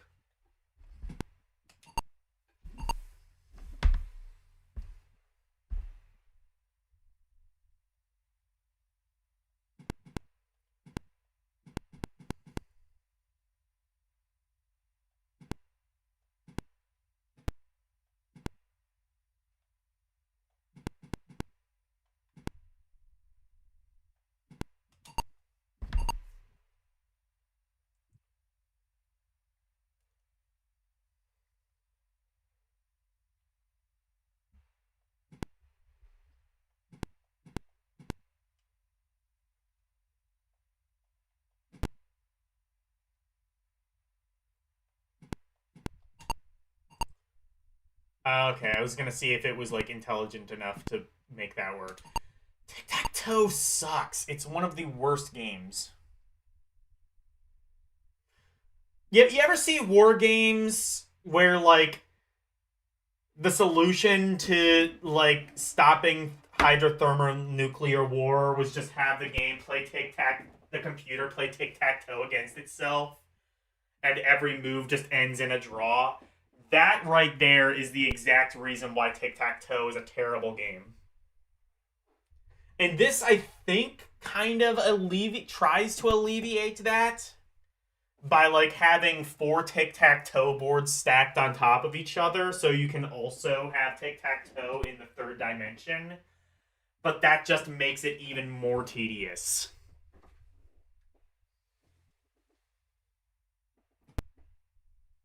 Play Go then.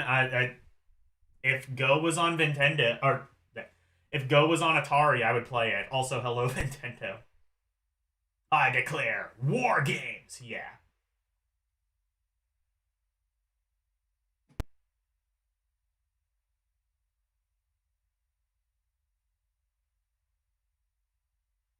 The scraper takes data from an online database, so you don't think emulator matters. Yeah, exactly.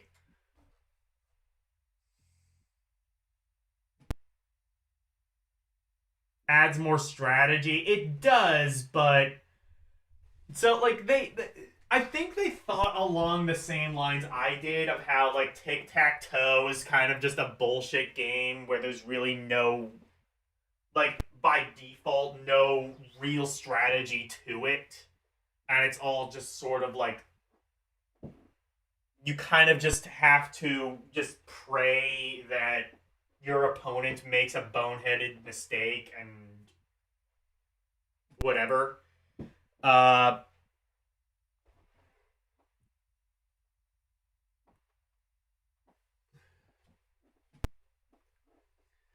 then this just makes it even more tedious. So, you know what? I'm done playing this. Oh, I think I see what the...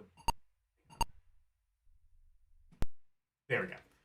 I see what... Yeah, I think I see why it does that. Because, like, I guess there's multiple controller modes that the Steam Deck supports, and one of them doesn't make the start and select buttons work for some reason.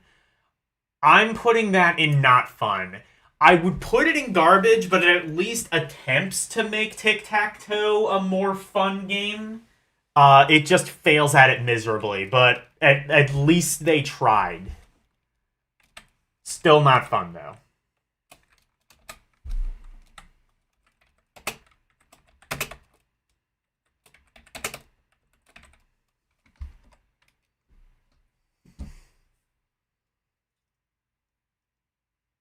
That's assuming both player...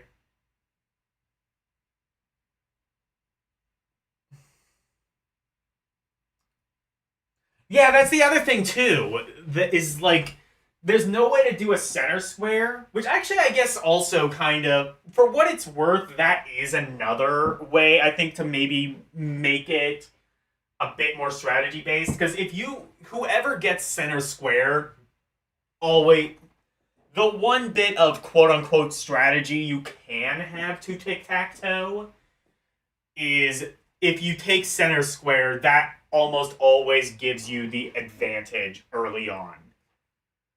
Here, there is no way to get center square, because it's 4x4. There is no center in a 4x4 grid.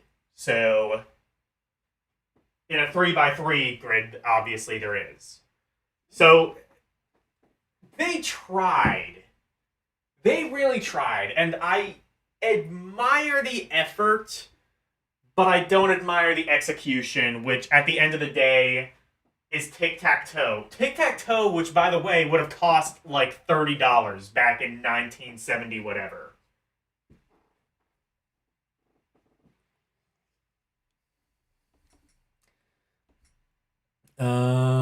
Mysterious Thief, I did that.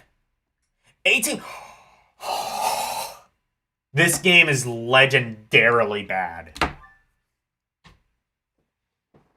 Although not as bad as the Commodore 64 A-Team game.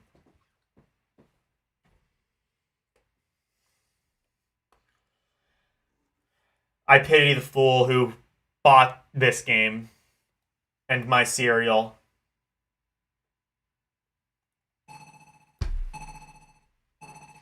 Actually, I might have played this. I think this might be this might actually be a hack of another game.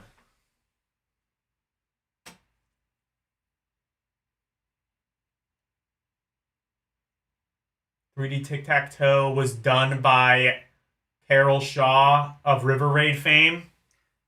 Well, at least she went on to do better stuff. I'm Mr. T! Eat my cereal! Anyway.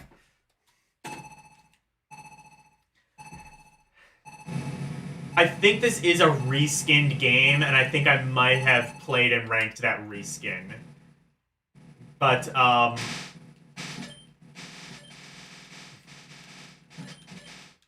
actually, I think that is the case, because, like, you can't tell me this was designed initially to be an A-Team game.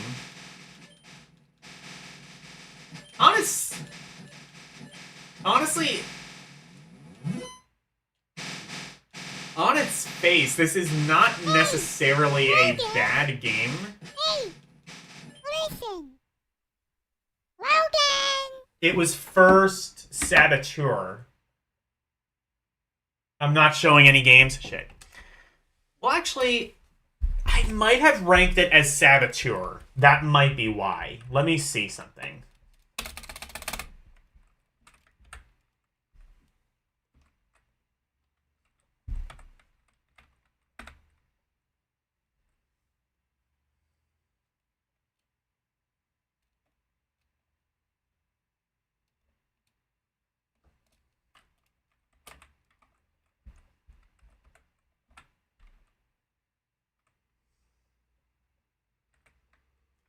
It's kind of hard to do this because LCX... Can I erase this formatting, LCX? Are you ever going to do... You think I ranked it as A-Team? I don't know. Let me check.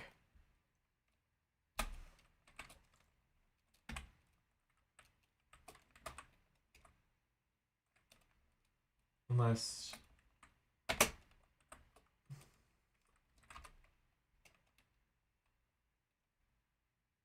Oh, I did! I see. I ranked it as the A-Team. Okay, you're right. Okay, well, good. I don't have to play this again. Oh, you know, that would actually make sense, because, again, the problem with the scraper, and actually I think there is a way to change it, but that would just require a lot more effort that probably isn't really necessary. I think it might have scraped it as the A-Team, and since my scraper does not separate articles, that's probably when I ranked it. Same thing with the official Frogger. Can we see it? I was going through the list. You weren't seeing anything. Action Man? What's this?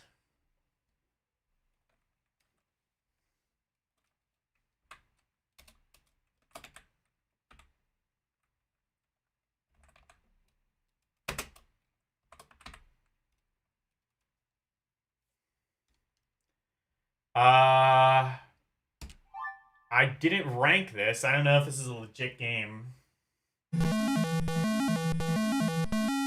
Oh, this is that G.I. Joe game that made no fucking sense. Got it. I've played this. I think I might have actually... Yeah, it was a G.I. Joe game, and I had to... I think I put it in unplayable, because I think... If I recall, I think it actually uses the paddle and the joystick, and Stella cannot parse that. Adventure... Adventures of Tron... Yeah, I must have played that. Air Raid, Air Raiders, Air Sea Battle, Airlock, Alien...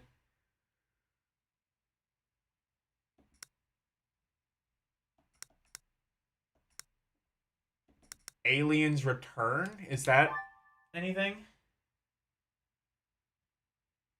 But one player is just paddle. Okay, this... Okay, no, this is just a hack of the other Alien game.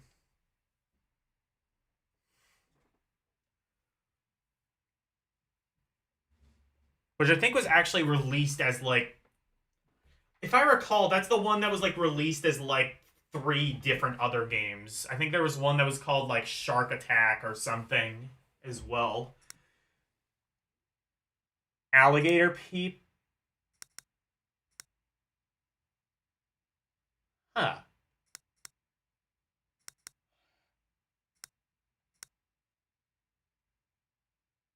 Alligator People.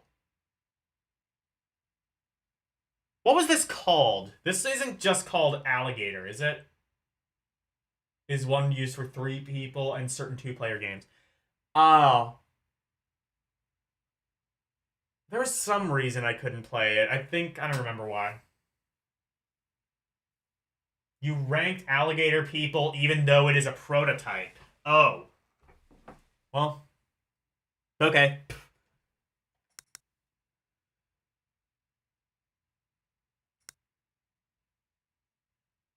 Alpha Beam with Ernie. I think I couldn't play this one because it probably used the Sesame Street Kids controller. Amidar. I enjoyed learning about Amidar. That's a good game. Well, I mean, I knew about it, but... Anglung? I don't know what that would have been. I'm guessing that's like... Angling?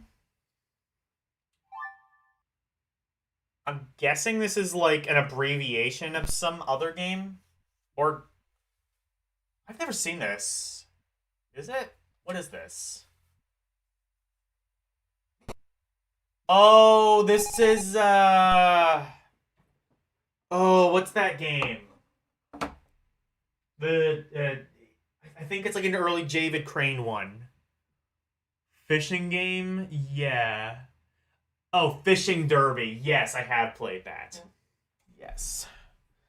Like I said, I think, like, I'm pretty sure I'm, like, mostly done. There's just, like, a couple of stragglers left. Apples and Dolls, I think I ranked that under a different name. Aquaventure. Arcade Golf? Oh, that's mini golf. Okay. Armor, Ambush. Artillery Duel. That's the one that, like, made no fucking sense. Assault. Asterix? Oh, I do think I played that. Asteroids. Astro War? What's Astro War?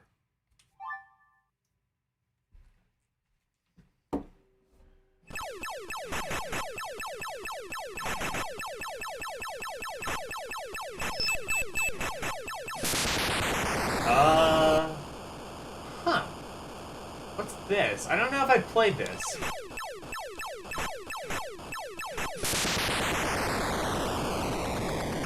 the game supposed to have this, like, really ugly color scheme? Is this a hack of something? I don't think I remember this.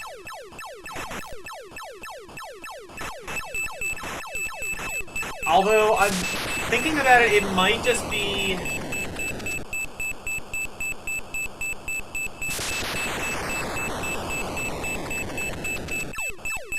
I'm wondering if this might be a game that I've played, but with just, like...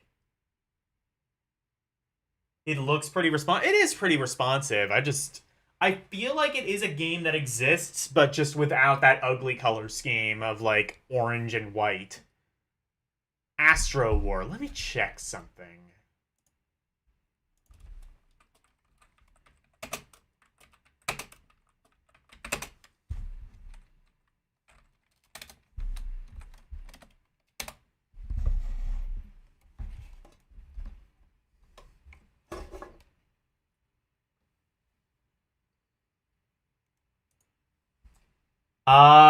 This says it was released in Europe.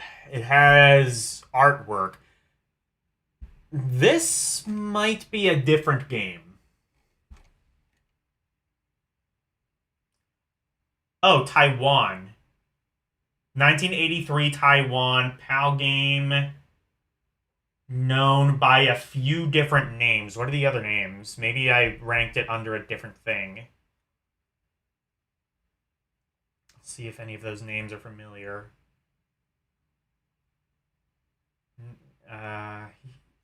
L's saying it's a Taiwanese game. This specifically says it's PAL. Look at the also known as list right there. Oh, I didn't notice that. Where is that? Other versions with the same title. I see. Says Dead Ray, Astro War,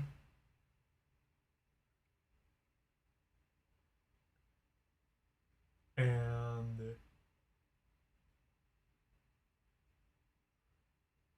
Camp. Oh, there's a couple of different names for this. I see. There's... Wow! Look at all of that. War 2000.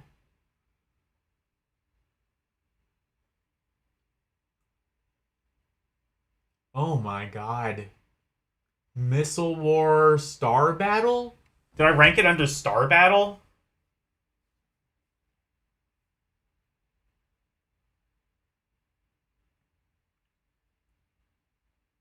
Oh, Taiwan Cooper is a company. Oh, Taiwan Copper, rather. No, Taiwan Cooper is a company. I see. Am I sure I played this? I'm not sure about anything. Let me check Star Battle, because that's the only of those names that sounds vaguely familiar. But then again, you could tell me literally every Atari 2600 game is called Star Battle, and I would believe you.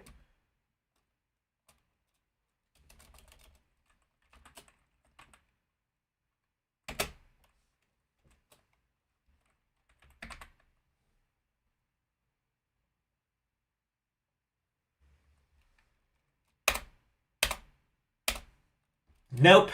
Just Star Wars, just the Star Wars game.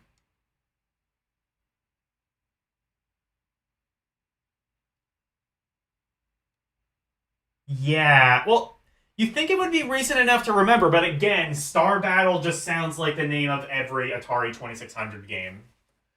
I'm gonna play this, and I'm gonna rank it under Astro War.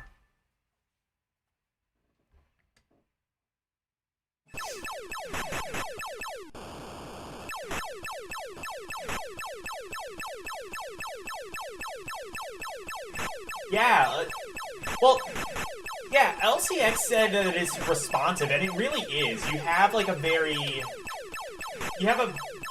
twitchy feel to it with the joystick. It moves a lot more smoothly than even something like Super Cobra had like the frame rate issues, but even something like, I don't know. No games like this are coming to mind, but there definitely were quite a few of them on 2600. And I don't think they really controlled as smoothly as this.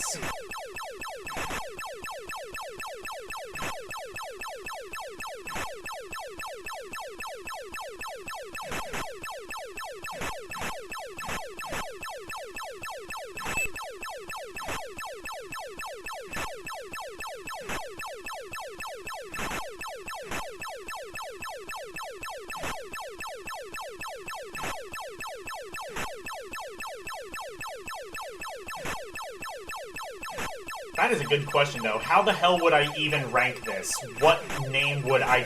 Which of the, like, 9,000 fucking names am I gonna give this? Space Battle, Astro War, Astros Battle, Ass Blaster Supreme,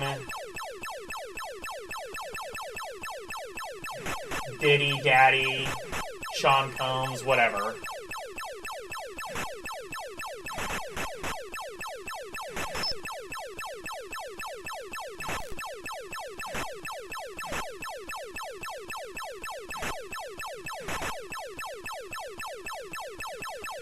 I'd say the biggest problem with this, apart from kind of the iffy color scheme, is while it does control well, it's very slow moving. I wonder...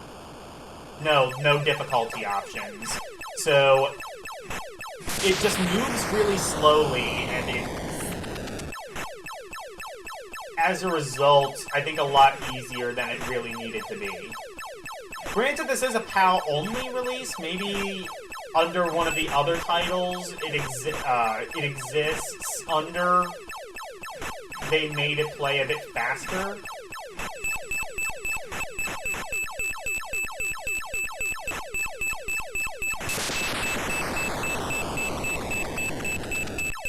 Oh, I don't like that flashing either. Whatever, a lot of Atari games did that.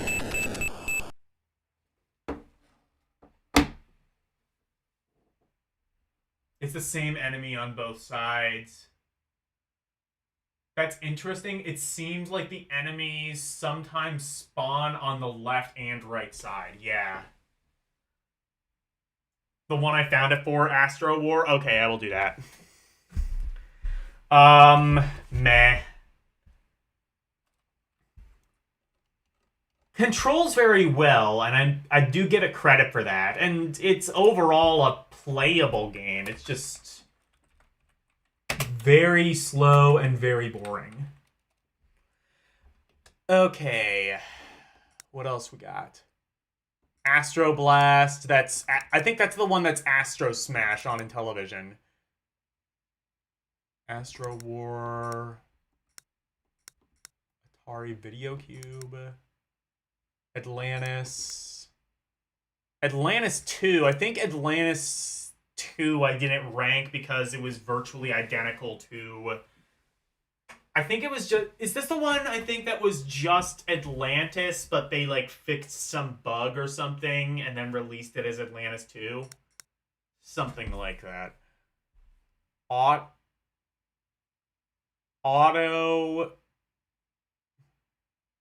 Oh, Grand Prix, it literally says. Okay, Bachelorette Party, Bachelor.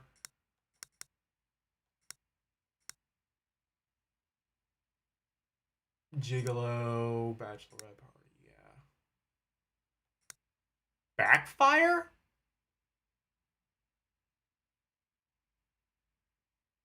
I feel like that's under a different title.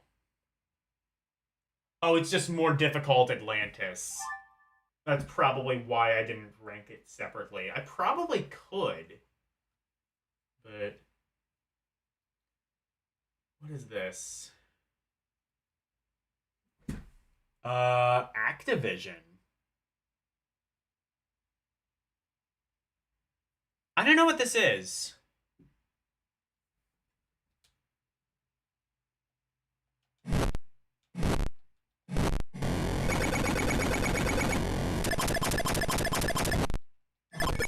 This seems like a legit game. I'm not sure if it was released, though.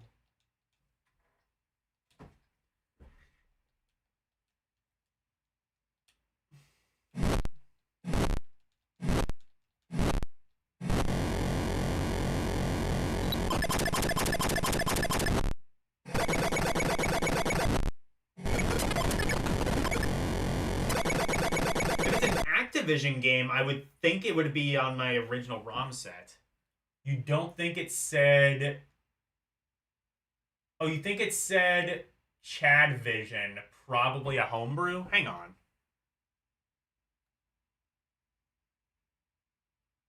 Oh, yeah! Oh, I see. It just, like, mimics... You're right. Yeah, I think it might be a homebrew now as well, because it just kind of mimics the Activision logo. So I kind of just assumed it was Activision.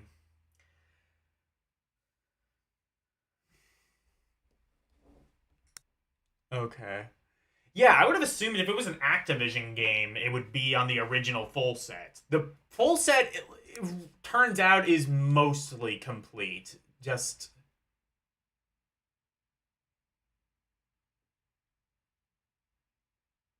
What is bank switch conversions? Just curious.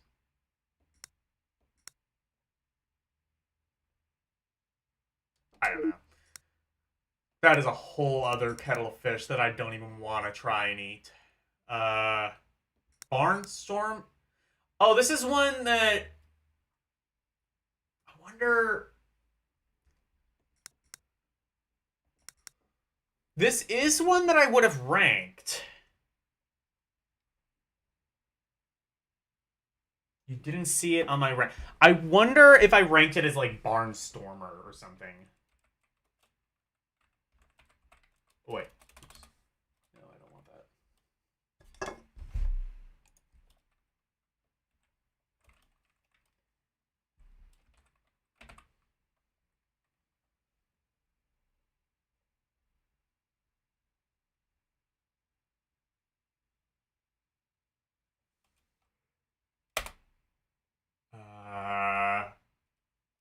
No, nothing even under barn, it seems. Okay. Okay, well... Wait. Yeah.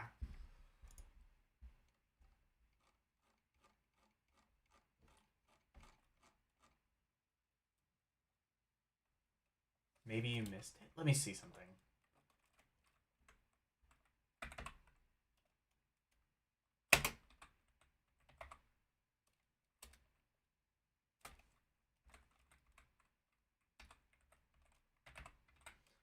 I mean, I might have misspelled it, but let's try barnstorming. Maybe I forgot to rank this, but I almost certainly played it.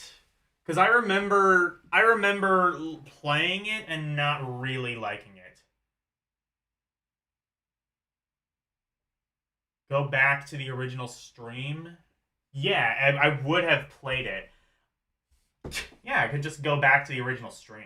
Yeah, I would have played it.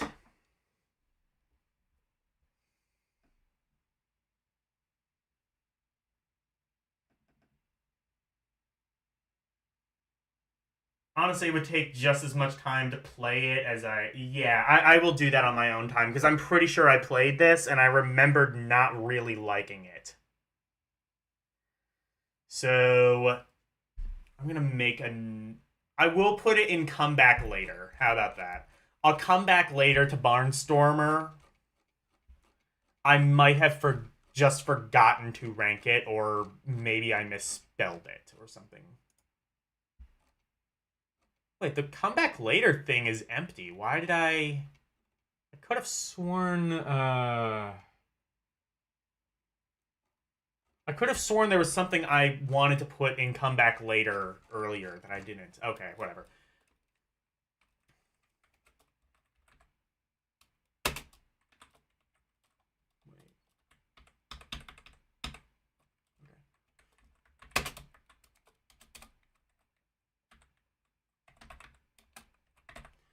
I will put that there because I'm almost... Just play it. It looks pretty interesting. Alright, fine. I can do that. Maybe I ranked it and accidentally erased it. Anything could be possible. Let's just play it.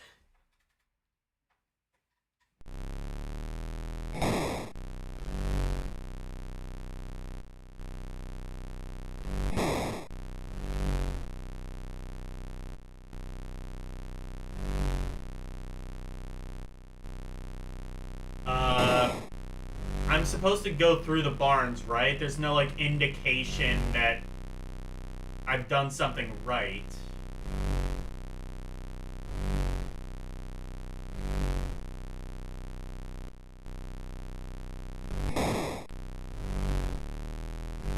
Oh, do I have to accelerate? Oh. I can... Oh no, I can't collect the chickens. I can just move them out of the way. What is this?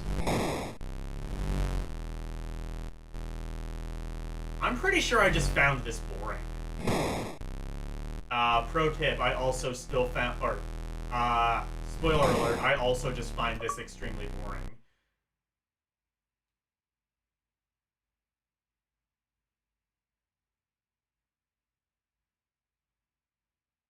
You think that's a burb strike? Yeah. Look at the runner at the top left. Okay. Am I trying to...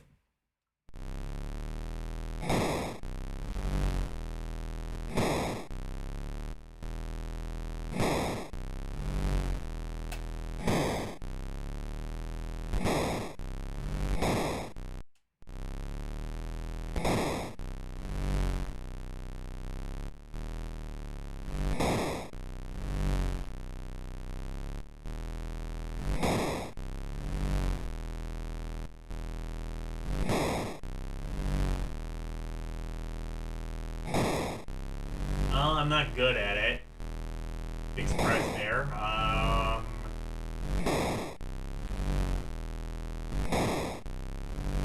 I guess for an early 2600 game, this would be fine. Since all you really had back in like the early days of the Atari was basically paint wall drying simulator programmed by David Crane, but I think like by any other standards than that, this is, well, about as entertaining as the game that I just described. Does it have a black and white mode? It does. I'm not really sure I needed it, though.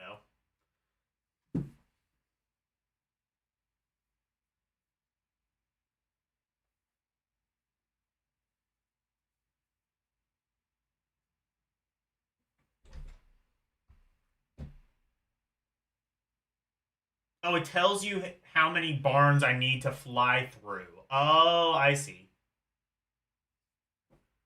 Where does it say that?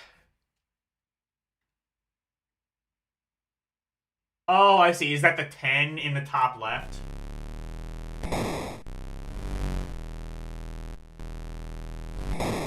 Yes, it is.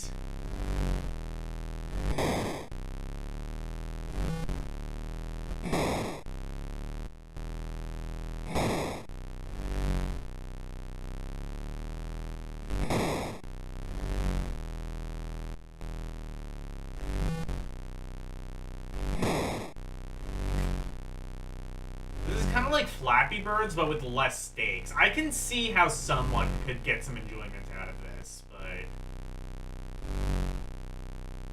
I'm a much more mature gamer than that. I need a much greater high.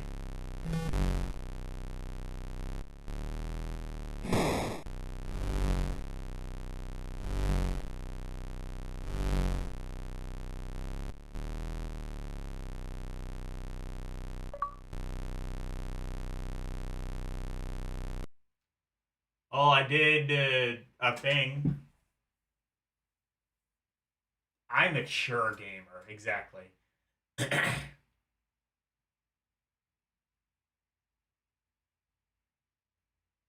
This has a patch like mode. Oh yeah, that's true. Yeah.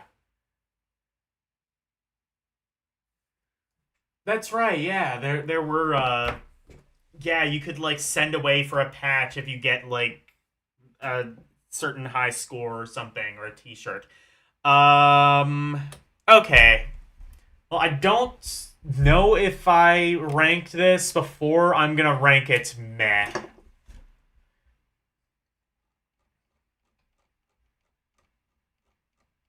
I'll have to go back in the video, maybe, if I remember, and see if what would have happened there. You like how it looked? Yeah, there's a... It's interesting because Activision used that same appearance for like 2 other games, Dragster and Grand Prix, both of which I believe are Activision games. Look almost exactly like this. Wait, hang on.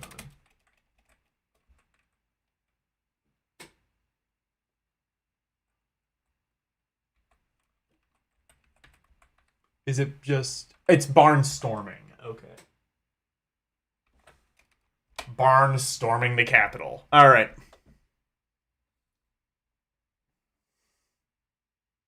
Simple gameplay that looks like it's skill-based. Yeah, it's a fun game.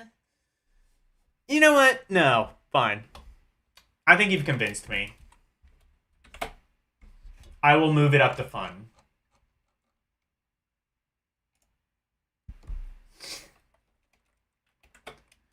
Barnstorming. Not really sure why I didn't rank you to begin with, but here we are. Base attack? More like based attack! Base attack. This is that same game I played this. This is Z-Tac, I think.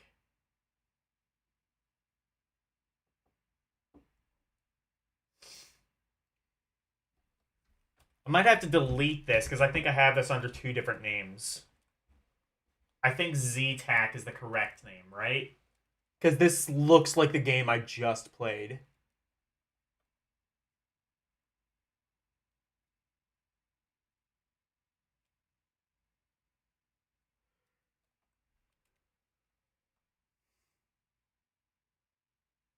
Too bad Ketsusanya isn't here. Could be. Z-Tac is the US name. Okay.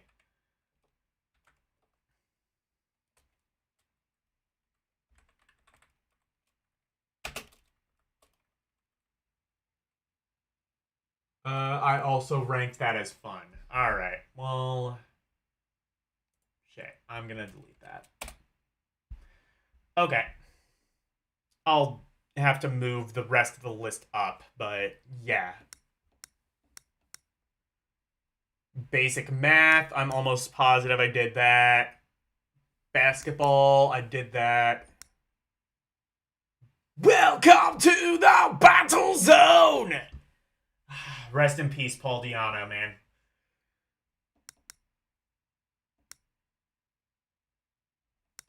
Beam Rider.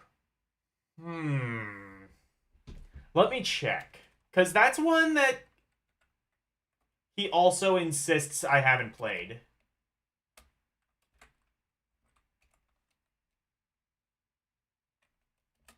Unless...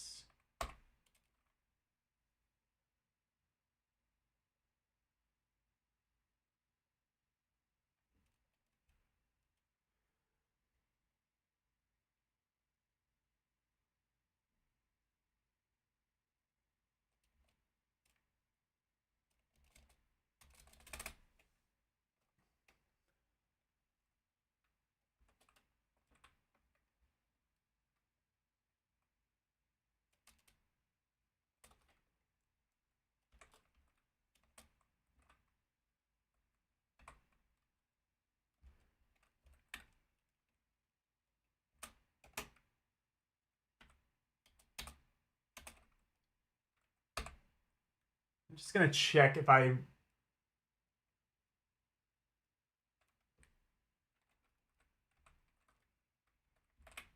Okay. I'm pretty sure I've played this as well, but... I was just checking like a couple different misspellings and I couldn't find it. Let's try Beam Rider.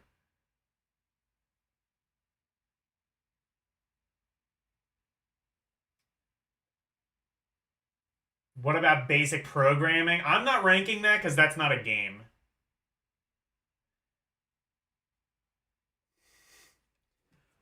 I've definitely played this. Maybe I ranked it and I erased it somehow by accident. I don't know.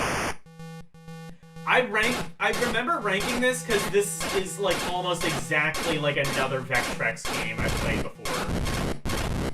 Maybe I just remember the Vectrex game. What is it? Starhawk, I think, that kind of plays like this. Or no, Juno First. That was the like homebrew version of this that has speech.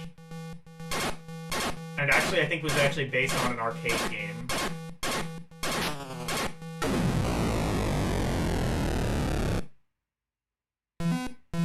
Did Miku have a song called Beam Rider?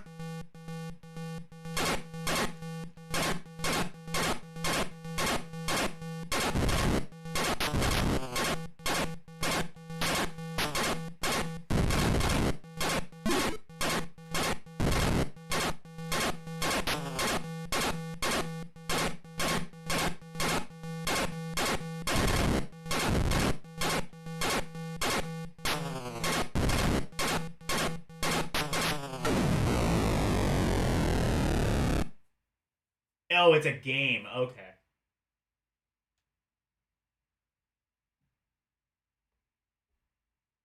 Programming is about solving a series of problems using an external input device. Oh, okay.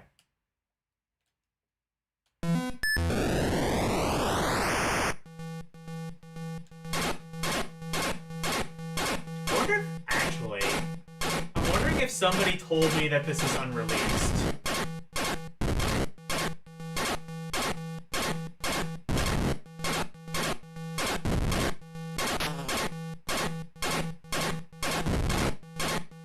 I don't remember. This might have been released, but I wonder if someone told me that it wasn't. Because now I'm starting to question that.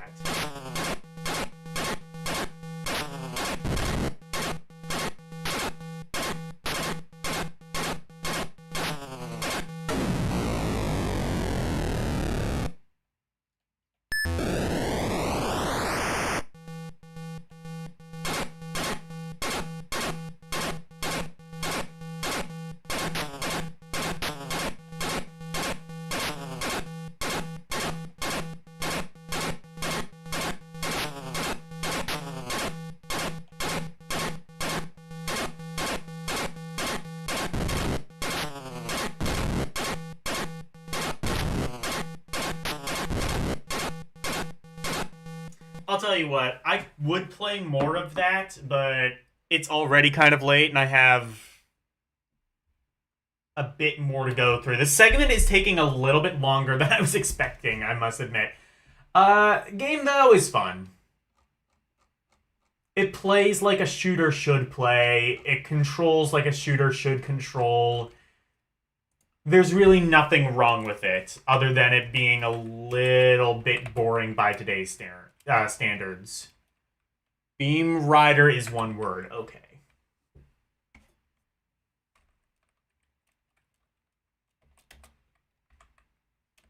Wait, I wonder.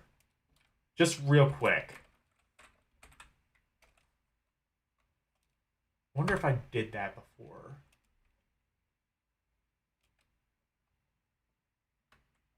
Okay.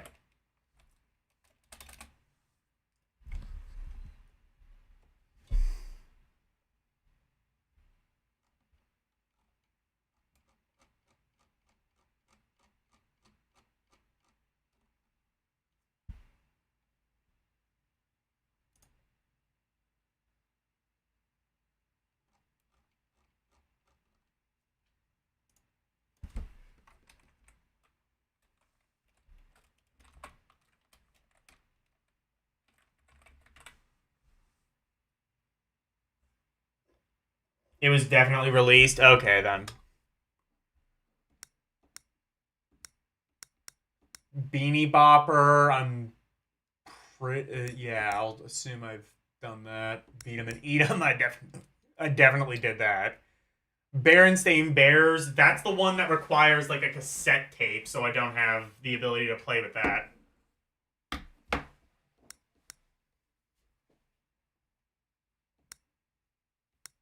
Bermuda, I assume, is just Bermuda Triangle. Berserk. Berserk 2, which I think is... Oh, I don't even have Berserk 2, but I think there was a Berserk 2, and it's just Berserk.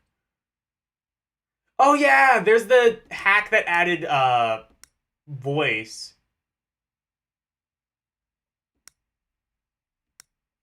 What the hell? What is BB? The spelling BB like Elwood. It says PAL. Maybe this is a PAL exclusive one I've never heard of.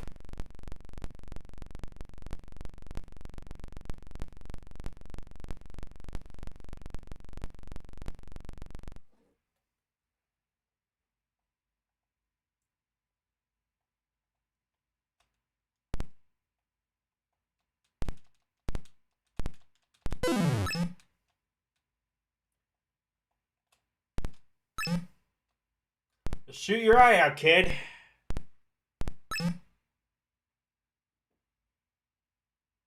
You have seen Berenstain Bears emulated? Yeah, but it's...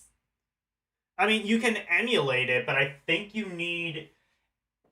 If I'm correct, that is the game that requires a cassette tape to, like... You need to play the game and play along with a cassette tape in order to play it.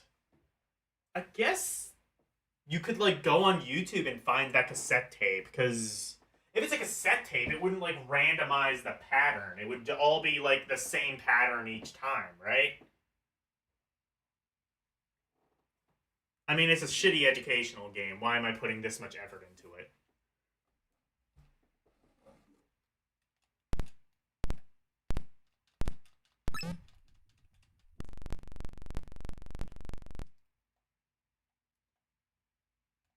Oh, I see. I'm controlling the...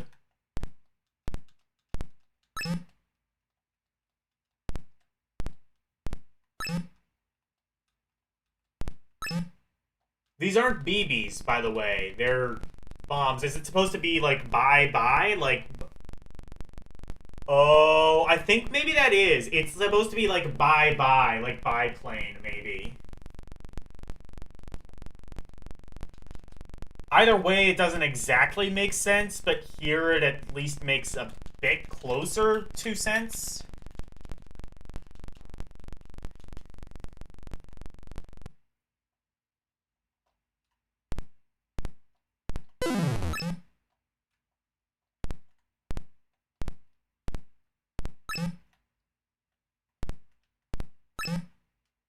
Is it like skydiving? The cassette player hooks to the 2600 through the cassette port. Oh, it's Scuba Diver or Sea Hunt. Okay, so I've played it then.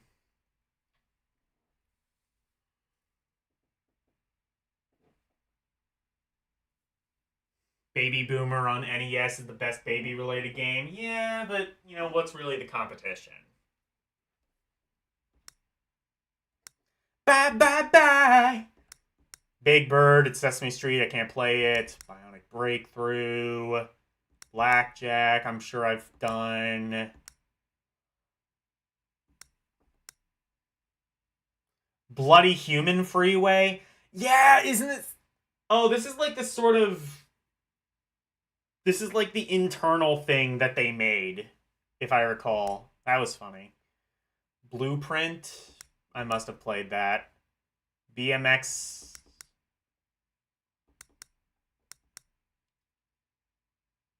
Bobby is Going Home. I don't remember that, but I must have played it.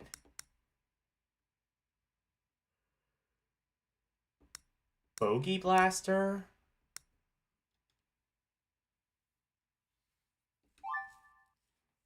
Did I play this?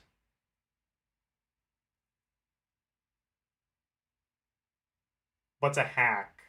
Oh, a hack of the last game of the hack, yeah. What is this, golf, I assume? Wait a minute. Oh, is this another flight sim? I played this. It was under a different name. I remember this. I remember this because it was extremely inscrutable and I hated it. Air Raiders, that's why.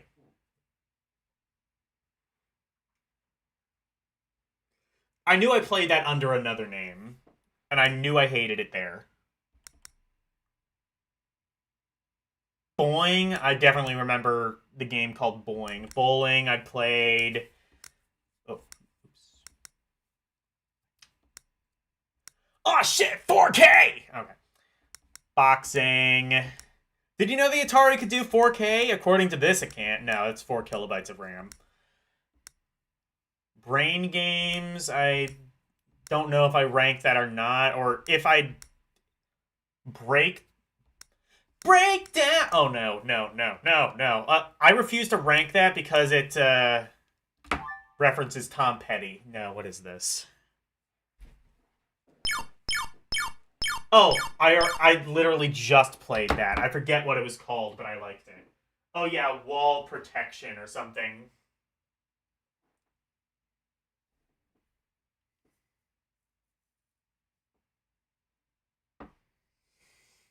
I literally just played that game.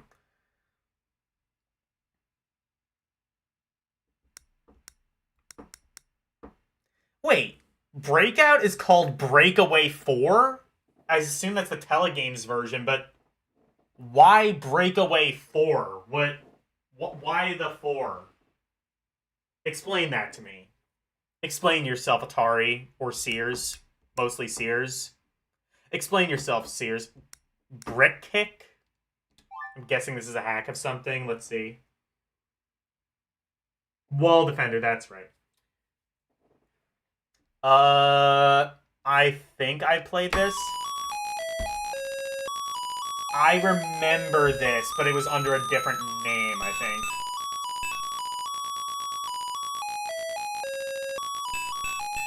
Wait.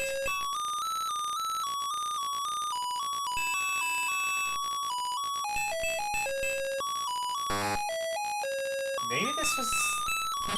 I don't know what this is, but I remember it. Maybe I ranked it as this. Let me check if I ranked this.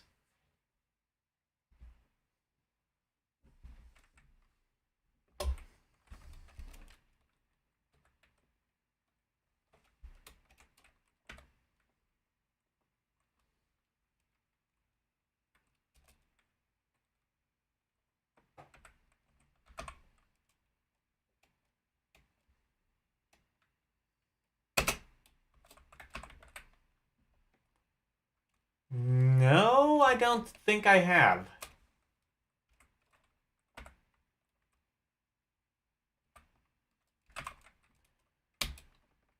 Let me see, maybe... It's the Pango. Oh, wait! You know what? I think that's actually what that is. I think it is Pango. Also, I didn't know Pango was on Game Gear. Actually, that makes sense. I think it was a Sega game. I think that's entirely what it is Pango. Just, like... I think that's what it is. It's a hack of Pango.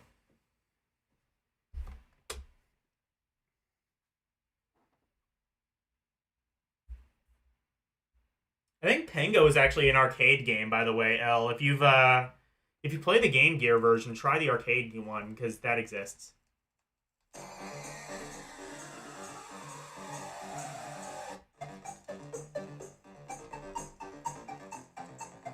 Popcorn original... Is this where this came from? No. Is that what the song is called? Popcorn? Long ago on Emulation Nation, you played the arcade... Yeah. Yeah, it was originally an arcade game, and there is... Oh, yeah, the song... Interesting, okay. I thought that was just an original composition for Pango. Yeah, there was an arcade game, and there was a 2600 game, which I've definitely ranked. I remember doing that. Brick Kick is apparently that. Bridge. Buck Rogers, Planet of Zoom. I remember that. Bugs. There are bugs in my ears. Anyway. Bugs Bunny. Bump and Jump. Bumper Bash? Oh, I do think I played that. I remember. There was like... Because there was like pinball, and then there was Bumper Bash, which was like good pinball. Burger Time. Burning Desire. Is this a porn game? I think I played this, and I think it was a porn game.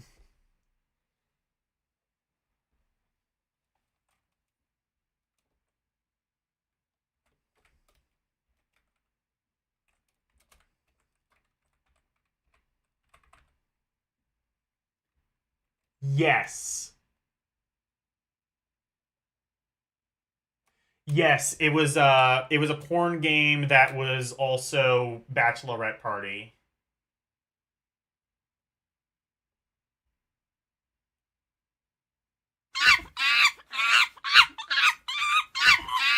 Yes, it's a sex change of Jungle Fever. That's right, yeah.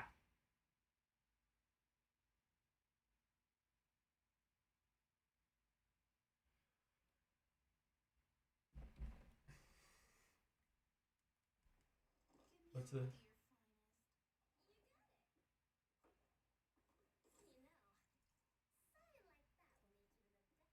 Yeah, oh, okay, yeah, and I think it was packaged in with Bachelorette Party, maybe. I don't know. Cabbage Patch, I played that. Cakewalk. California Games. Califorskin! Canyon Bomber. Care Bears?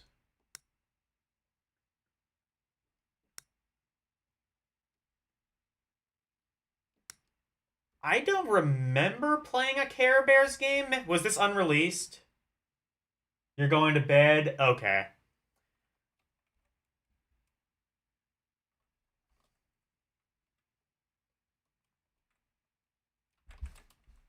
I don't know if this was released or not.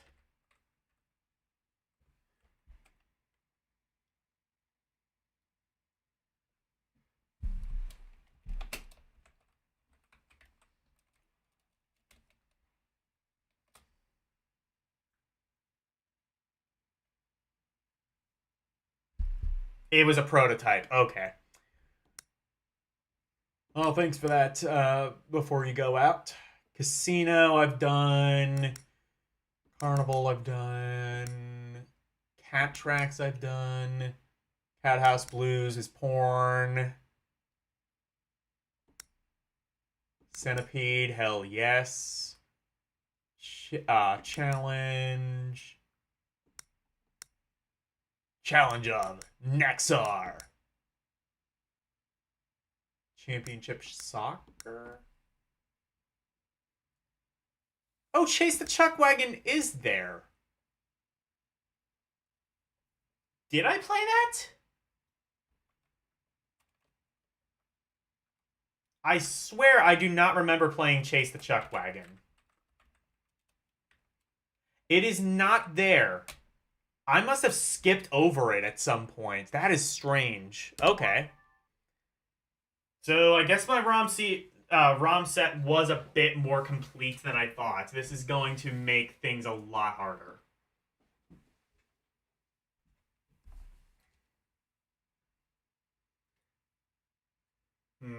I'll tell you what. Why don't we end on Chase the Chuck Wagon, and maybe over the week I will look through the rest of the games. Maybe some that I'm not 100% sure of. And see if there's anything else that I need to do. But Chase the Chuck Wagon. This one I know about because it was an Adver game endorsed by Purina. They used to have a mascot called a chuck wagon, and you had to chase it, and it was Pac-Man. It was Pac-Man. Wait. Oh.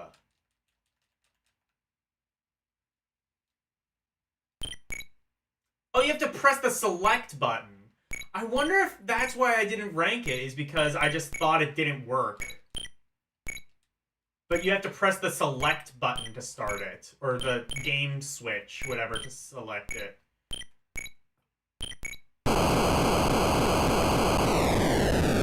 Oh my.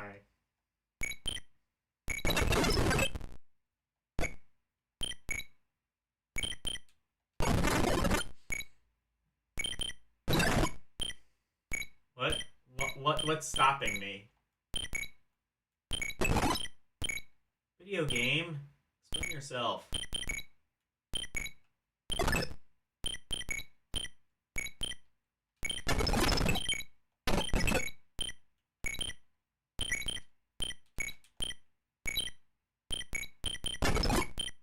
Oh, you have to get out of that maze. I see. So it's you know what? People call Pac-Man a maze game, and I always kind of questioned that idea, because a maze, I think, would by definition sort of have to end in some capacity. This does, and I think that's the objective, is you have to get out of the maze and go to the chuck wagon to get some delicious, delicious Purina ketchup. Cats ask for it by name. How old were you? How old were you when you worked out, like, that's what the thing was? Pets ask for it by name, because it's Meow Mix. Meow.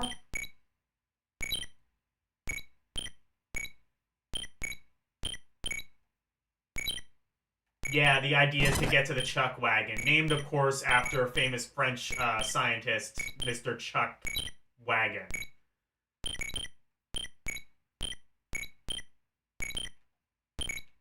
Okay, well, if you're just going to zoom around, like, what the fuck, then, okay. I see how this is.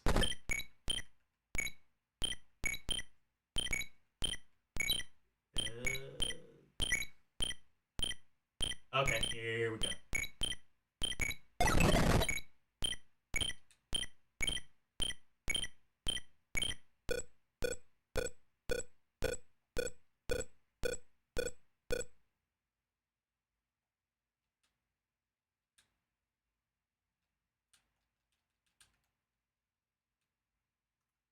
Give me the... Oh, okay. Oh, and then we go to the next level, where we get the fun and excitement of playing more of this shit. Alright. This kind of sucks. Get to the wagon, doggo.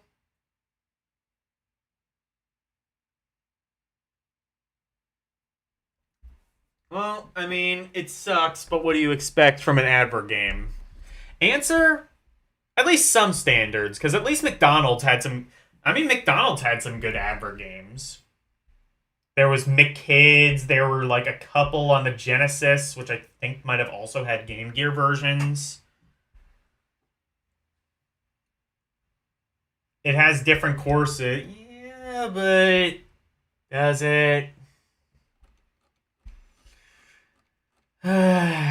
Not fun.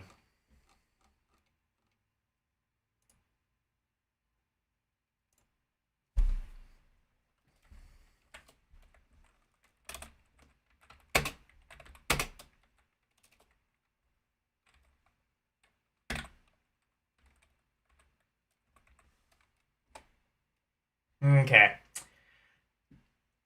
So, I might make it a goal over the week to kind of like look over some of my old streams and maybe find some games that I might have missed for some reason or didn't play. I don't know. But that means I'm going to have to watch my old streams. I hate watching my streams because You know, like, I'm a perfectionist. I'll always, like, look, if you're an artist, not that I'm, well, whatever. If you're like a creator or an artist of any kind, you know the feeling of just like looking back at your old shit and just being like, oh god, I made this. I could do way better. Because, like, you know, like, I think if you're a good artist or a good X at your craft, then you're always going to want to outdo yourself. And anything that was done before is going to be seen as lesser, you know? That's just how I view it. Maybe that's not how everyone views it. But yeah, I would say for the most part, we are done with Atari 2600 on Alphacade. And what have we learned? You think that the mindset of people who want to be artists, that's the most common mindset among people who don't get anything done. Yeah, that's kind of that. Maybe that is it. Maybe it's just the ADHD mindset of just being like, oh god, I have to like go back to my old shit and just like, I don't know, or like you know, maybe that's just insecurity. I think that's just what it comes down to is just insecurity of just like everything I've ever done and everything I will ever do. It's a sin. Anyway, um,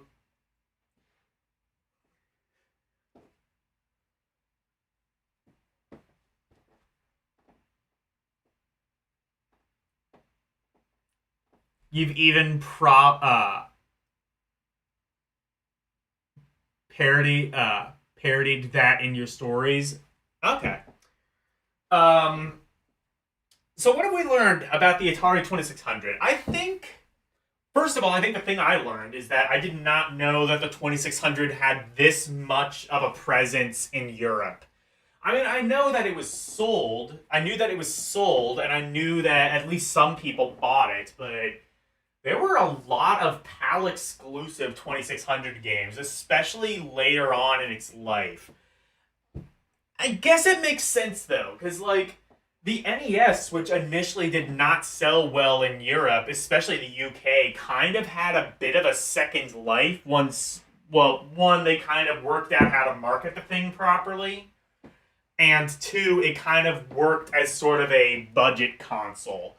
You kind of saw like a lot of PAL exclusive NES games come out around the time of the Super Nintendo. Also, a lot of PAL exclusive and Brazil exclusive Master System games come out when the Genesis / Mega Drive was really big. And I think that's sort of what happened with the Atari. The Atari sort of became the budget console, not just in the US, but also in Europe, around the time of like, well, in the UK, it would have been like the Commodore 64, ZX Spectrum, Amstrad CPC, and then eventually the Commodore Amiga and Atari ST. Whereas the Atari 2600 was sort of the... Well, I don't even want to say it was the budget-minded console, because, I mean, it used cartridges which, by definition, have a higher base price that you then have to mark up. So I'm not 100% sure what the market was for the 2600. Maybe they could market it as a budget console because the base price of the unit was cheaper. I mean, you wouldn't have to, like... Well, one, either A, bundle a cassette deck inside, or B, sell the cassette deck separately, along with a monitor, along with, you know, a keyboard, and all of the things that you would need for a computer.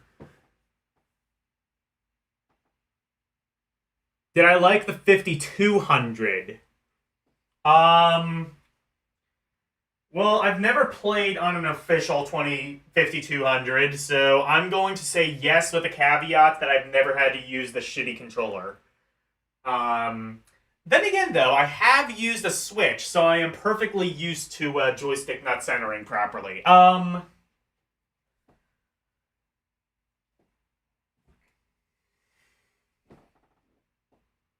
Yeah, the games are simplistic, forcing you to look at the core gameplay so you can tell much easier whether the game sucks or not for you. That is a good point, LCX. That too.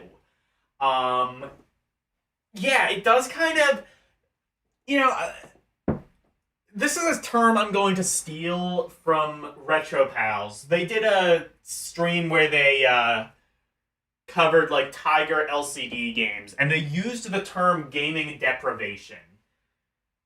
That's sort of how I feel with the Atari 2600. It's sort of like, it's almost like going into like a deprivation tank, or like one of those like soundproof booths. If you've ever seen one of those, they're pretty wild. I would honestly, that would be like something I would like to do. Just like stay in one of those for like a week with nothing, no sight, no sound, just like complete sensory deprivation, and then see what my mind conjures up in that scenario. I've always kind of had like that sort of like, that could give way to sort of like interesting art, or if nothing else, just an interesting mind experiment. But 2600 is almost like the gaming equivalent of that. Sensory gaming deprivation.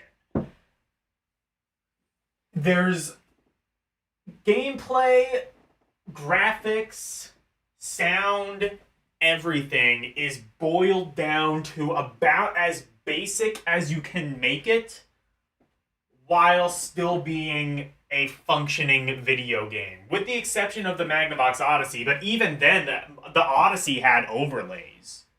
Like, you could, like, you had like a clear sheet of cellophane paper that you could draw graphics on. You didn't have that luxury with the 2600.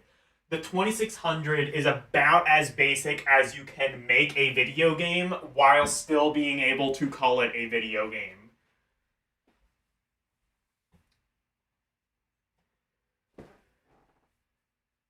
And yes, pew pew. Shots fired at the Switch, exactly.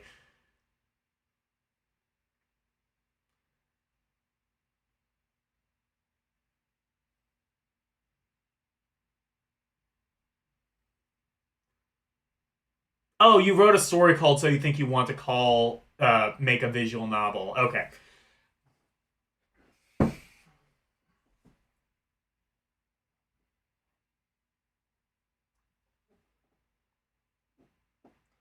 Yeah, so, like, it isn't in the same way that actual sensory deprivation, I feel, is an interesting mind experiment. I think the 2600 is also a bit of an interesting mind experiment in the same way that Elle says.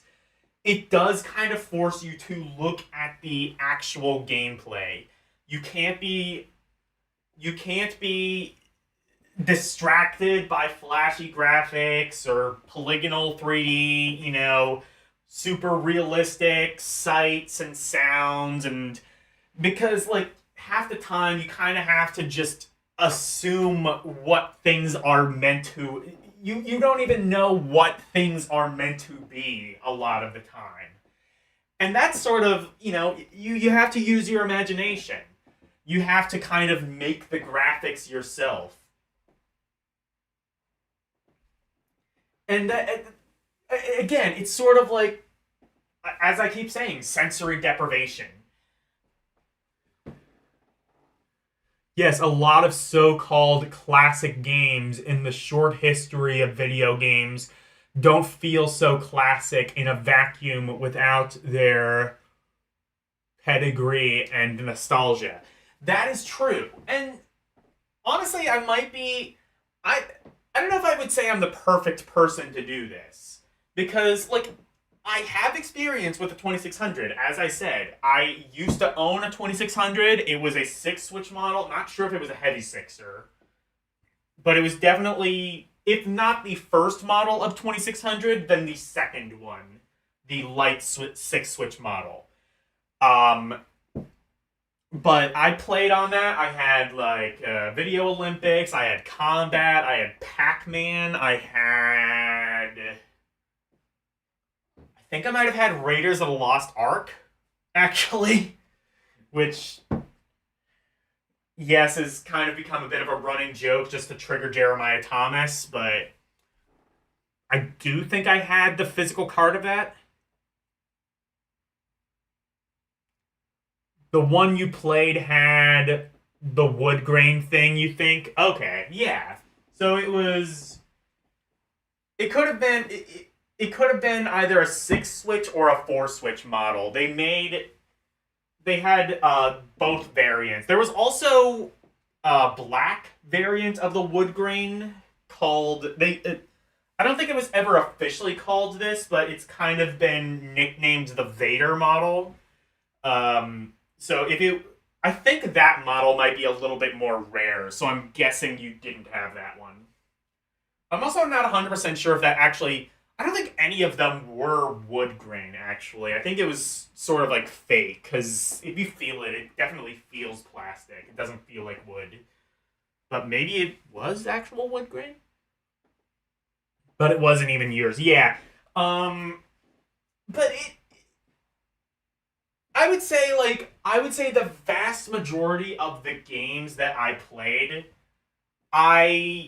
despite, I think, knowing a thing or two... Yes, Darth Vader. Actually, that is what it... Because it's black like Darth Vader. Yeah. And also the person behind the costume. Anyway. But,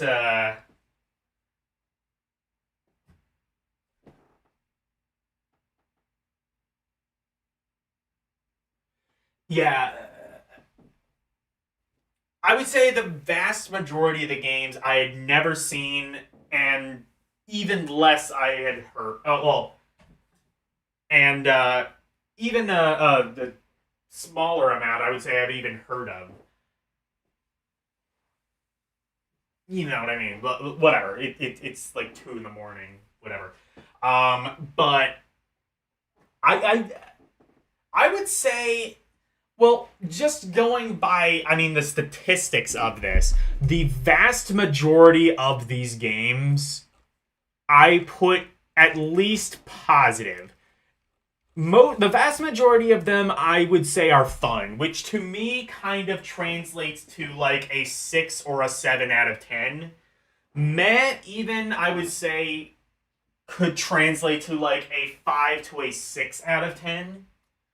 So I would say anything meh plus, I would say, is at least worth checking out. Even some flawed games, I would say, are worth checking out as a curiosity. But I would say I would say at least a good 60% of the Atari 2600 library is probably at least worth checking out. And the other 40%, I think of that 40%, there's at least a good like 10 or 15% that's at least fun to sort of look at as a bit of a novelty. Of just like something like Karate is just like one of the worst games you could possibly play, and I would never recommend anybody play it.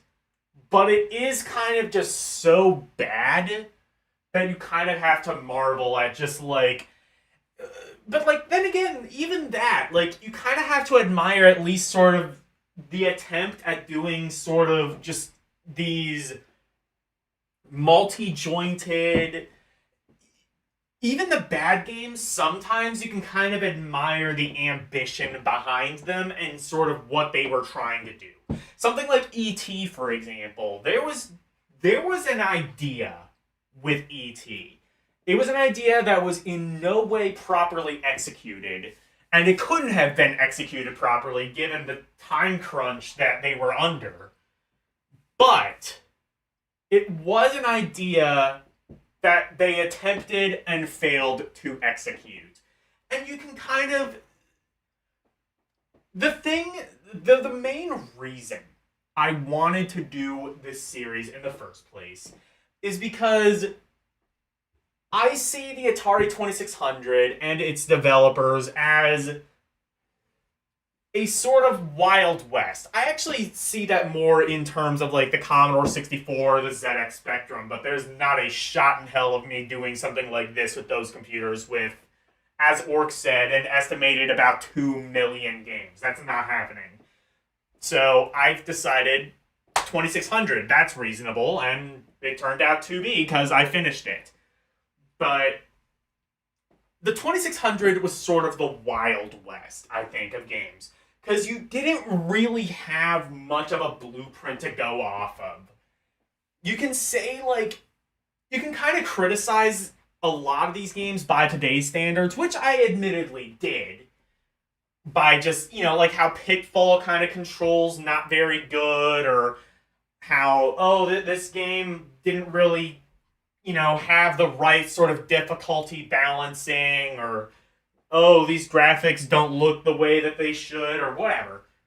But at the end of the day, with a lot of these, you didn't have much of a template to go off of. Or if there was a template, it was something like Space Invaders or Pac-Man. Games that became mega popular and then, as a result, spawned a shit ton of clones and copycats. I swear, like half of the Atari 2600 library was just Space Invaders or Pac-Man or Donkey Kong. Despite the fact that all three games had official ports, and at least one of those ports was pretty decent.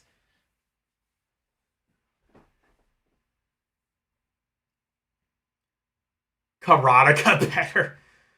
Apparently, somebody, you know, that could be interesting, LCX. Apparently the 7800 port of Karateka is, like, really bad. Apparently there's a bug in it somewhere that basically makes it unbeatable. That's something Prime 1 told me at the beginning of the stream. I think he might have been streaming it himself. But, yeah. There's a game in... yeah. There's a game in there somewhere. You just have to use your imagination. That should have been the Atari's official slogan. But, yeah, that's why I came into this. And that's why I'm kind of happy that I did it.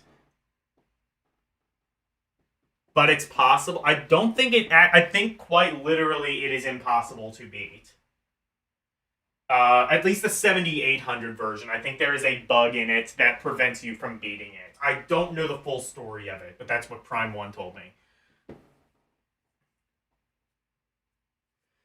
And that's why, that's why I ultimately did it, is because you kind of got to see, like, the blueprint of gaming being formed. A lot of the Hallmark games of the NES even kind of had to, like Super Mario Brothers kind of had to look at something like Pitfall / you know, even like Donkey Kong and Mario Brothers, which they also created. But, you know, like even like, you know, like Contra, like a run and gun shooter or something like that. Like you had, you know, maybe like Combat or what is it? The one arcade game, I forget what it is. Where you're like a buggy going through the, I don't remember. But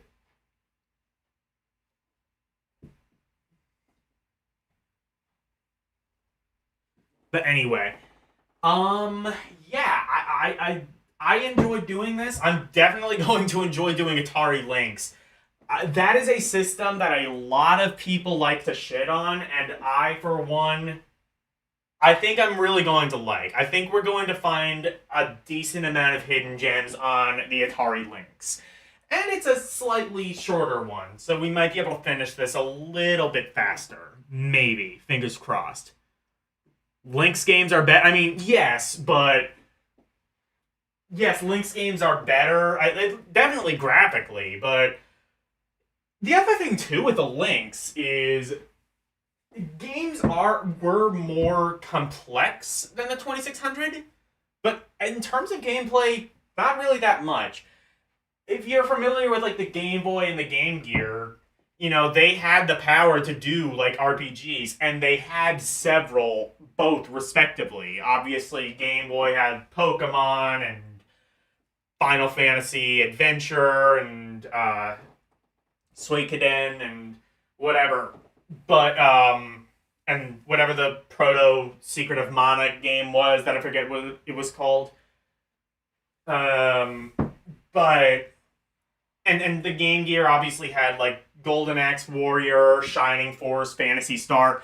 The Lynx didn't really have a lot of games like that. A lot of those games, since it was Atari, they kind of stuck to the arcadey side.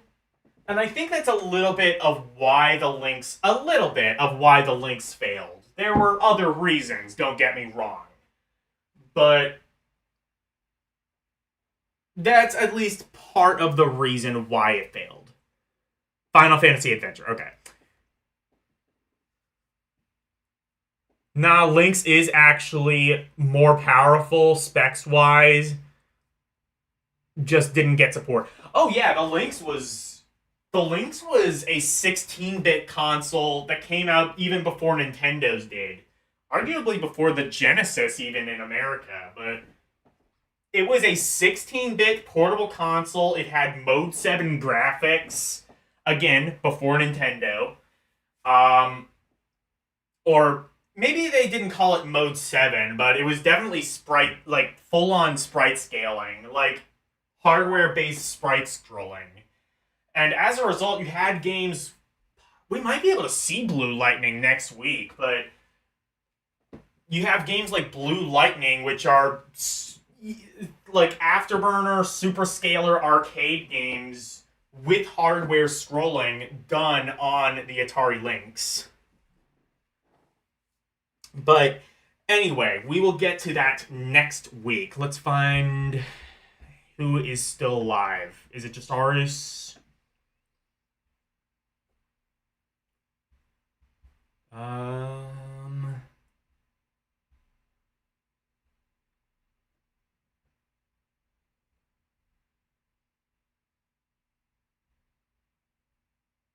Answer, no. Arus is not even live, I don't think. Or is he? No, he is not. What time is it? It's 2:19. Oh, shit. Alright, well...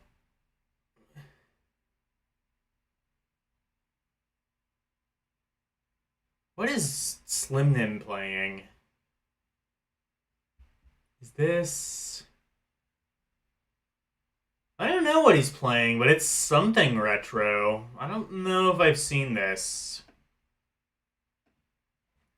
The AVGN game it almost looks like, but I don't think it is. Do I have Slim Nim in my raid targets?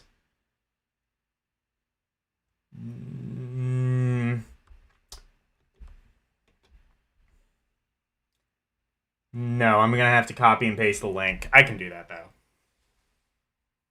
Or, wait, did you? Oh, you... Oh, Arus is streaming. Alright, well, you know what? You already posted the link for Arus. Go raid Arus.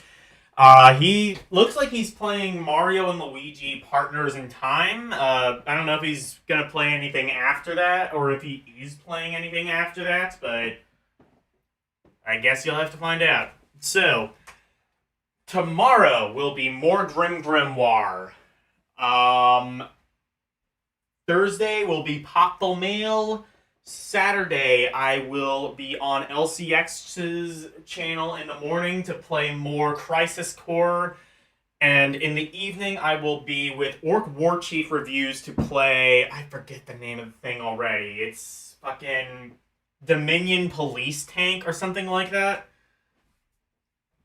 What did L say? It's Code Geese now. and he'll do more Muse Dash. Okay. So yeah, so if you are a member, feel free to, it's a short anime mini-series. I've never heard of this up until yesterday, so I have zero expectations of even a fraction of what to expect, even what genre it might be. So definitely check that out. I will, of course, have a link to the membership once we get to the outro, so I'm not going to post it right now. And then Sunday will be Rompori. It's going to be a normal episode. The first normal episode in a little while. I've been doing like some special things like with Warlock and stuff lately, but this will be a normal episode. I got a backlog of requests to get to, so we will, of course, get to that. And then next Monday will be the start of Alphacade Atari Lynx edition, where I'm pretty excited about the Atari Lynx. I think it's a pretty interesting system. I think that there's definitely a lot of fun to be had with that system. So, thank you guys so very much for watching. Huge thanks to my members, Arus218 and Orc Warchief Reviews. And thank you to LCX, Jeremiah Thomas, Karumim Good Gamer, Mike Wolf, Prime 1, Renee W., John Enclave, Nintendo Volts, Moonrine, and everyone. Thank you guys so very much for watching. Good night. And thanks for coming on a TED Talk. Bye, everyone.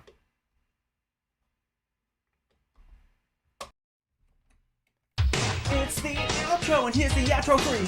Freddy Freaka, into visitation, sweeping the nation, doing his thing. But wait, if you wanna see more of me, become a member. Watching movies on LD Cinema, play some games on Rum Roulette and request to be part of the community.